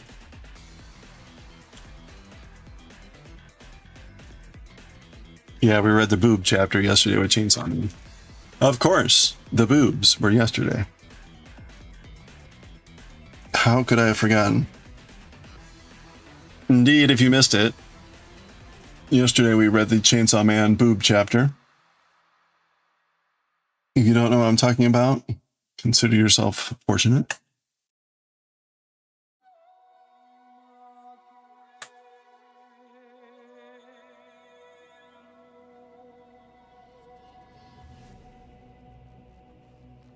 The antagonizer. Oh, that was last chapter. Okay. Oh, the envy. We're starting on the deadly sins here. For some reason. Okay, so let's pause the music. We're going to be doing not AstroBoy yet. We may get to AstroBoy today. We'll see. Depends how long this chapter takes. We shall see. This is volume 40. We're on volume 40 now, and chapter, I think 341.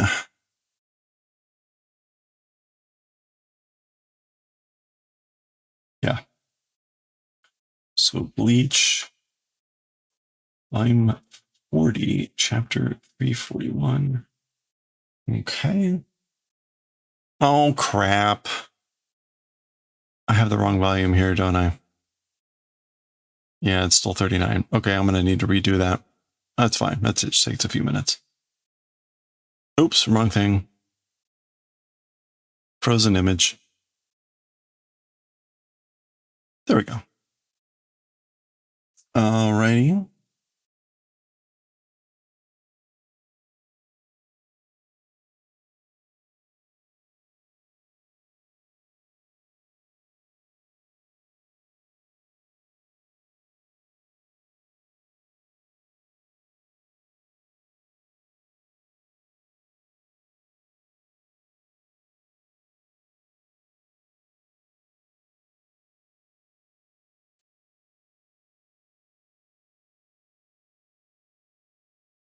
Okay.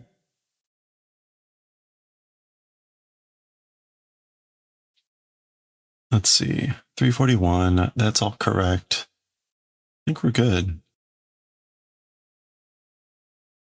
All right, let's do it.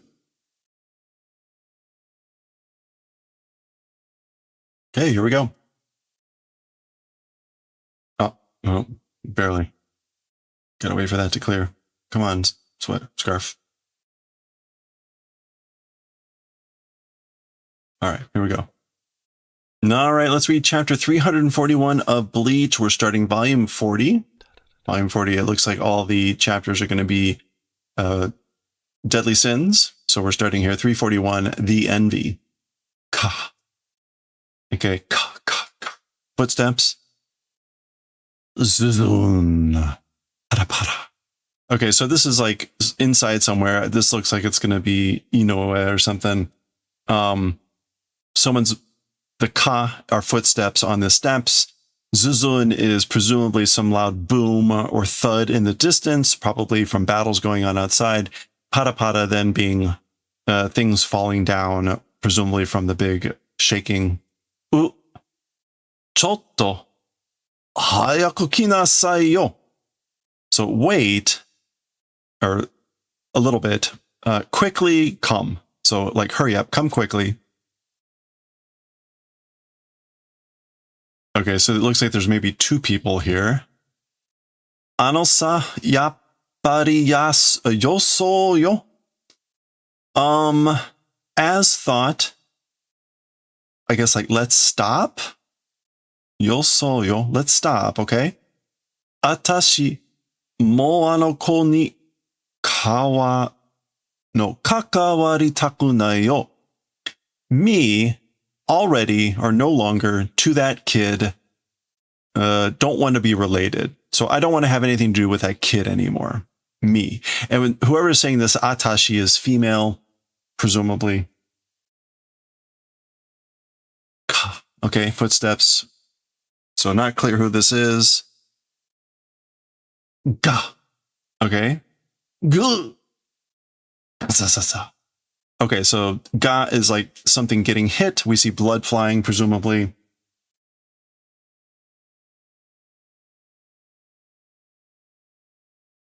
And someone kind of stifled whatever.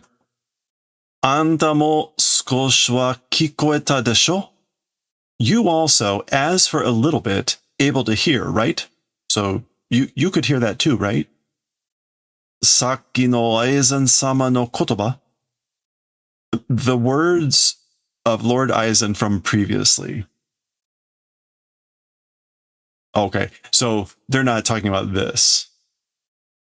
Like you heard it, right? A little bit of it, right? The words of Lord Aizen from previously. Ima no, right now. Ka. Ima shikanai no, only now. Hikizuri orosu no. It's hikizuri.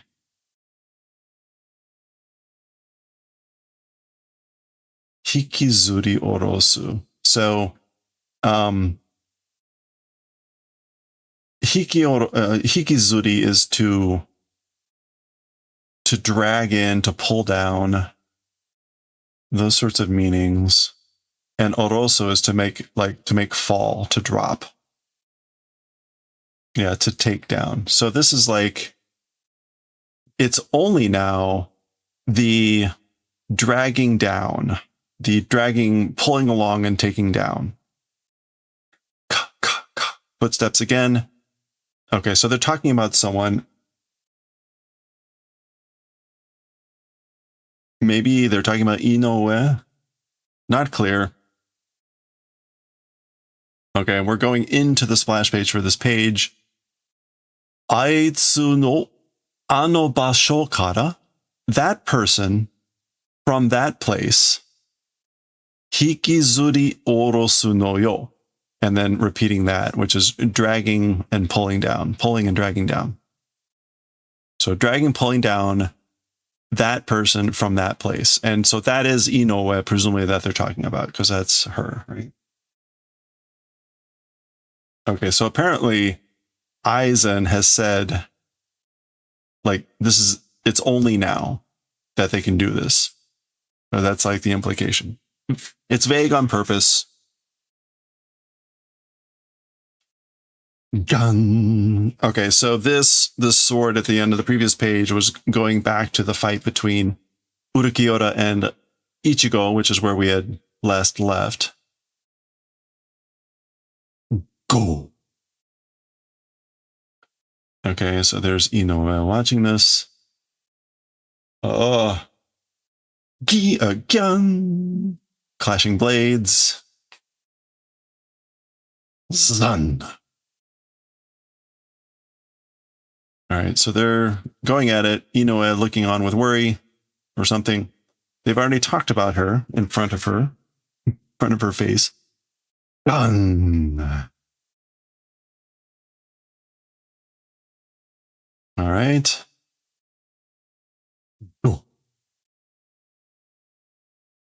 Sort of like Ichigo was there, but he moved at the last second, looking at the blade. You can see like the after image of his hair.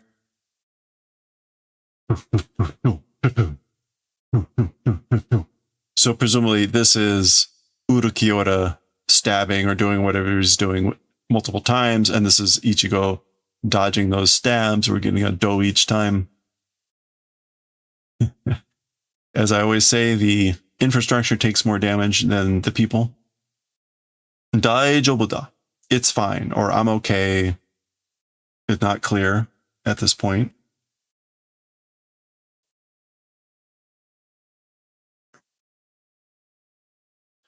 Mieru, able to see. Hano dekiru, response able to do. Okay, so this is most likely Ichigo's thoughts. And so he's basically saying either, again, it's fine, or I'm okay. Because I can see it, meaning Urukiota's attacks, and I can respond. Hano is possible. Ke no nuita kara tte tatakai kata ga betsujin ni naru wake ja ne. Okay, so because karate, I guess like talking about because pulled out sword, way of fighting to a different person becoming reason not existing. So it's not like he's become a different person with the way of fighting because he's pulled out his sword. So this is Ichigo remarking about Urukiota. Imamade no shuto no riichi ga nobita dake da. Up until now's hand sword's reach, extended only it is. So he's basically saying it's only a lengthening, an extension of the reach of the hand sword up until now. Basically, his reach has just gotten longer. Shuto is Shuto. Yeah, hand used like a sword in striking. Okay. Yoku miro. Look well. Like watch well. Yoku miro. Miro. Watch well. Watch.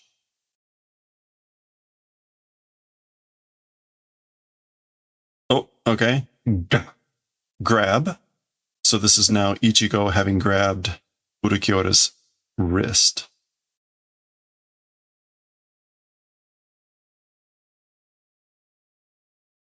All right. Boom. And presumably striking him while he's got his hand.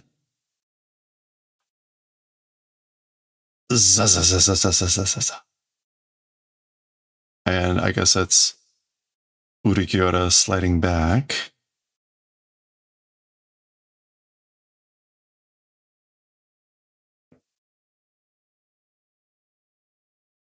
Basa.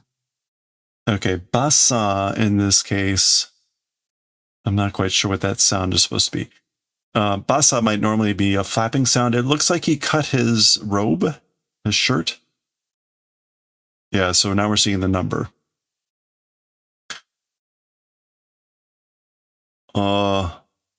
Hotondo kirete ne. Oh boy, hotondo with a negative is like, it's like barely sliced.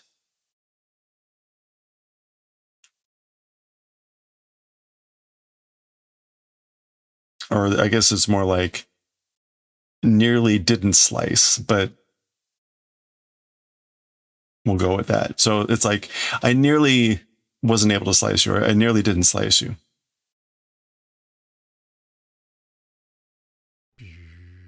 No. It's nearly slicing, isn't it? That's just nay, not nigh. So like it was narrow, nearly slicing you, wasn't it? Yero te yatsu ka? Is it the thing called yero? Oh man, okay, I've completely forgotten what yero is. Oh, yero is the steel skin. I mean, that's literally what the kanji are. Yeah. So there we go. What it cut his shirt, but you can see like he's got a little bit of a slice into his body. Yappari kate na, as thought, hard, aren't you? Meaning like dense surface, you know, like metal. Okay. Kedo, but domo mae yori teme no ugoki wa yomeru you ni natta mite da. Somehow, more than previously, and it's izen, but he says ma, it's kind of more than previously. Your movements, as for them, able to read manner become, it seems. So it seems I've become able to read your moves better than before somehow.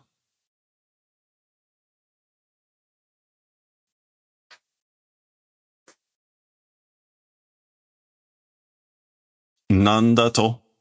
What are you saying? 以前に戦った時のてめえは動きが全く読めなかった. Okay, so as for you, of the time that fought previously. So when I fought you previously, your movements were wholly, completely not able to read. So I couldn't read your movements whatsoever. Okay, we're getting a flashback as Ichigo, I guess, is given the time to explain this. 攻撃も防御も反応も速度も方向も. Okay, so this is all the things that he wasn't able to read. So even, also, all these things. This is attack, defense, response, speed, and direction. So couldn't predict any of those, couldn't read them. どこからも何も読み取れなかった. Also from where and what, like not able to take and read. Yeah, so he's just reiterating, like I wasn't able to take and read, wasn't able to predict, wasn't able to whatever, anything from anywhere. まるで機械か石像と戦っているみたいな気分だった. As if a machine or a stone statue fighting like that feeling it was. So it was a feeling as if fighting a stone statue or a machine.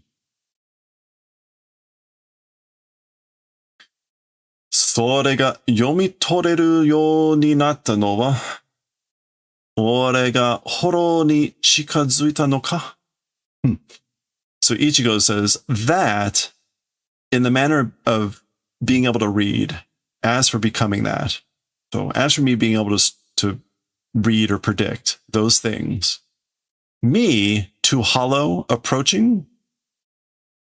So is it because I'm approaching hollow, meaning like I'm becoming a hollow? Well, more like approaching hollowness, whatever. Soritomo, or てめえが俺に近づいたのかもしれねえな. Or you're the one to humans, and he says ore to me, but the kanji are for humans. But you to me approached, perhaps, maybe. Maybe it's that you've gotten closer to me, human. Okay. Gun. So there's a big slice or something. I don't know what's going on here. Where did this even come from? Presumably this is him being angry and slicing whatever this was in half. I don't know what this was. where it came from or whatever. But okay. Pieces flying. 俺がお前ら人間に近づいただと? So this is Urakiota saying this. Me, you humans, to you humans approached. That's what you're saying? So I've gotten closer to you humans? Naruhodo. I see now. Okay, that's Urakiota saying that. Naruhodo. この程度のレベルについてこれるようになったことが、よほど気分が良いらしいな。Okay. So he says, なるほど, I see now. To this extent of a level, I guess like being able to approach in that manner, becoming event. So the event of like approaching this level, this extent of a level, very much a good feeling, it seems, isn't it? So it seems like you feel very good about the event of becoming in the manner of approaching this extent of a level. Presumably that means like level of fight.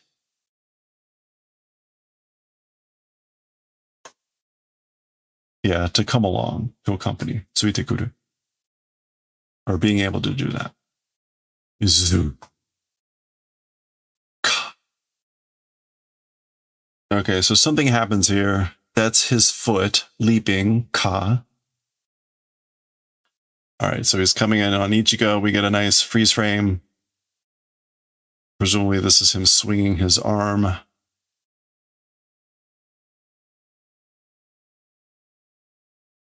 All right.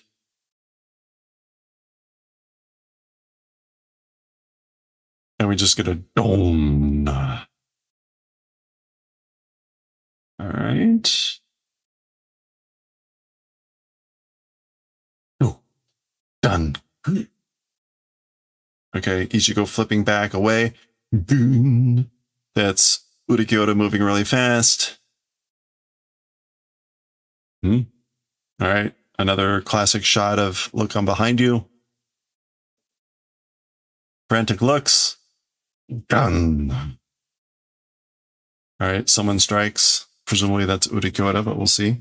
Oh. Okay. I think that is Inoue, right? That's like a shield.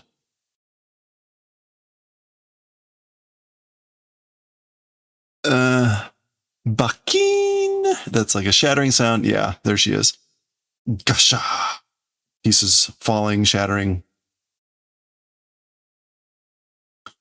There she is, having done something. There he is, looking back. Sidelong glance there. Okay. Dun dun dun. Oh, okay. And that was the chapter.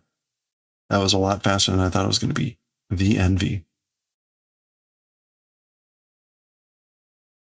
All right. Well, there we go. That was 341. The Envy. I guess we're going to move on. I'm not sure why that was Envy, but we'll go with it and we'll see what Gluttony's going to be about next time. Okay. All right. Thoughts? Why was that Envy? I sometimes wonder if this came up in A Full Metal Alchemist. I don't think the Japanese quite understand the 7 deadly sins.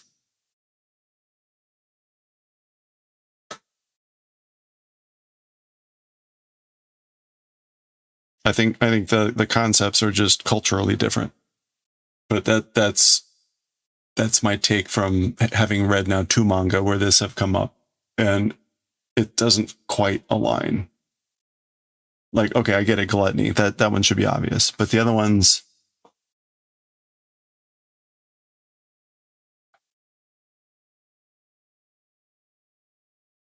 Okay. Oh, Kyuu-chan. Tess, sorry. I typically don't pause in the middle of reading for stuff, and I turned off bonks, as you can tell. So I don't know if you're still around, but thank you so much for the 3-stream watch streak. So let's celebrate for the 3-stream watch streak with 3 streakers. Let's go, streakers. There we go. 3 naked frogs for the 3-stream watch streak. Thank you so much, and want to go. There we go. Thank you. Yeah, no worries. No, I upload these to YouTube. So it's easier if I don't have to like go back and clip that stuff out of YouTube. If we get a raid or whatever, I'll either like pause the recording. But if I can wait to the end of when I'm reading, I usually do.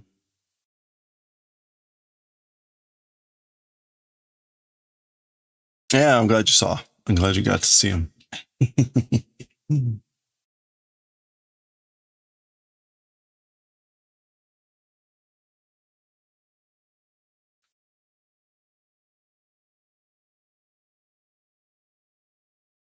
All right, let's do it.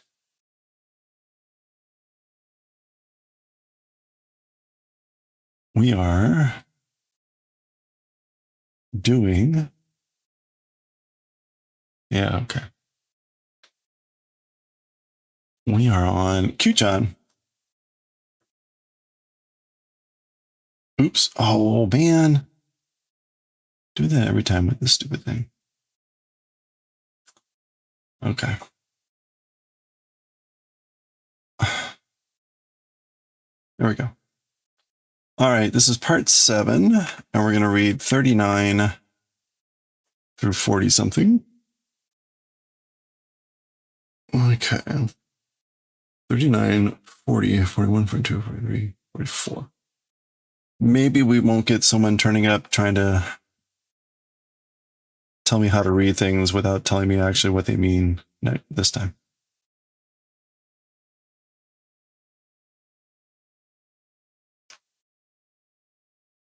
Oh crap, what did I say? 40 what now? That's what I get for being mean. 39, 40, 41, 44.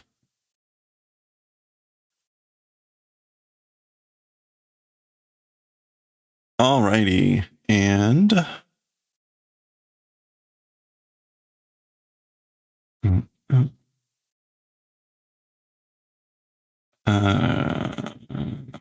okay.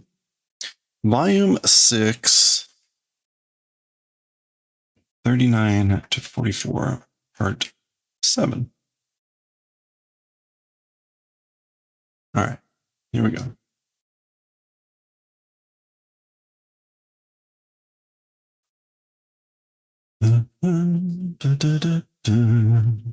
All right, let's do it.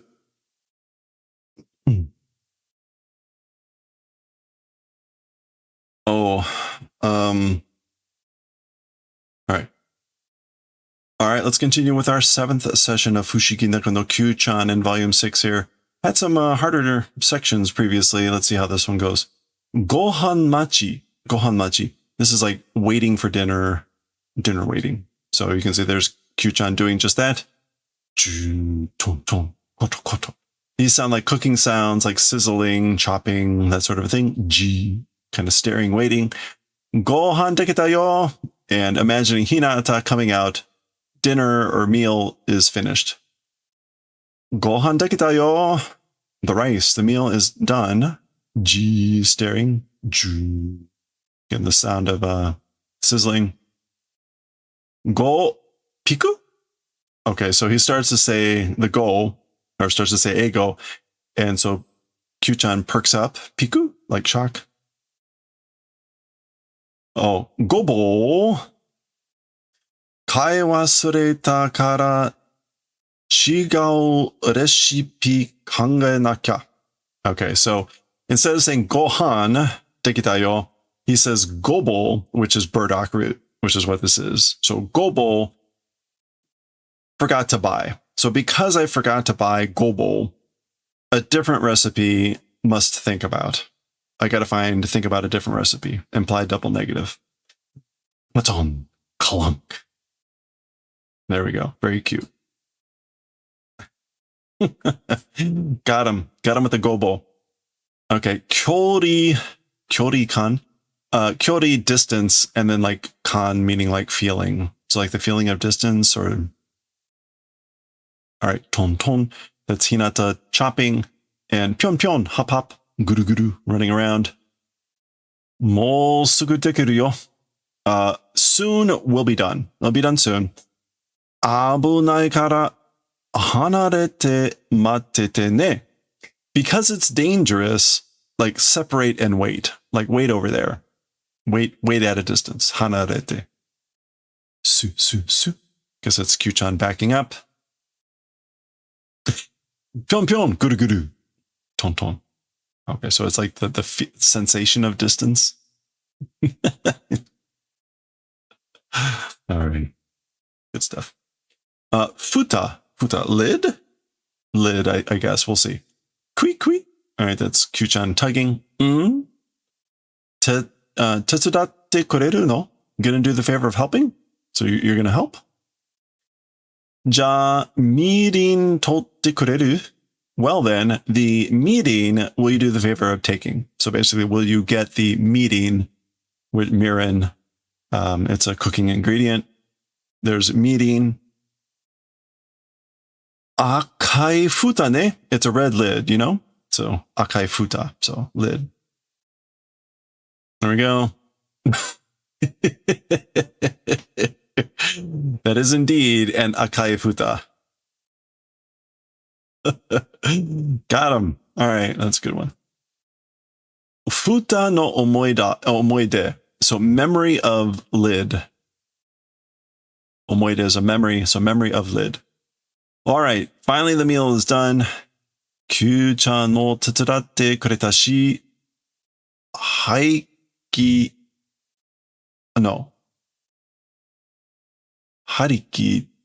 ta yo. Okay, so Kyuu-chan doing the favor of helping, or Kyuu-chan also doing the favor of helping. Is that?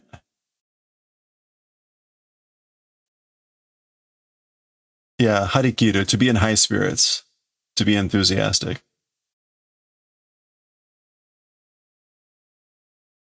Mogu, chomp, chomp. Ta. Okay. Lots of lids. Ahaha. Okawari mo aru kara ne. Okay, so there are okawari, like seconds? Okawari? Second helpings? Yeah.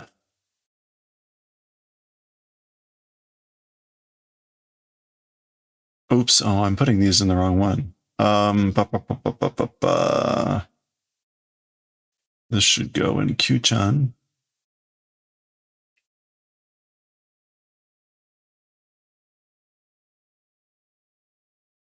Okay, I'll get rid of this from Bleach. Yeah, so he laughs and says, okawari, which is like usually second helpings, also exist because you know.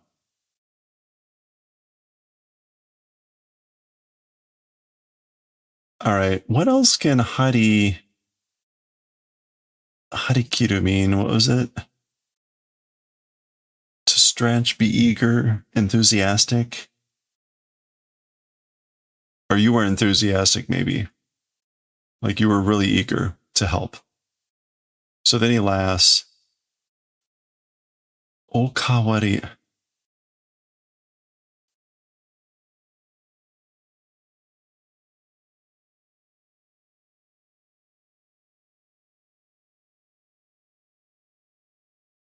Second helping also exists. Maybe, oh, well, I guess because he helped out and he got food, he's bringing more of these to get second help, to get more food. And Hinata sees that and is laughing and says, yes, second helpings exist. Like you can have second helpings. Okay. ということがあって、蓋を見ると思い出すんですよ。And that sort of event existing or happening lid when see remembering it is. So this is him now recalling this at work and explaining this and saying it's because that thing happened. The event called that when I see a lid, I remember. And mizu, water.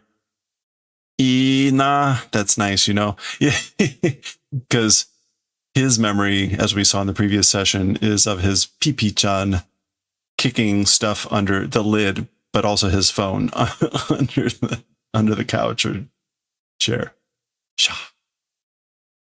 That's nice, isn't it? Ina. Oh. Okay. Ooh. Soka?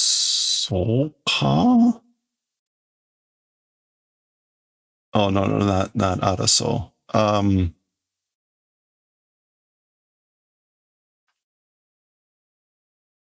Not what is this? Why am I blanking on this?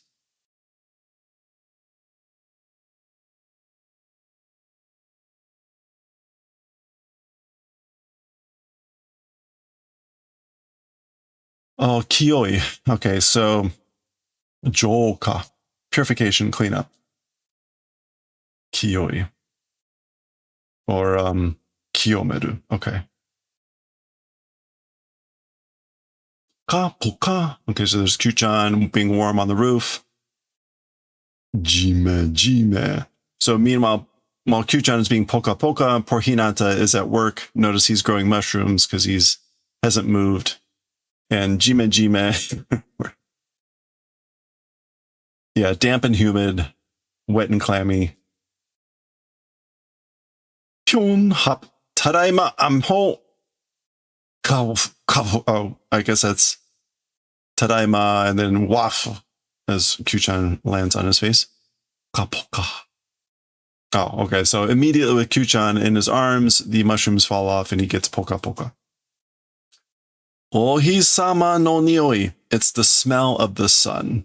Ohisama. Atakai ne, warm, you know? Oh. So purification. That's cute. All right. All right, that's the end of the section. What do we have here? Saishin sumaho. Oh no. So the latest, the newest smartphone. Kawaii Tori no Chodo ga. Oh, we saw this last time. So cute bird movies. Barin crack. Ah! Ojima-san no smaho itsumo seishin desu yo ne. Ii na. Mana. Wow. Okay, so Mr. Ojima's smartphone is always the newest, you know, isn't it? That's nice, isn't it? Wow. Well, you know. And that's why. The bird does not like him watching videos of other birds. Now, see, this is envy.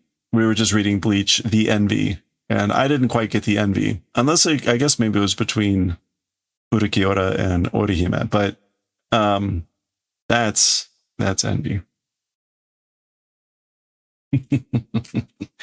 Okay, that's the end of that section. We'll continue with the next section. And here you go. Practice your hiragana. Oh boy. Well, in case you want to know what the first three are, that's what it is. And the second three are going to be what the story is about. We'll see that next time. It's always funny when it's like practice your hiragana, and then it's like, what the hell is mogura tataki? This is mole whacking. So mogura is a mole, which is like not something that a newer person in Japanese is probably going to know.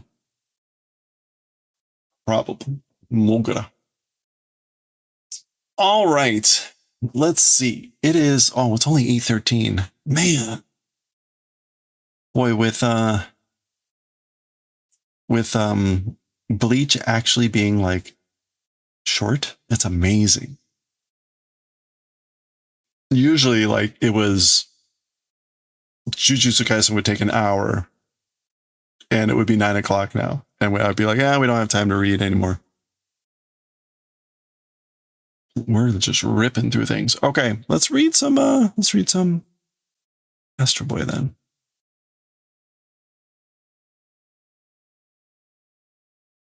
Okay, this is volume 3, chapter 54, and this is going to be part 2. I think that's it.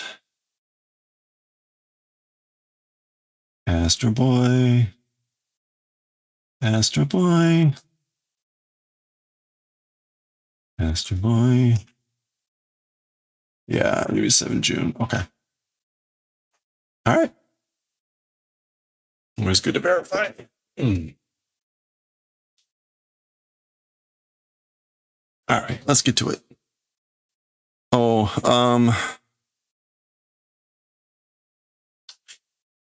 1, 2, 3, 4, 6, 7, 8, 9, 10. Okay, that looks like it'll be a good pause point.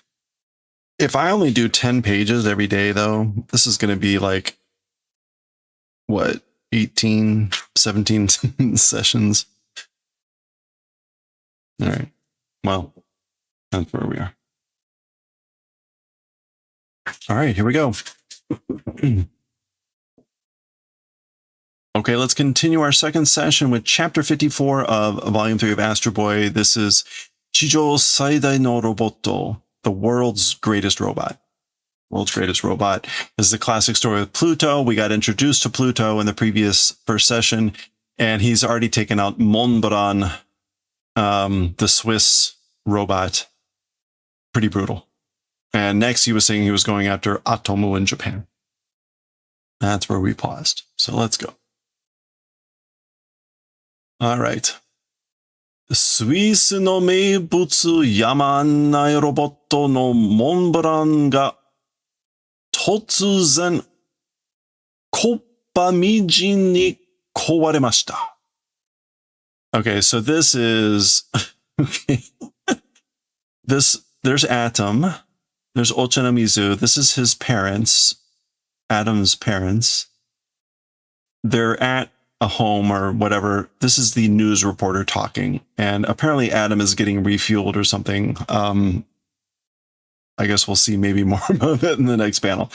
But the news reporter is saying the Swiss, like, named thing, I guess like famous mountain guidance robot Monbran unexpectedly into fragments was destroyed. So Koppamijin. Yeah, broken into small fragments, smashed into atoms.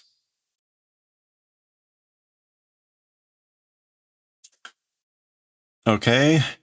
もっかげにの調べてますか？どうやら他のロボットの仕業と見られています。Okay. もっか. I guess like still? Yeah, at present now, source or cause researching, but. So the cause of the source is currently being researched, whatever, but somehow other robots' technique being looked at or is being watched. So shiwaza is just action or deed. So it's being seen as the action or deed of other robots. Monbran te 10万馬力のすごいロボットでしょ? So that is Adam asking. Saying Monbran, it's the robot, incredible robot of 100,000 horsepower, right? As we saw in the first session there last time, it actually was 130,000. Okay. All right. So I guess this is either Atomu getting lubed or refueled or something. Remember, he also has like guns in his butt, so maybe that's, I don't know, who knows.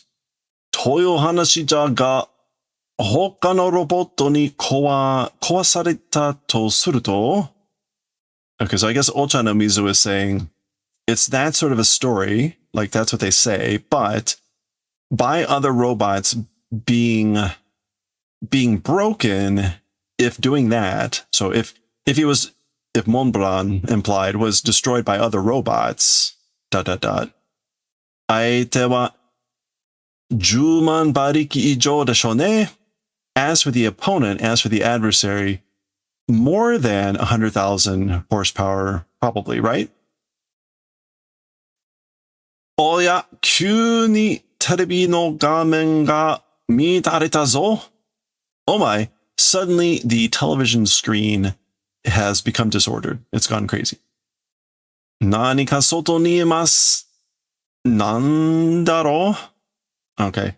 Something outside existing. Something's outside. Now he says imas. So somebody's outside. What could it be? Who could it be? I wonder. Okay. Atomu to toyo wa omae ka? As for the one called Adam, you? So are you Adam? Dare da kimi wa? Who is, as for you? So who are you? Dete koi, omae to shoubu ga shitai no da. So that's Pluto saying, come on out. With you, match contest want to do. So I want to fight with you. Dete koraren no ka, ojike zuita no ka, koshi nuke roboto me. Okay. Like not coming out? Ojike zuita no ka. Are you ojike zuita, cowardly robot? And then me, contempt. Okay, so ojizuke, ojike, to be afraid. Siege with fear. So ojike is to have fear or dread, and ojikezuku is to be seized with fear or dread. So are you seized with fear, not able to come out? You cowardly robot, and again, Mez sort of just added more contempt. Atomu icha dame yo, oyame. Okay, so that's his mom yelling at him. Ite wa dame da. So like going out is no good. Don't go out. Oh, stop. Oyame. She's being polite. Okay, and that looks like gang. It's upside down. Gang. So Atomu, wah, bouncing off Pluto, landing. Da, da, da, da, da. So there's the butt guns. Kang, kang, kang. Presumably the bullets ricocheting off Pluto's face. Gakin. Okay, that's Atomu coming in here and getting swatted away. Nante katai karara. Nanda boku no chikara demo hana kae sareru nante. Okay. So what a hard body it is. Even with my strength, hane kai, like being repelled, being deflected. Hane kai. Haneru. I think that's like, it's this haneru. To hit, to reject, and kai saseru, like being made to go away.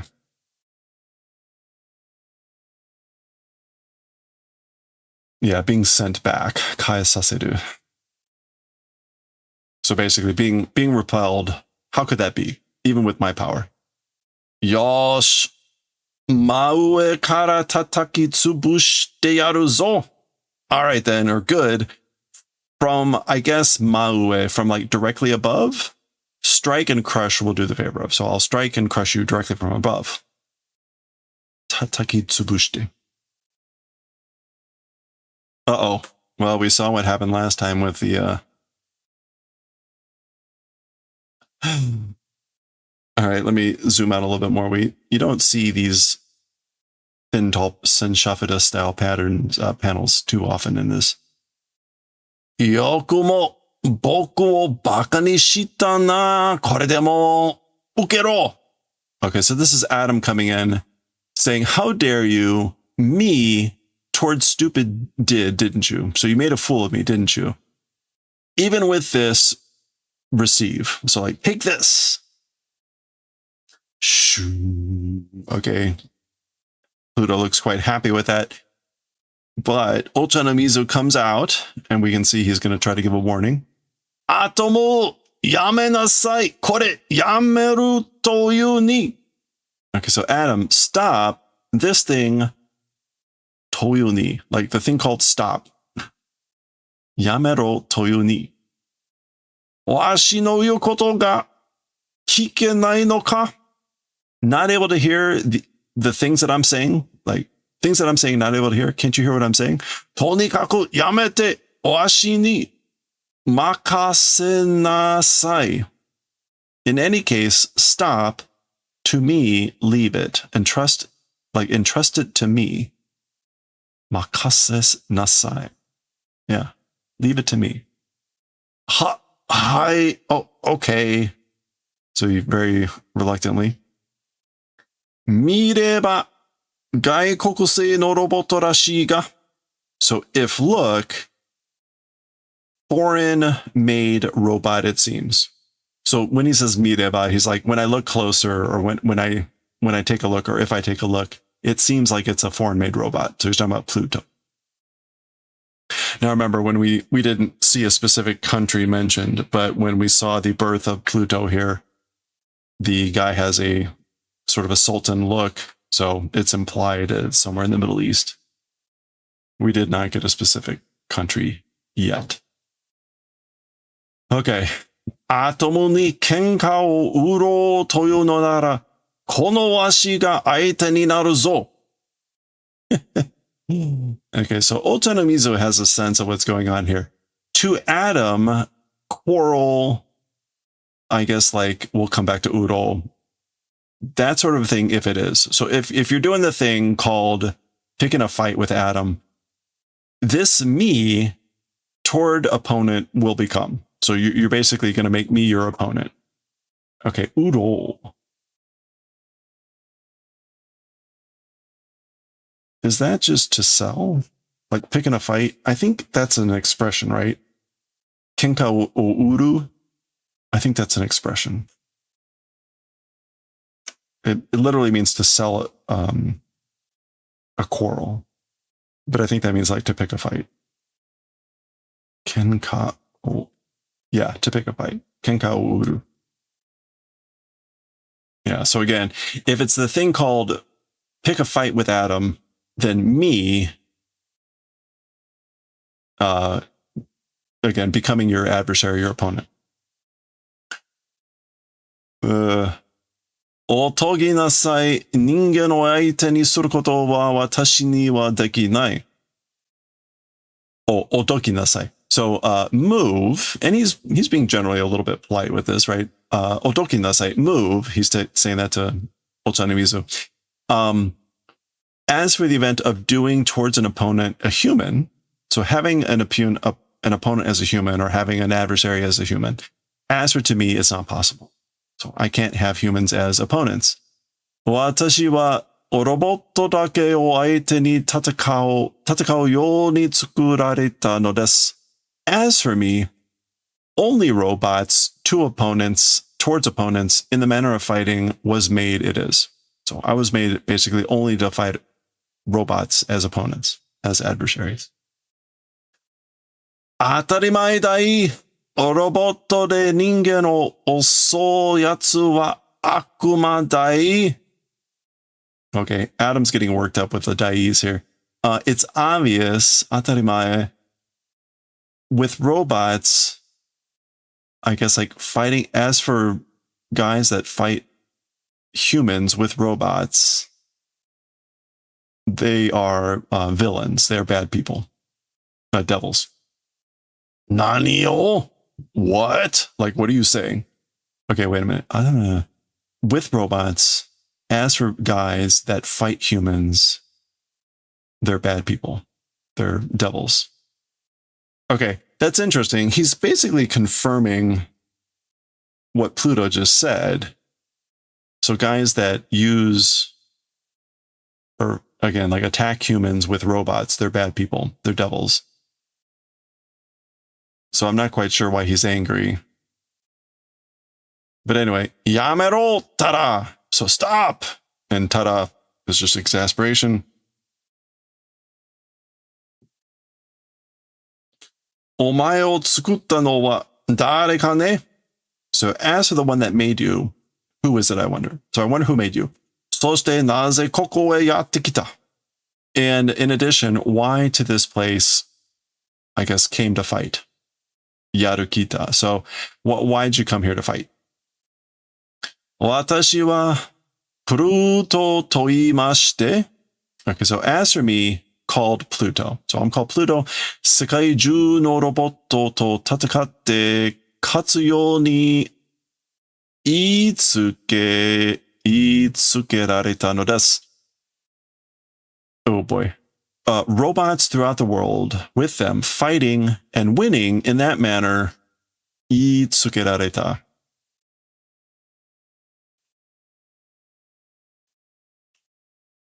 Oh, was ordered. Itsukeru. So that's I as in to speak. So I was ordered, basically, in the manner of fighting and winning with robots throughout the world. Sekkaku da ga atomu to tatakau koto wa yurusan zo. Mou nido to koko e kuru na. Okay. Sekkaku, doesn't that mean like at great pains? Yeah. It's with great pains or with trouble, but what else does that mean here? As for the event of fighting with Adam, will not allow, will not forgive. Again, a second time to this place, don't come. So I'm not quite sure Sekkaku daga. It's with great trouble, great pains are long awaited, but basically, as for fighting with Adam, I won't allow it. And don't come here again. Shikata ga nai. Ima wa ittan hikiagemashou. So no choice, nothing I can do about it. As for now, I guess like momentarily I'll retreat for now. Ittan. Yeah, so like once, moment for a moment, and higi agemashou, hiki ageru to withdraw. And like I think I'll retreat for now, basically.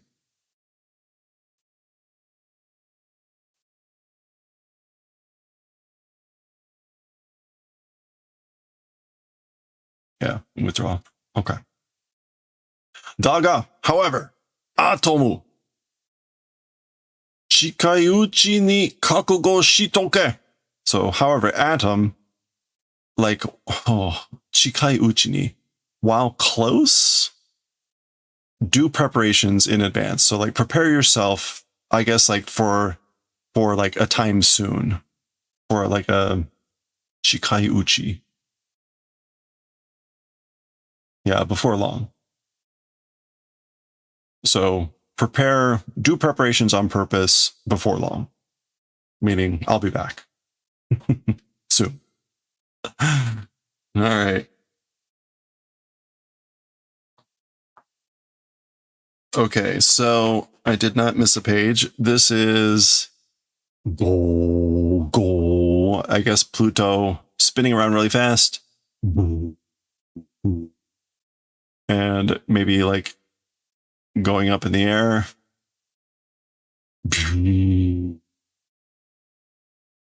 Is it? Oh, that's it's a flash of like lightning. Pika.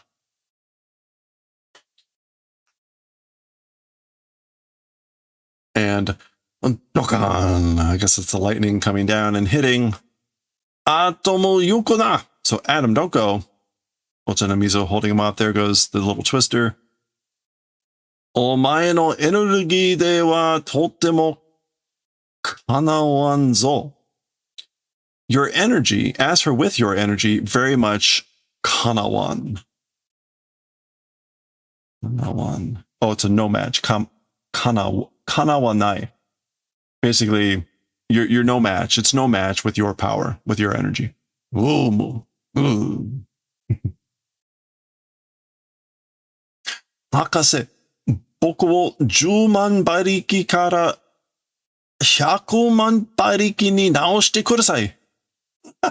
Okay, doctor, professor, me from 100,000 horsepower to 1,000,000 horsepower, like fix, cure, please. So please fix me towards 1,000,000 horsepower from 100,000 horsepower. 僕を100万馬力のロボットに直してほしいんです. It's the wanting of repairing or fixing to a robot of 1,000,000 horsepower of me. So sort of like reiterating it, like that's what I want to be. And naosu, again, is like to fix, heal, repair, correct. Oh, it can also be convert, which is kind of makes more sense. Nanjato. So this is nandato, but with old man speak. What are you saying? And so shocked, we get this, of course, comical Tezuka thing. Ikana yoku o kike. So is this good, I wonder, meaning like, you got this, listen well. Omae wa na 10万馬力のロボットとして作られたんだよ. As for you, you know, as a robot of 100,000 horsepower were made. And he's explaining. So like, you were made as a 100,000 horsepower robot. Oh, and that's it. 僕が100万馬力なら、あんなロボットなんかいっぺんに任してしまいますよ. Okay, so me, if 1,000,000 horsepower, that sort of a robot or whatever will make lose ippen, I guess like in one shot. Yeah, all at once. So like basically I'd make a robot like that lose in one shot. Ah! Okay, he's so angry and so hot, he's dipping his head into water. Again, comical. And the water is sizzling or steaming as he cools off. Ikai, it's good. Or you got this, Atomu. 10万馬力のロボットだってちっとも恥ずかしくないんだよ. Okay, so is this good, Adam? Saying it's a 100,000 horsepower robot,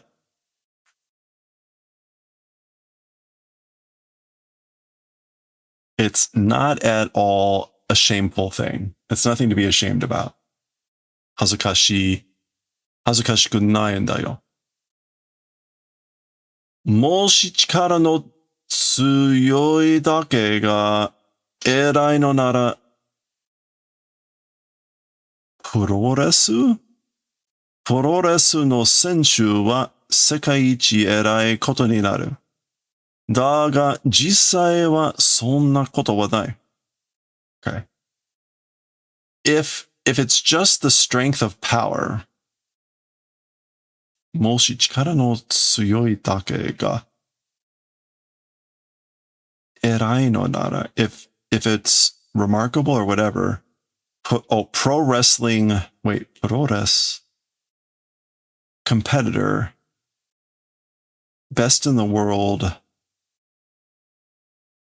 erai. Why erai here?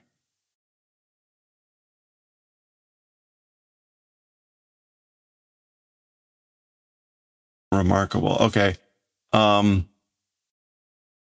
it becomes the event of a remarkable best in the world pro wrestling competitor. However, as for the reality, as for that sort of event not existing. So it's not, reality is not like this. So he gives some sort of example about how if it were just strength, then it would be this, but that's not how reality works.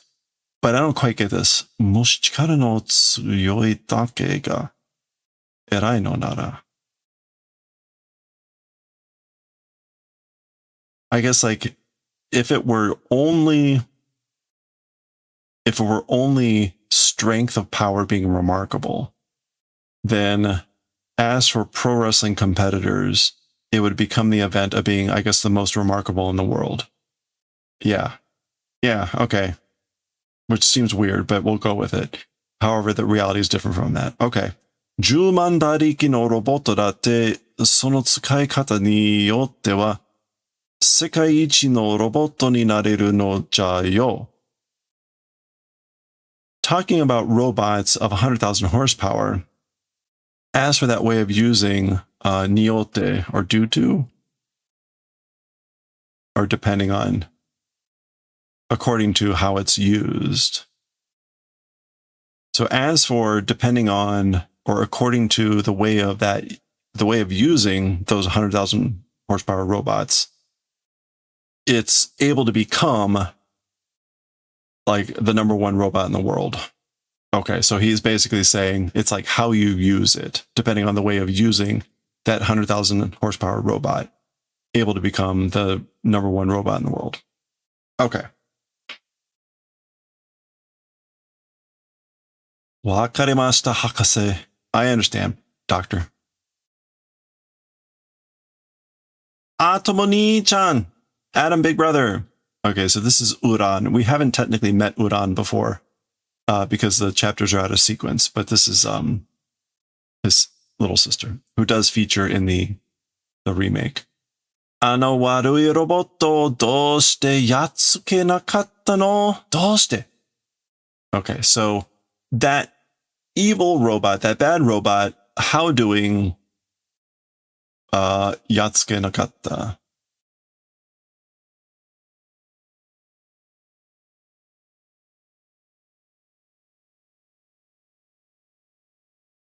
Like why didn't you finish off, beat off that evil robot, that bad robot? What happened? How did?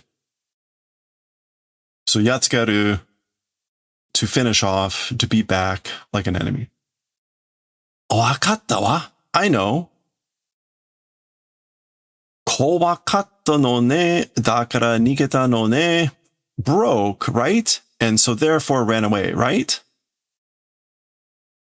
Okay. So basically, right, setting up the guilt trip here. Like, why didn't you finish off that evil robot? And like, oh, I got it.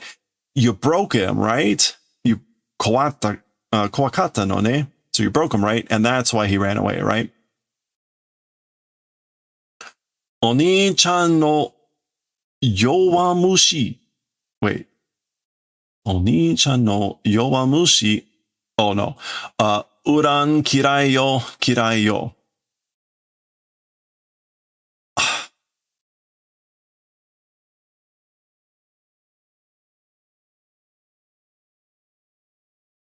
All right. The only reason I'm confused is this is Big Brother's cowardice, yowamushi, weak bug. Yeah. So it's the cowardice of Big Brother. Uran, detestable, detestable. So I think this is Uran saying this. Like, it's the cowardice of Big Brother. Uran doesn't like it, hates it. But what's weird is she comes up with this story about like, oh, I got it. This is what happened.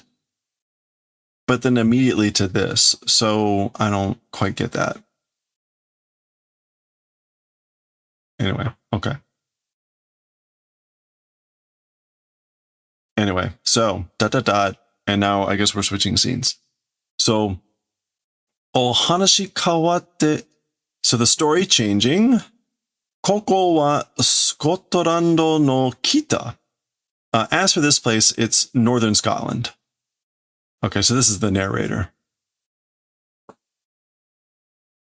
There we go. Shoo. All right, robot gliding in. Goshujin sama 30 kilometer hodo minami kara. So master, Goshujin sama, from the south about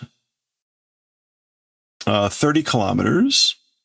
大きなロボットがこちらへやってくるのがレーダーに映りました。A big robot towards this direction coming on the radar is being reflected. So on the radar, a big robot headed this way from the south about 30 kilometers. お前の元だ。友達だろ? Your friend, probably. Your friends, probably. いいえ、私の敵らしいのです。No, my enemy seeming it is. It seems it's my enemy. 敵だと? Enemy, you say? ご主人様、1ヶ月前、スイスのモブランというスーパーロボットが誰かに壊されたことをご存知でしょう? So, Master, a month earlier, a Swiss robot called Super Robot, so the Super Robot called, or the Swiss Super Robot called Montblanc, by somebody was destroyed event knowing, right?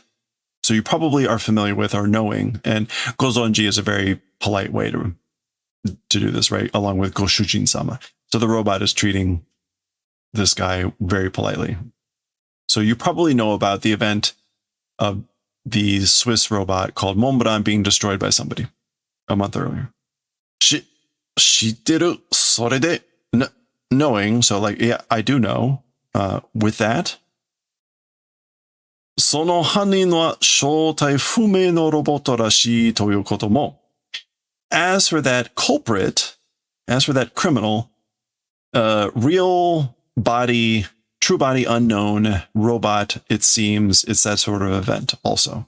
So it also seems that event is, the culprit is a robot of unknown identity. Ooh,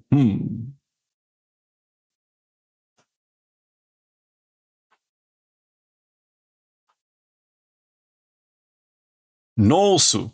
Okay, so this is Nosu. I don't remember what that is. We saw it in the, this is one of the robots I don't remember very well. Nosu Nigo. Nos number 2. I don't know if that's supposed to be Norse. That wouldn't make sense in Scotland. So anyway, Nosu. Nosu. お前はその犯人のロボットがここへ来るというのか? So Nos, as for you, that culprit robot to this place coming, that sort of a thing? Are you saying that's what's happening here? Okay, so he looks out.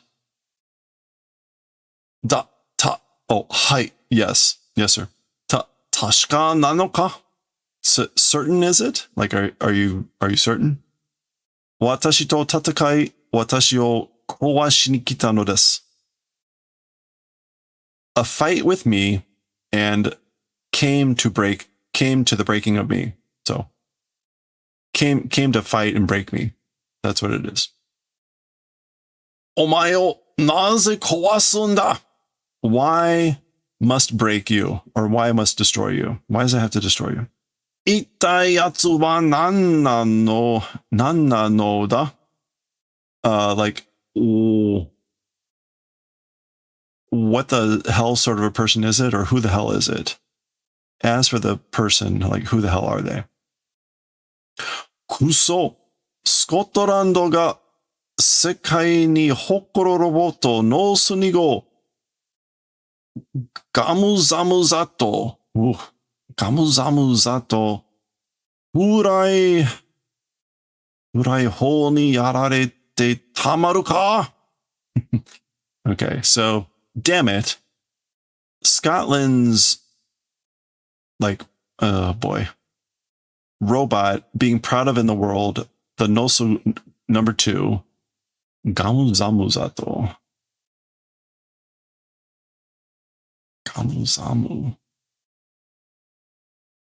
Gamuzamuzato. Oh, okay. This is Nosunigo ga Muzamuzato. muzamuzato, which is helplessly without resistance. Furaiho. No, furaibo.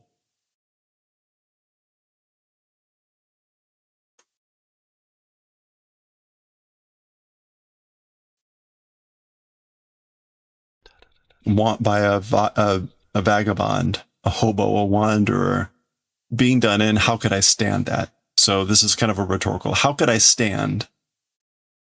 How could I stand Nosu number 2 being done in helplessly, easily, without resistance by a vagabond? Nosu number 2, who is the robot that Scotland has like pride in the world. Okay. Like, how could I stand this being happening? Ike! Dodo to demu kaete yare. So go, that's like an order. Dodo to. Greatly? Yeah.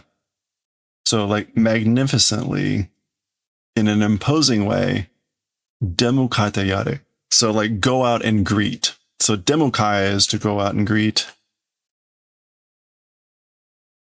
Yeah.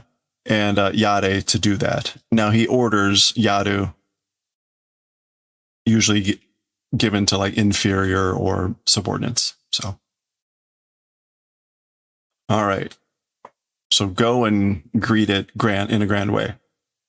Dewa tatakatte mo yoroshii desu ka? Well then, even if fight, it's good. So is it okay if we fight? Kamawan tatakowase. I guess like, I don't mind. I don't care. Fight and break, I guess. Meaning like the opponent. Funzu kamaete tsurete koi, soitsu wo bunkai shite shirabete yaru. Okay, basically he's saying like, break into pieces and I'll study it. Funzu kai.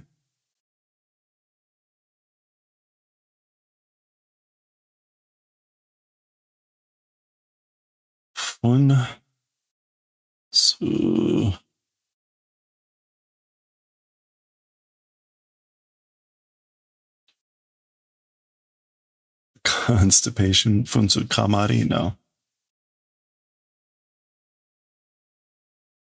I think this is like this fun, like to trample.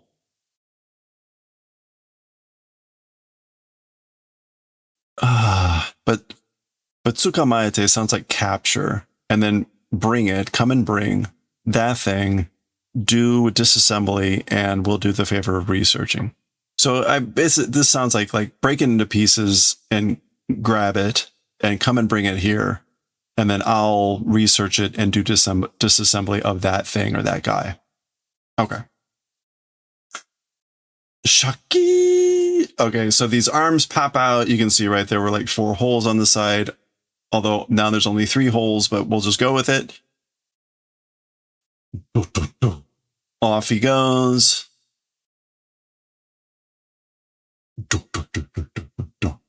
Okay, and there's Pluto. And that's about 10 pages, so we're going to pause there. What's going to happen?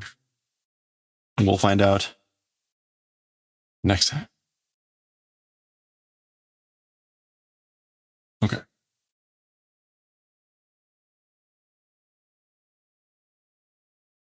All right. This is a good one. This is a good one. If you read, Pluto, I think, is actually one of the first stories that I read from beginning to end, which is kind of cool to be reading this.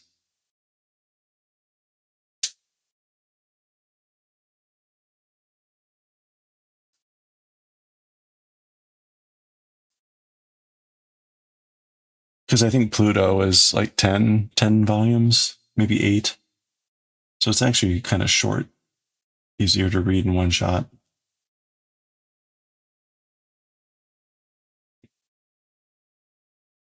Wow. Well, not doing that. I was going to rate Amu, but Vince is just rated with like 50 people, so not going to do that. Oh, yeah, the anime. That came out just a year or 2 ago, didn't it? I heard that was really good too. That would be fun to watch after. Actually, we should read this chapter, then we should read Pluto, and we should because Pluto makes it very much, I think, much more dramatic.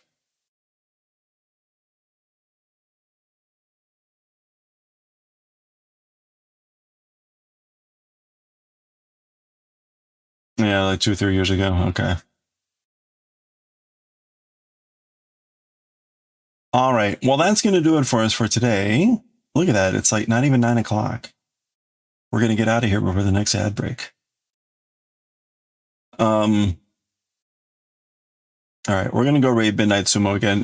There's no college sumo going on, but they're watching sumo videos. So there we go. All right, everyone. Thank you so much for hanging out. I hope you all have a good one. I realize, as usual, manga has killed half the crowd, but I appreciate those of you that stuck around. I hope you all have a good start to your week. We should be around most of the week. Stand by and we'll be doing more. We're actually probably going to create one of these guys in purple. So if you want to see that, we'll start that tomorrow. And we'll be starting some other projects this week, and we'll see what else. Oh, they're doing shabu shabu or whatever it's called. Hot pot, or not hot pot, hot grill. Anyway, okay. Thank you so much, everyone. Let's go raid Midnight Sumo, and I'll catch you next time. Again, thank you so much.